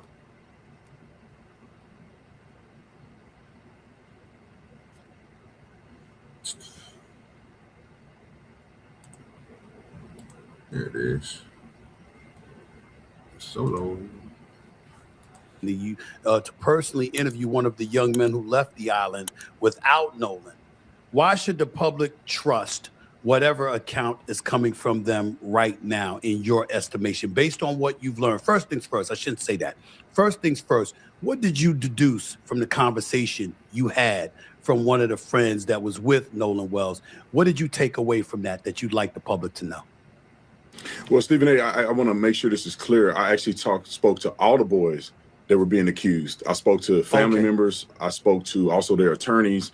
It's just that the one young man had the, I wouldn't say courage, because others had reasons why they didn't want to come on the camera, but he was able to come on the camera, and I interviewed him. And I also interviewed another young man who was black, who was there, who had his own personal accounts of what happened. I'm not asking people to believe or not believe. I just wanted to give people the information. So nobody had heard from the young boys. Nobody had heard their accounts. And a lot of misinformation was put out there, some intentionally, some maybe not intentionally, but it was very detrimental and not conducive for the investigation into Nolan Wells' death. It was punitive. They came out and started with race. It had to be something nefarious because these boys are white for any other reason. So I wanted to go out and hear the full story. And what I deduced from the interview and talking to everybody is that these young boys had nothing to do with what ended up happening to Nolan Wells. And also they were best friends. I mean, these kids had so many pictures, so many text messages of them being closer to Nolan than any other friend group. And also one thing that shocked me was that this was an island, not secluded, not an island with 5 or 6 people on it. It was an island where there was thousands of people there, hundreds of boats. And also a lot of people could verify the statements that was made from some of these young men. So I really wish that we could have started at a point to say, what happened to Nolan Wells? Let's work together as a community. Let's talk to these young men, talk to other people, and let's find out what happened to Nolan instead of jumping the race. Officer Tatum, how do you know that it was misinformation that was put out there? How did you come to the conclusion that something was misinformation? Explain that. Is it just according to their account or something else? No. Initially, I knew it was hogwash because when Al Sharpton and them got on TV, they automatically made an inference to say, well, it was something that had to happen because these kids were white. It was white kids with one black boy. I mean, that there's no evidence to project that unless you believe every white person is nefarious in their dealings with black people. And so I thought that was suspicious on his face. And then they said that Nolan was the only black kid. What good with JDS? What's up, OGDoDirty? Shit, chilling. Up here. Y'all giving Officer Tatum too many opportunities to explain himself. He's getting good at it. Well, I don't think he's getting good at it. I just think he put himself in a worse position because he has a lot he has to backtrack upon. It's a lot of stuff that he's saying in these interviews that if you go back and listen to him, they're not being all consistent. It's hurting him. People is on that nigga top. But that's the thing, though. He's been kind of doing it, kind of messing up the whole time, right? But there's no evidence to refute what he's saying. So if he keeps pushing his agenda, thus he gets chances to clean up his little back and forths, right? Thus he gets better at it because he feels confident that he can get away with it. But Well, it is because, like he just said in this one, he just got through saying something that a house of hypocrites just called out. This nigga just got through talking about the biopsies, right? The biopsies, right? So think about it. We already know, nigga, that they done with the first one. They done with the second one. Have they released any of that stuff? not a lick of it. So how did he know? He don't. And that's what I'm saying. He's just getting away with it. Yeah, and he literally just got through saying, bro, that these niggas already said, they already came to a conclusion from what he heard that it's non-foul play at all. So he's basically telling what he believed at that point in time. So when a person calls it out, it's not up to him, the person that's calling him out, to make him agree to it. It's for us to hear it. And we supposed to assimilate. We supposed to be able to digest it and be like, you know what? This sound crazy shit. I thought you just got through saying, nigga, that it ain't released, but you telling me now, nigga, that you already know. Like, people should be already understanding this in their mind. Facts. Yeah, but I agree with Jay Villa. Everybody catching this man and his mess ups, and it don't matter where you go, somebody's catching this nigga every time. That's why I made the show today. Prayers for Officer Tatum, because he gonna need them. This ain't looking good. But he pushing that product. Go ahead. I'm gonna ask something off topic. Keep pushing. All right. He was not the only black kid. Many of his black friends were also at the island with him. So, you know, some of those things that started to come out, I knew that they were not being truthful. I am not going to ignore the facts, which you just pointed out. These are facts. He may have been with other black people, but we have seen the pictures, we have seen the photos. There were a number of people who were gathered out there for the July 4th holiday, but Nolan Wells was with 3 boys who happened to be white. Those are facts. He was with, but the thing is that it's facts without context. He was with more than just 3 white boys. That's the problem. There was over 20, 30 kids that got on 3 boats, and they all went to the island together. They didn't just travel with Nolan and just these 3 boys. Many of the boys did their. See, now it went from 1 boat to 2 boats. Now we had 3 boats. And if you split those boats up 3 different ways, I'm just gonna be honest with you. There's 6 people on each boat, and 2 boats is going to have an extra person on it. That's 20. I know I might not be able to. My math not be good because I know how to read, but you know, if I believe I'm correct with the numbers, that's 3 times 6. That's 18. 2 more people on the boat. 7 people on 2 boats, 6 people on another boat. I'm just telling you. That makes sense to y'all. You know, boat can hold a lot of people, but you know. Okay. Accusing, including Warren, wasn't even on the boat with Nolan when Nolan went out to the island. So some of those things were mischaracterizations of what actually happened. And this is another thing that's throwing me off about this right here that he keep on bringing up. They don't seem like nobody is talking about, which just don't make no sense to me. So why in the hell are we even saying anything about these niggas if this nigga wasn't even on the boat with them?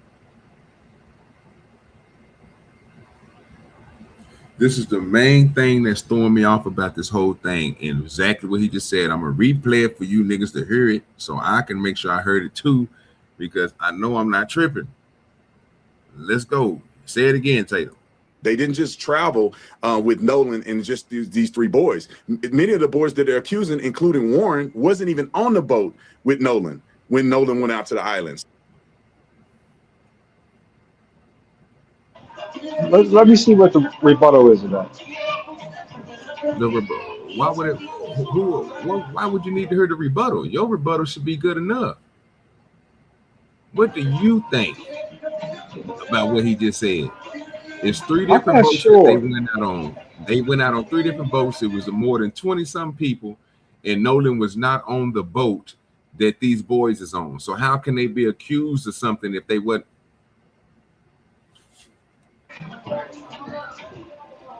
It's first they said Rolly wasn't on any of the boats at all, so they left him behind.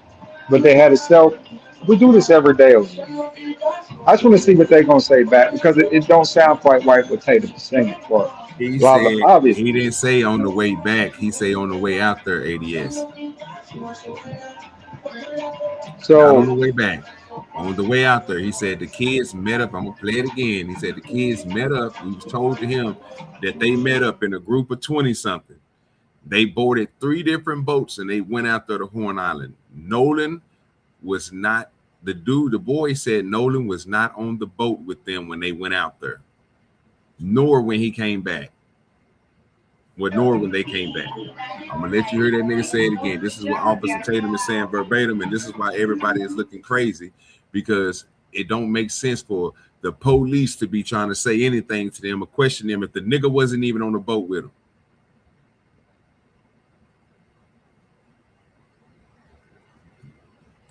Thing is that it's facts without context. He was with more than just 3 white boys. That's the problem. There was over 20, 30 kids that got on 3 boats and they all went to the island together. They didn't just travel with Nolan and just these 3 boys. Many of the boys that they're accusing, including Warren, wasn't even on the boat with Nolan when Nolan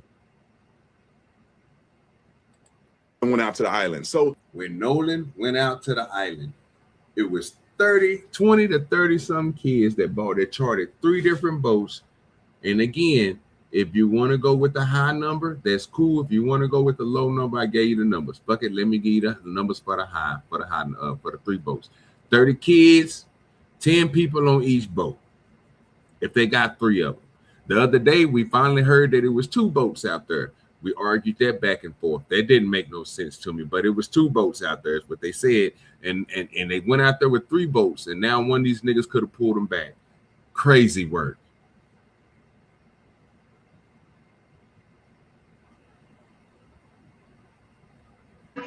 you said 3 boats? They said they had 2. Wait, what? They had a tow back one. Where you at? Can you hear the stream, ADS? Yeah, I can hear the screen right here. He's just fine. That's what I'm telling you what Officer Tatum just said. He said it was 30 kids, between 20 and 30 kids that left and went out on 3 different boats to Horn Island. That was what his words were, verbatim. Yeah. But you said there's something about 2 boats a second ago, right? What was that about?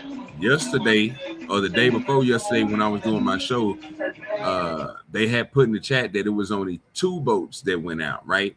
And the boy, what was his name is, the nigga that was on one of the boats, he named the boat, the Triton and something else. He didn't say nothing about a 3rd boat. And this is where Tatum is falling loose at, because the boy said, Tatum said that the boy said it was 2 boats. He named the boats. Matter of fact, it was when we was looking at the text messages. That's where it came from. The goddamn text messages. When we were looking at the text messages from Nolan's mom, from Nolan Wells' mom to the little boy. Ain't no little boy, man, to the grown ass nigga that was supposed to be over everybody, you know what I'm saying? The college nigga, him, right? It was told, she asked him what was the name of the boat they was on. And he told her nigga that they went out on 2 different boats. Something called the Triton and something else. He didn't say nothing about 3 boats. He didn't say nothing about 30 kids. This is what Officer Tatum is throwing in there now. He's saying that it was over 20-something to 30-something kids out there, and they took 3 boats out to Horn Island.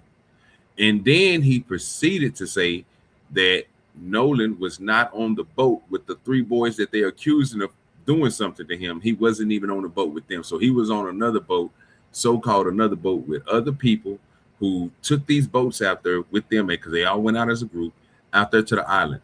So now it went from, think about this. Now we took 3 boats out there instead of just taking 1 boat, right? And we left him out there, but y'all niggas left with 3 boats. So if y'all niggas pulled up to the dock and y'all had 3 different boats, 30 of y'all kids went out there to Horn Island. When y'all got ready to come back, none of these 30 kids that was on that y'all went out there in the group told Nolan to get on another boat, even if y'all got into it, whatever else. Nobody told. So 3 boats left this nigga out there, not just one.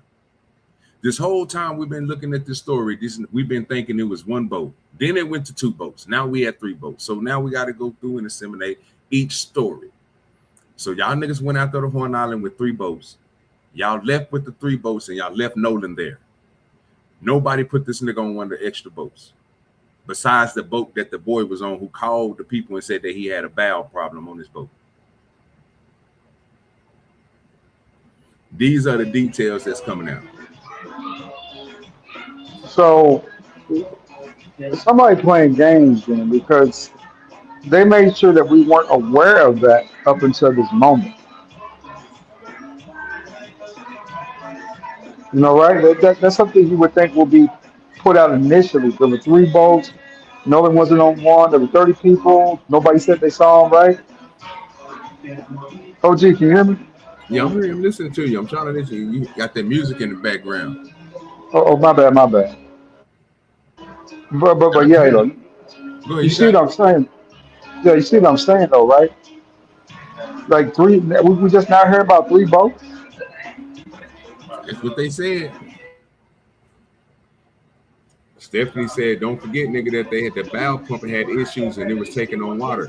But my whole thing, if it was taking on water, if the boat was taking on water, right, and you got 2 extra boats right there, which they showed in the picture, which we already knew it was an extra boat, because again, we called that out too with the picture that Tatum showed us. The nigga was on the boat and he was reaching, he was trying to pull a rope, right? And again, that's my whole point. If you already had somebody else out there that had a boat too, and your valve pump on your boat went out, and you was afraid that your boat was gonna sink, instead of calling anybody doing anything, why do y'all niggas try to just tow your boat back to the goddamn land with the 2 boats that you had, the extra 2 boats that was out there with you, because you had 3. Facts. I don't know, OG. This is starting to sound like this could be a lot of people. If all this is, it just feels like it's a lot bigger than just, you know what I'm saying, just these few people, right? Because 30 people went out there and nobody saw Nolan. Well, why we only talking about 4 when there was 30 kids all together as a group? And nobody saw Nolan? 20 to 30 kids went out there together, and nobody had an eye on Nolan. Only people we're talking about is these 4 kids, these 4 white boys. What happened to the other people that went out there with them? Why we ain't heard nothing about them? What's going on with that? It's one or two things going on here, OG. Either like you said, you know what I'm saying, this is branching out to the point where they want to cover up something else, or maybe, but it sounds like the less the evidence comes out, the more they get to expand the story. And expand it, I mean, I'm not sure if it's because nobody knows if most of the details have been refuted, right? That we've heard about this case. So nobody knows what's true and what's not true about this case, to be honest. But probably the lawyers involved. Ain't nobody really talking. You gotta ask yourself a question. Now, you know what I'm saying, if it's 30 people, right, and it's 1 boat, that's what we initially had for evidence. Where are these other people popping up from all of a sudden out of the blue 7 weeks later? I just don't trust that new information, man. You know what I'm saying? If put it this way, all the people reporting on this, you think somebody would have figured out there have been 30 people and 2 other boats out there if that was the case? Like I say, I'm with you. That don't make sense to me. Like I said, from what I heard, bro, the pump stopped working, and then they got the pump to work. So, and when I guess the pump went out, the picture from what we had seen, they wasn't too far from Horn Island when the pump went out, so they easily could have been, towed back to Horn Island. You know what I'm saying? Not back to the dock, which everybody is, I think, is getting it mixed up at. Is you wouldn't tow nobody. You would tow them to the closest spot where they boat wouldn't sink all the way, right? You would get them at least, you know what I'm saying, get it to where you can get it closer to the shore. So when it do start to sink, it'll sit on, you know what I'm saying, some type of sand, and it won't just sink straight to the bottom. You want to get it to the lowest spot where you can get it to, you know what I'm saying, and you want to let your boat go down then.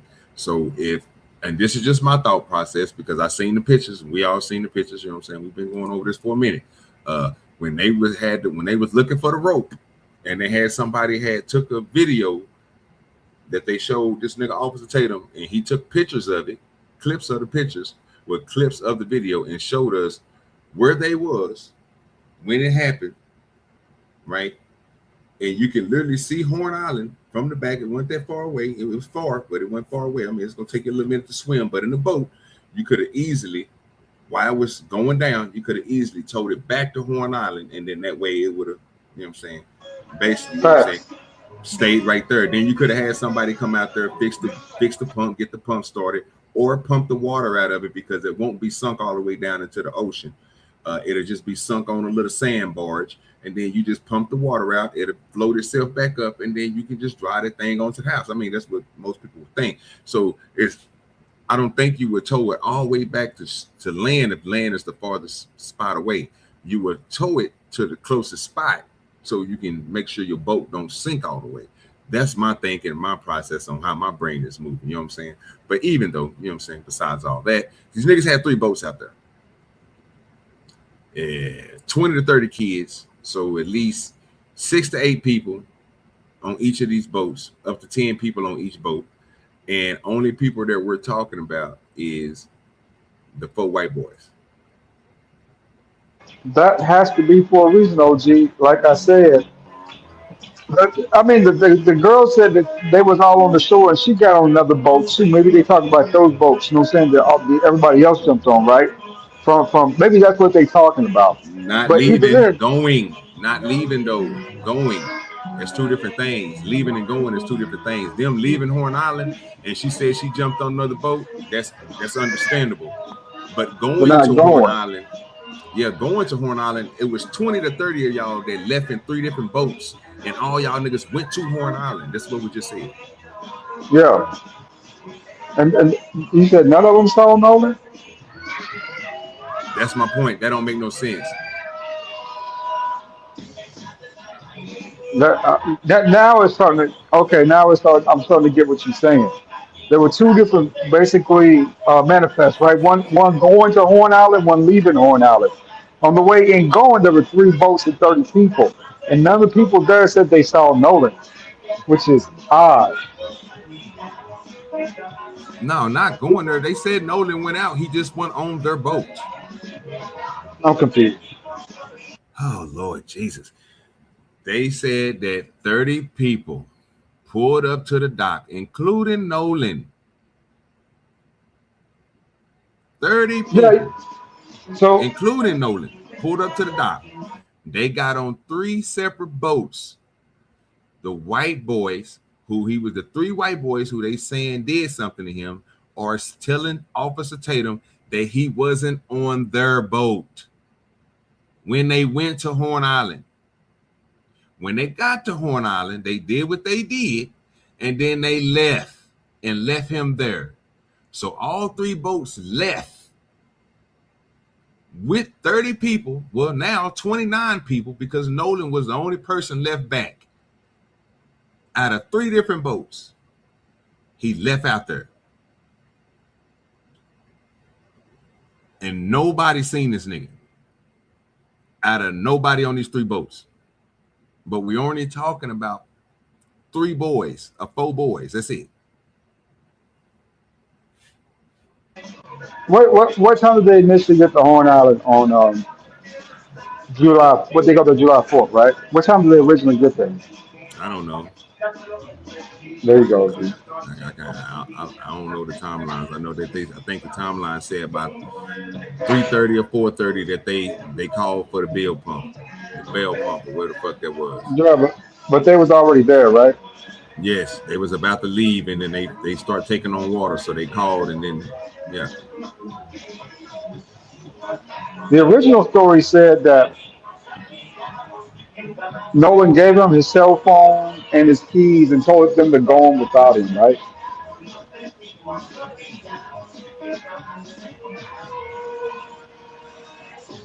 OG, you there? Yeah, I'm here. I don't know what you're talking about.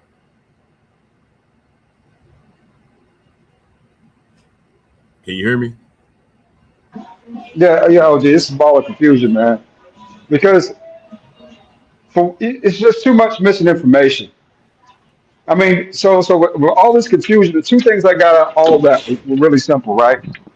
Okay, they had a manifest where they were basically arriving and then leaving for the most part, basically seafaring, right? So with that being said, what makes cuckoo sense is why no one's talking about the time they got there and the time they actually left. Did they see Nolan before then? Or what was the circumstance and situation with that, right? And how long ago before they took off did they see Nolan? How much time were they on the island? And then, well, what I'm saying, after they got there, saying, how much time was Nolan? See what I'm saying, OG? There's too much missing information. And I think that's being done intentionally. I see what you're saying, but you know what I'm saying? I'm just like, I don't know.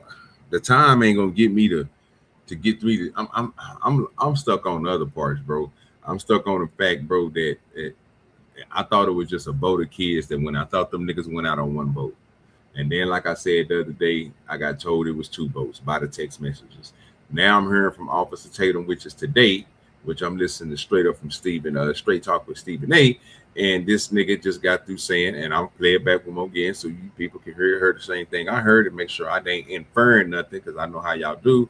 Y'all gonna think that somebody's inferring something and all that stuff. I'm not inferring nothing. I just heard the man said it was 30-something, between 20 and 30-something kids that went out, and when they went out, they took 3 different boats that's going to Horn Island.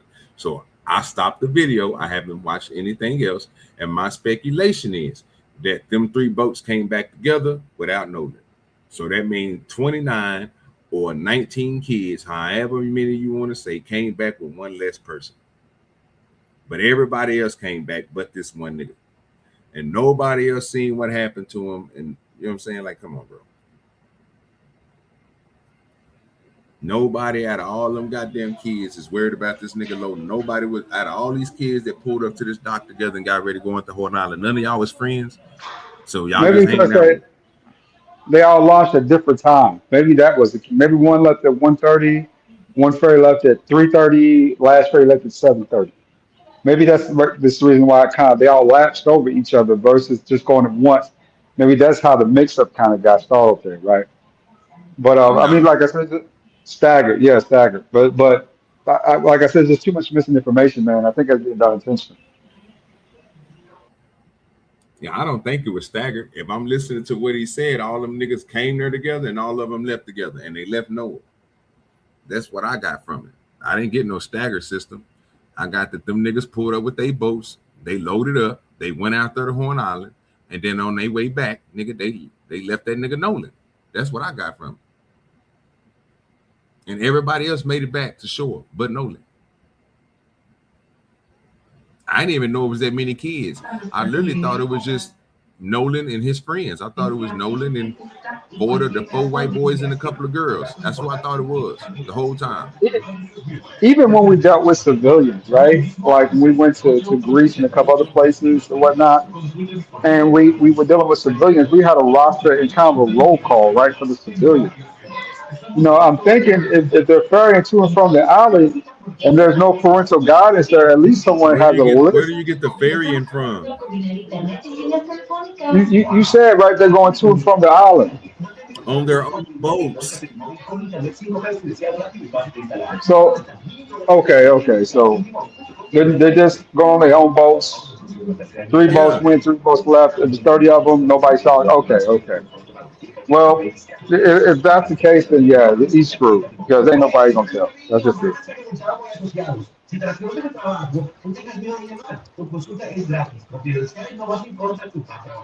There you go. That's my best. Ain't nobody gonna tell. Okay. I don't believe he was the last man on the island. He would have, but see that don't even make sense.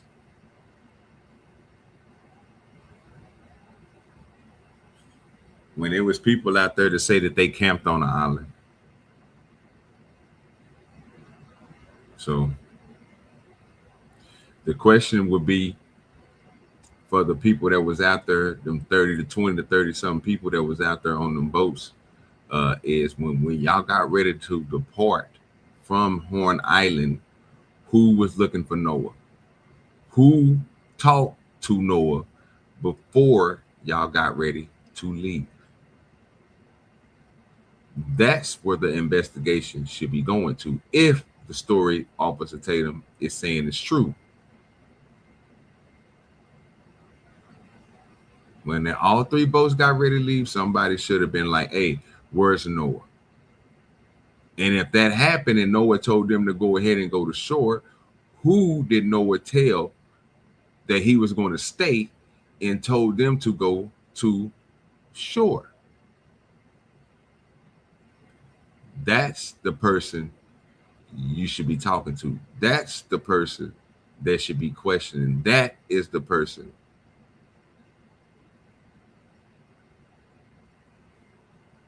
If they say, if this is right. Go ahead, idiots. Oh, this is like I said, man. All this voting shit been on my nerves. Put it this way: if they're private boats, if it's three private boats, and you got people on those boats, you know what I'm saying? Because somebody, you tell me there's three different boats. Boats ain't never so big. These ain't luxury liner cruises. These are little speedboats, right? For the most part, little fishing boats, speedboat type deals. You know what I'm saying? No. They some nice boats. They can hold up to about 10, between 8 and 10 people. But can you get on one of them boats and hide? I don't know. I don't know what all three boats look at. We never got a picture of all three boats. We only got that one See, picture. I can't have you refute me to be shoot me. I can't have you refute. I can't have you filibuster be filibustering. We got detail. What they said the type of boats they was on, right? They did say it. Something one, something two, something like that. I forgot what type of boats they were. They call it the Triton, sir. I don't know what the fuck that is. I'm just telling you, the boats wasn't small. I have a small boat. I own a boat, right? I have a small boat. My boat can't hold no more than 3 people. I have a John boat. They boat was a different boat from what we seen on the pictures. The pictures showed them niggas on a boat where it can at least hold between 8 and 10 people. Yeah, that's fact. But you can't hide on them boats, though, right? I don't think so. You got to add. That's a question for Tom about them type of boats. I don't know nothing about those boats. They sea liner boats. They boats that you take out to the ocean. I don't do ocean boats. I only fuck with boats that's you take to rivers and lakes. So it's a different type of boat. Pontoon boats and all that stuff is different from what them niggas is using out there. Here, fuck. Let me just look it up, bro. God damn it. That's all I was going to ask you to do. So here you go.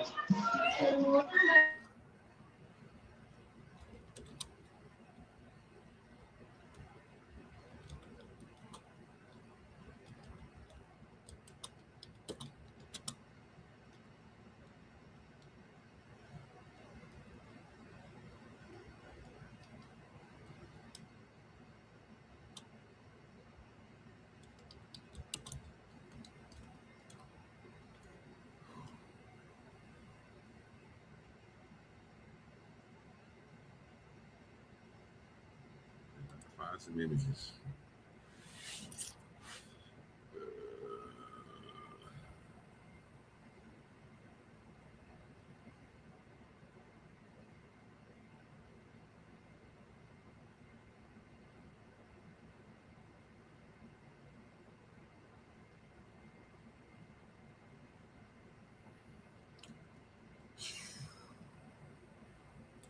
Write this down.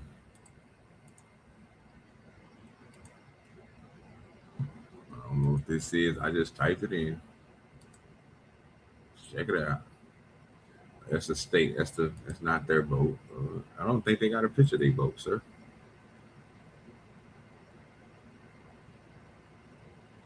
I don't think they got a picture of their boat. Nope.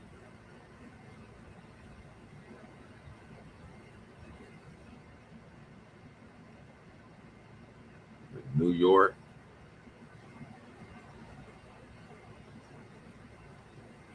I don't know. I know this ain't it.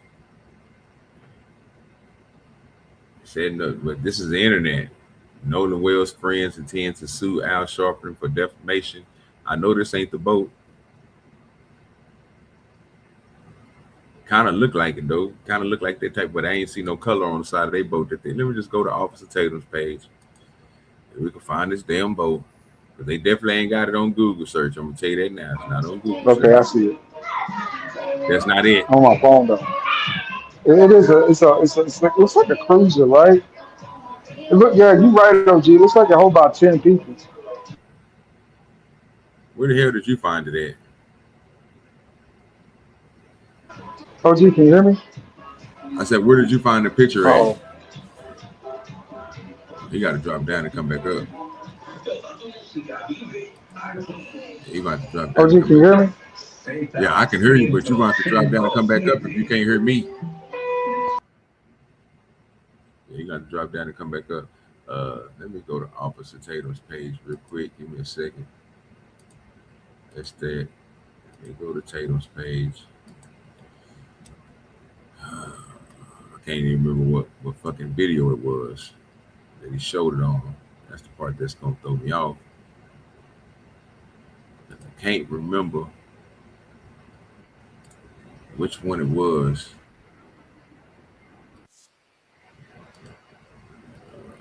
Give me a second, y'all. Can you hear me now, ADS? Yes, sir. I can hear you. My bad. This is over in there at the pool, man, so it might be a little choppy.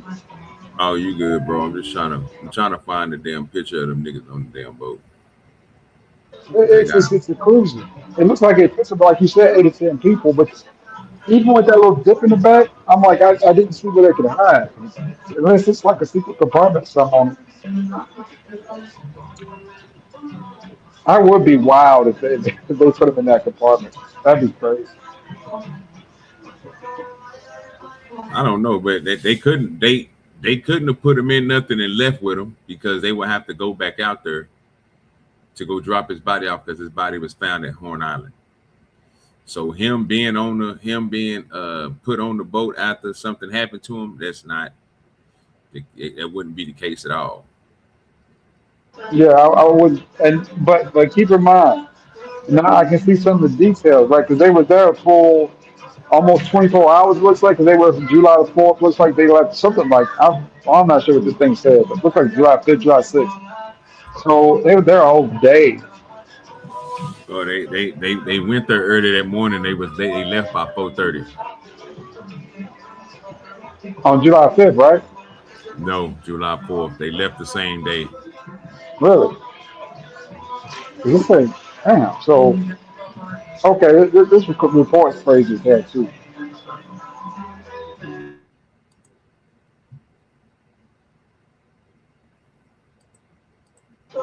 But I know something interesting. Hey, OG.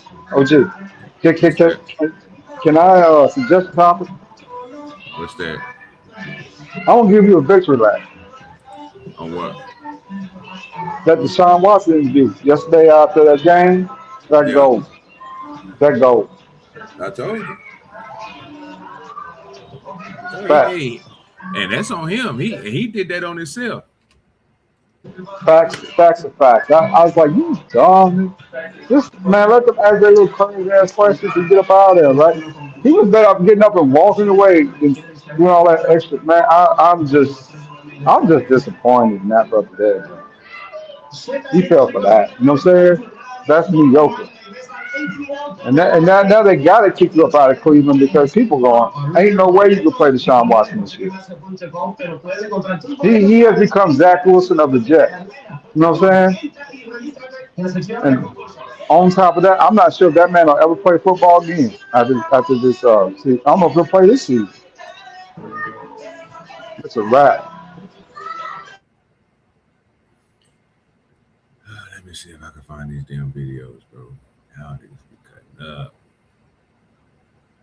Why y'all do this? Give me a second. Yeah, this nigga got some of the side rated videos. I can't remember which ones I clicked on. They ain't even showing me the ones that we clicked on and we went over. And what the DL Hughley, was it the Nancy Grace shit? It was somewhere in that, bro, where they show the audio. Nope. Let me go find it. Ain't that one. First one is shit.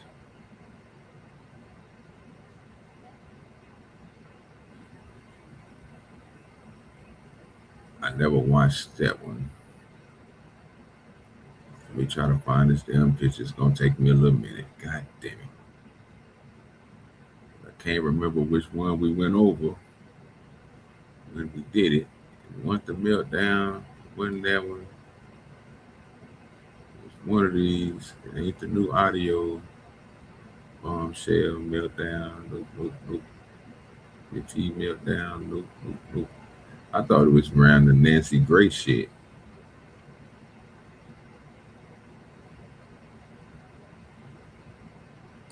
Let me see as it said. We'll go through her and check it real quick.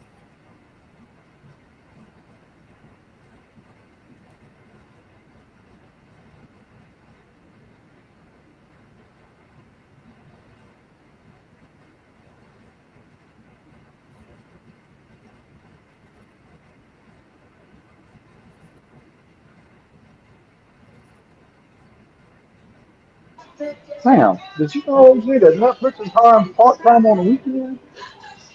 Woo! You say what? Netflix is hiring part-time on the weekend. Talking about $850 a month or $850 a weekend. Woo! I'm trying to find this shit. I thought I seen it, but that wasn't it. All right, so it gotta be with the Nancy Grace shit. I just need to find where that damn picture is. I went over it on the show. It might be it right there. Hold on. Yeah, is this? There it is. So this is why I say sometimes we gotta stop assuming, and sometimes we just gotta pay attention to what stuff is given to you and how things are looking and so forth, right? Because you get stuff like this that happens where nigga Officer Tatum is telling you, and I might have to slow it down. Nolan was not on the boat log, and there are people who saw Nolan say he wasn't on the note log. Like I say, this is all what Tatum is saying. I just want to preach this to y'all. This is when at this point right now, where they is, this is where the valve pump is messed up. It's messed up. It's pumping water. The boat is about to sink.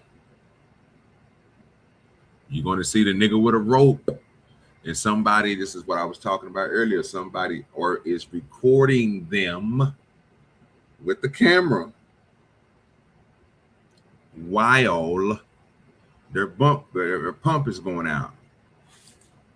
On the island, closer to... He got the rope in his hand. Skipping the rope up. I want you to remember and I want you to see one thing, though. How far Horn Island is from them. Check it out. Around 6 p.m., which is it's right there. Where the rest of the boats are still parked at, right back there. So again, this is what I was talking about earlier. If your boat was about to go and about to sink, you would tie up to another boat and just go back to Horn Island, which is right there with all the other boats. You wouldn't try to go 8 or 10 miles across the goddamn water to shore, dragging the boat. We talked about this already. We brought that point up before when we first seen it. Just want to let y'all see it again so nobody would think I was tripping. He showed it on the video. He showed it. And you know that wasn't shore because there's no lakefront houses in one. You know there was Horn Island back there. So they wasn't that. They was leaving Horn Island, like they said, when they valve pump or something went out. and they had to try to fix it. And in the process of fixing it, you can see how far they was away. They could have easily hooked that boat on there and drug it back to Horn Island. I can understand it would have been stupid to try to pull it across the sea, and then you let your boat sink in the deepest part of the water. So you take it back to where it's not that deep.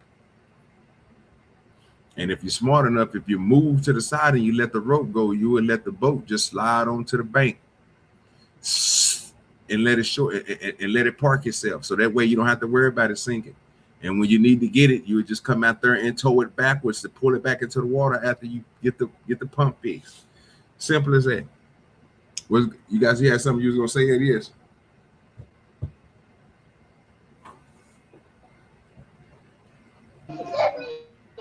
I mean, man, the story flawed, bro. I mean, too many catch-alls in there, right? Thing about it is though, see that this, I mean, if this was a real investigation right now, you would have far more evidence out than you have at this moment, publicly, right? Because at the end of the day, they would be trying to, get justice, no matter what that looked like. But this is already, yeah, that pump thing, like you said, I got two. What? Wait.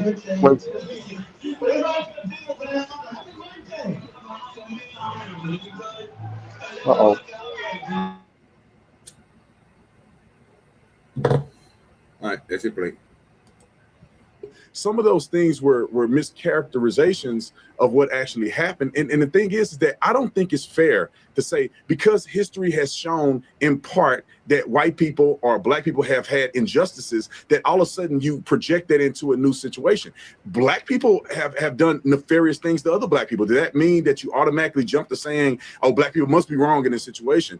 Because he had his black friends there too. And why nobody's questioning them? Why nobody's saying, why didn't the black friends rescue him? What did the black kids know about Nolan? And many of them said that they saw him last. The crazy part is you didn't told us that the police have done a thorough investigation. The police have the police talk to any of these kids, nigga? You keep on talking about again. This is what I was telling y'all earlier. This nigga's the one pushing that race shit, bro. You just got through saying, bro, there wasn't just white kids. Cool. You said it was white and black kids, probably some Mexicans and whoever else the fuck was out there. All right, bro. Have the police went and talked to all them motherfuckers after getting all this information? Since you got all the goddamn answers, Tatum, have the police talked to any of these kids? Have they talked to the black kids? Have they talked to the white kids? Have they talked to everybody that was out there on these 3 goddamn boats? And all them people on them goddamn boats, how many of them was talking to Nolan before he got ready to leave? And why the person that talked to the nigga last, just like they do when they implement somebody from killing their wife or their husband, nigga, why ain't they the first person they look at, the last suspect that talked to him? If these niggas didn't say nothing to him, if they didn't have nothing to get from him, or he didn't give them anything, like it was so-called said, like ADS said earlier, that somebody gave him this phone with the phone and the keys and all that shit. If that's the last person that talked to the nigga, that's who you should be fucking questioning. When the white boys had left at 4:30. So I just think that the race should never be interjected. Nolan's friends told me, and they proved to me that they were really close to him, and they were some of his best friends. They said Nolan would have never left your best friend out on no goddamn Horn Island, bro. No matter what this nigga was doing, no matter if he was drunk, intoxicated, or nothing, you're not about to leave your goddamn best friend out there, bro. You're down there fight that nigga, bro. If that nigga gonna do something stupid. Incredibly upset at the way people are framing his death and going after his friends with no evidence. What do you say to folks that will ask this kind of a question? He's on a boat, he's on an island, and according to numerous reports, he talked about staying behind and traveling back with a different set of company. Yet his car keys and his phone was left on the boat that he had traveled to those guys with. So what teenager do you know is saying he's staying someplace, but he's another thing. What boat? Now at this point, since we know it's 3 boats now, what boat was his shit found on? And then again, who the hell took it off the boat and passed it to the 3 so-called niggas that he wasn't even on the boat with? That don't make sense, nigga.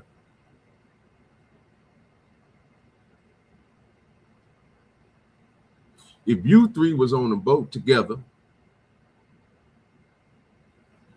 and he wasn't on the boat that you guys was on, and there was 3 boats that went out. So we got 3 boats. Let's break this down. 3 boats. Nolan wasn't on the first boat. That's the boat that held the 3 white boys, or the 4 white boys. And with a mixed boy, might as well say he black, a black boy. So it held them. Then it had 2 other boats for people where Nolan was on one of those boats. He left his stuff with you guys on the first boat. How did you guys end up with his stuff and y'all niggas went out on 3 different boats?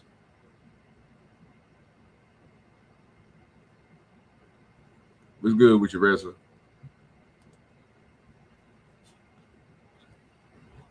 I mean, I don't know. This really just, this sounds like some cult conspiracy stuff. Yeah, it really do. I mean, you know, say you got 3 private owners of 3 private boats with about 30 people on them. The one and only black guy on the boat goes up missing, and no one sees him, and no one says a word. They said it was more black people on there. Now they telling us that, right? So, wait, whether more, I don't know about that, OG, because initially, that's what I'm saying, bro. We played it 3 times. That nigga Tatum said that it was more than just Nolan, a black kid on there. It was other black kids on there. He asked, why ain't nobody questioning them? That's what that story sounds a little off, because that's not what they initially reported, though, right? OG, I can't do this. We know Nick lying. We know that they ain't already covered this shit up. Why are we doing this? At this point, bro, it's just asking questions, bro, and trying to figure out the facts. I don't think Nolan them own nothing. I don't think they had no boat. He was basically with them. He went out with his friends. Yeah, man, this thing right here is getting crazy and crazier, bro. He's gonna leave his car keys and his phone on the boat with the guys that he arrived at the island with. That does seem a bit suspicious, particularly when the guy's mother, Nolan Wells' mother, had to use some app to locate the phone, and it was something that wasn't given back. These are reports. I'm not pretending to know, Officer Tatum. These are what the report said. What do you say to that? And this is where I feel like Benjamin Crump and them should be sued for them putting out this information without facts. Let me point the facts out. Without context, it sounds bizarre. But when you put it in the context that a lot of people left their phones on the boat that left. Many kids came to get their phone after they left the lake. Nolan was with a girl. It's not shocking that Nolan would have said, hey, man, you guys had to leave, because they had to leave in an emergency situation. It wasn't like they had time to prep and everything. The boat was sinking, so they had to go. And they told Nolan, get on the boat, get on the effing boat, man, let's go. And he like, no, I'm finna hang out with this girl. I saw evidence of that, and others who... Stop right there. See what I'm saying, bro? This is where it gets mixed up again. You just got to replay this shit again. The nigga told this nigga Nolan to get on the boat because the boat was sinking. But you're on Horn Island, nigga. You haven't left yet. By this nigga's description of it. He's literally telling people you haven't left Horn Island. You're talking to Noah, telling Noah to get on the boat because the boat is about to sink. Nigga, you're on Horn Island. When you get off the boat is nothing but what? You waist deep into the water, sir? Maybe chest high into the water. Scoot the boat closer to shore. If you can stand out, you know how easy it is to maneuver a boat that is on water that don't have no engine running, nothing. But if you in the water and you can touch the ground, you can literally push the boat back. It's no resistance. It's nothing stopping you from moving that boat while it's floating on top of the water. Nothing it will stop you from moving that boat backwards. You can literally, if you can jump off a boat and you can stand up in the water where the water is above, underneath your chest, and if you start pushing that boat will move. So this nigga just got through saying that the dude was telling Nolan to get on the boat because the boat is sinking. Why would you try to leave Horn Island on a sinking boat when you can just leave the boat there, get the pump replaced, and then pump the water out of it and then drive the boat where you need to go?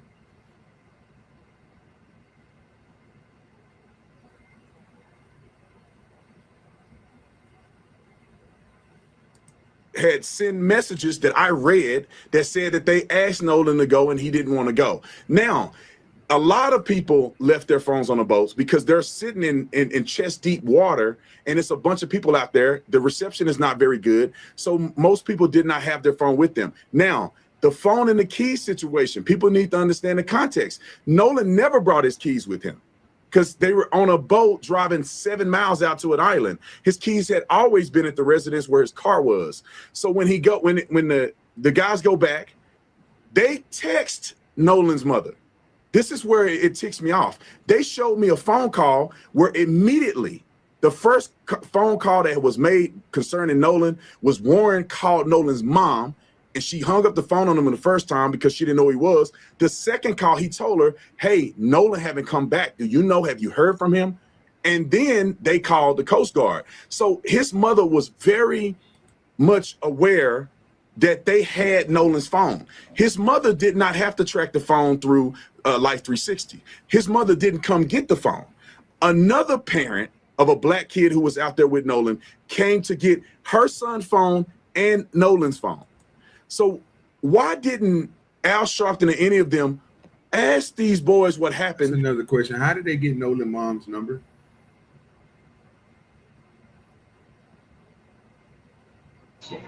Ask your doctor pharmacist. That's a damn good question. See more at PfizerForAll.com. How did they get no? Because he just got through saying that she called him and then she hung up on him and she called that nigga back. How did he get a number? She called him, hung up, and then she called him back? He called her and she hung up because she didn't know the number. She didn't recognize the number, and then she called back. Let me play it again. His mother didn't come get the phone. Another parent of a black kid who was out there with Nolan came to get her son's phone and Nolan's phone. So why didn't Al Sharpton or any of them ask these boys what happened, have them show evidence, and then present them? Then they called the Coast Guard. She hung up the phone. They showed me a phone call where immediately the first phone call that was made concerning Nolan was Warren called Nolan's mom, and she hung up the phone on him the first time because she didn't know who he was. The second call, he told her, hey, Nolan haven't come back. Do you know, have you heard from him? And then they called the Coast Guard. So his mother was very much aware that they had Nolan's phone. This is at 11 something at night, and no, they wasn't. That don't even make sense. So basically, somebody else told her that. See, basically, what he just got through saying was somebody else who came to pick up their child's phone. So again, let me make sure I heard that right, man. God damn, Officer Tatum. Time because she didn't know who he was. The second call, he told her, hey, Nolan haven't come back. Do you know, have you heard from him? And then they called the Coast Guard. So his mother was very much aware that they had Nolan's phone. His mother did not have to track the phone through Life 360. His mother didn't come get the phone. Another parent of a black kid who was out there. Another parent of a black kid was out there, nigga, went over there to grab their phone. Hold on. With Nolan, came to get her son's phone and Nolan's phone. Why?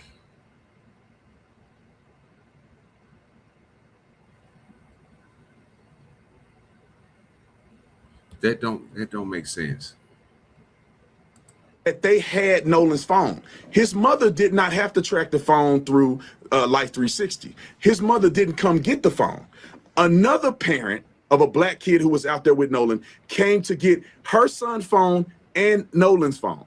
So why didn't Al Sharpton or any of them ask these boys what happened, have them show evidence, and then present it to the public? So now you throwing it on the black kids?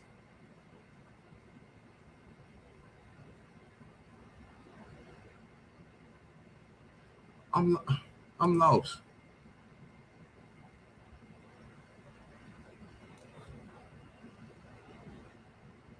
That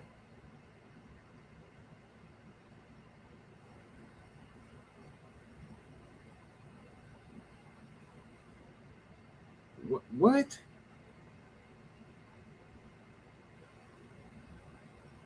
So it's either the mother knew that the phone was over there, so she called another black parent to go pick up her son's phone while in the meanwhile picking up their own kid's phone from a location where all these phones is at. Man, this shit getting wild. You see all these extra added details. It's just to dilute the story, man. What information do the police have? What does the police report say? Versus this, because that's where all the information should be at. Is on that police report, right? Of the victim's description, you know what I'm saying, and what the boy said, right? Versus all this other information that Taylor's putting out. That wouldn't be That on could be the police. fictional. That wouldn't be on the police report because they would have to report it. So how are they getting this information over?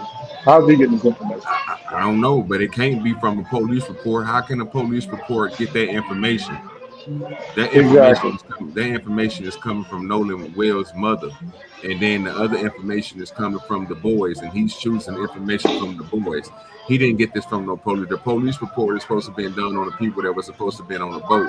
But even the police report that was done on a boat, nobody never said, even the first officer that came out and talked about it never said it was 3 boats and it was got 30 kids out there. And that's what I'm saying. This shit could be fictional, right? You know what I'm saying? We're talking about cat, right? Real cat. Because there's no other evidence to refute it. This could be being done intentionally to make sure that there was no other evidence to refute it. You know they can release that evidence at any they can literally release that evidence to the public a year from now if they really wanted to, after the damage is done with the misinformation. That way the boys got no matter if it was true or not, the boys got a clear shot because it's too diluted. So that's all I was saying, man, is that you know what I'm saying, Officer Tatum, if it's not on a police report, to me, he just, you know what I'm saying, it sounds fictional. It just sounds like they're just adding, diluting the details. What it sounds like. Yeah, this is getting wild, bro. But yeah, I ain't gonna play too much more of it, bro. We about to get ready to slide up out of here. We're gonna hear a little something from the church choir, and then we're gonna slide. You know what I'm saying? Appreciate everybody for coming through. We're gonna probably go over here to Drip now. He's gonna start here in about 12 minutes. He said he's gonna start at 4. So I'm gonna pull up over there on him, Shanika, and D-Rock. You know what I'm saying? And check out the Drip gang, the Drip Nation over there, and kick it with them for a little bit. Then it depends on what the night is looking like. We might be back on for Tell Them About the Gunline Boss part 3. You know what I'm saying? We might. I might have some time since I already did about 4 or 5 hours.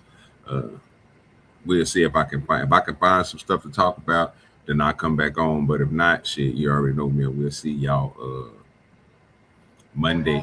You know what I'm saying? Yeah. We'll come together and click in when we over there kicking the spoon or when I'm doing my morning show. So look out for me for doing that morning show. What you gonna say, ABS? Monday is Art of the Father, is it on Spoon Channel? No. Monday is Everybody Hate Everybody on Spoon's channel. I do Okay. Let's Smoke Really in the morning. All right. EHE. Okay. Cool. Yeah. Tuesday is the Art of the Frauditor show. Every Tuesday, best show of the week. Art of the Frauditor. Monday is Tom's HEH day, or EHE. Everybody Hate Everybody day on his Monday, and I'll probably do a Let's Smoke early that morning.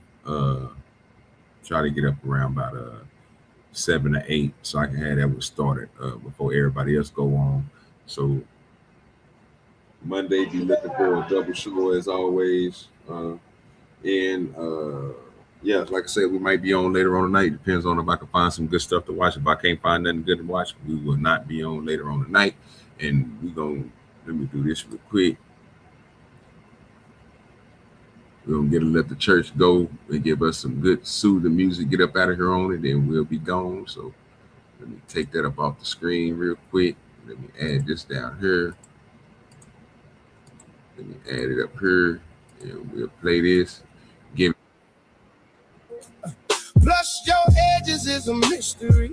You probably got to be the baldest bitch in history. Your feet crusty as hell, they feel like sandpaper. Your back hairy as fuck, you need a damn razor. Yeah, mic check, 1, 2, 1, 2. Who cares what your mama say, bitch, fuck her too. Since you tried to play me like boo-boo the fool, I'ma show your ass that you ain't too cool for school. Pack your shit and go leave the keys home and put back my jar of motherfucking pre-rolls. Oh, fuck you, your mama, and them ugly ass kids. It just had to be said, babe. Fuck you, your mama, and them ugly ass kids. Fuck falling in love, that shit dead, babe. Oh, fuck you, your mama, and them ugly ass kids. It just had to be said, babe.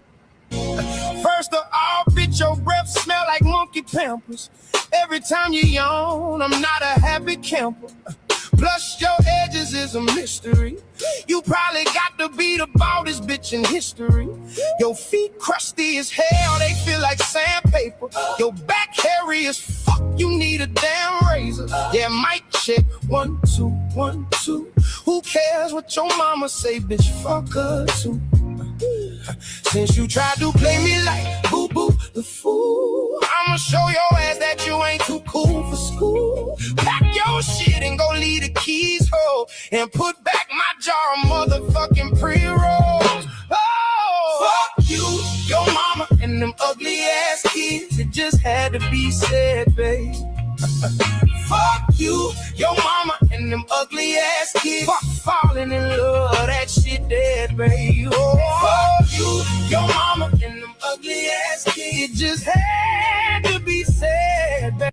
First of all, bitch, your breath smell like monkey pampers. Every time you yawn, I'm not a happy camper. Plus your edges is a mystery. You probably got to be the baldest bitch in history. Your feet crusty as hell, they feel like sandpaper. Your back hairy as fuck, you need a damn razor. Yeah, mic check, 1, 2, 1, 2. Who cares what your mama say, bitch, fuck her too. Since you tried to play me like boo-boo the fool, I'ma show your ass that you ain't too cool for school. Pack your shit and go leave the keys home and put back my jar of motherfucking pre-rolls. Oh, fuck you, your mama, and them ugly ass kids. It just had to be said, babe. Fuck you, your mama, and them ugly ass kids. Fuck falling in love, that shit dead, babe. Oh,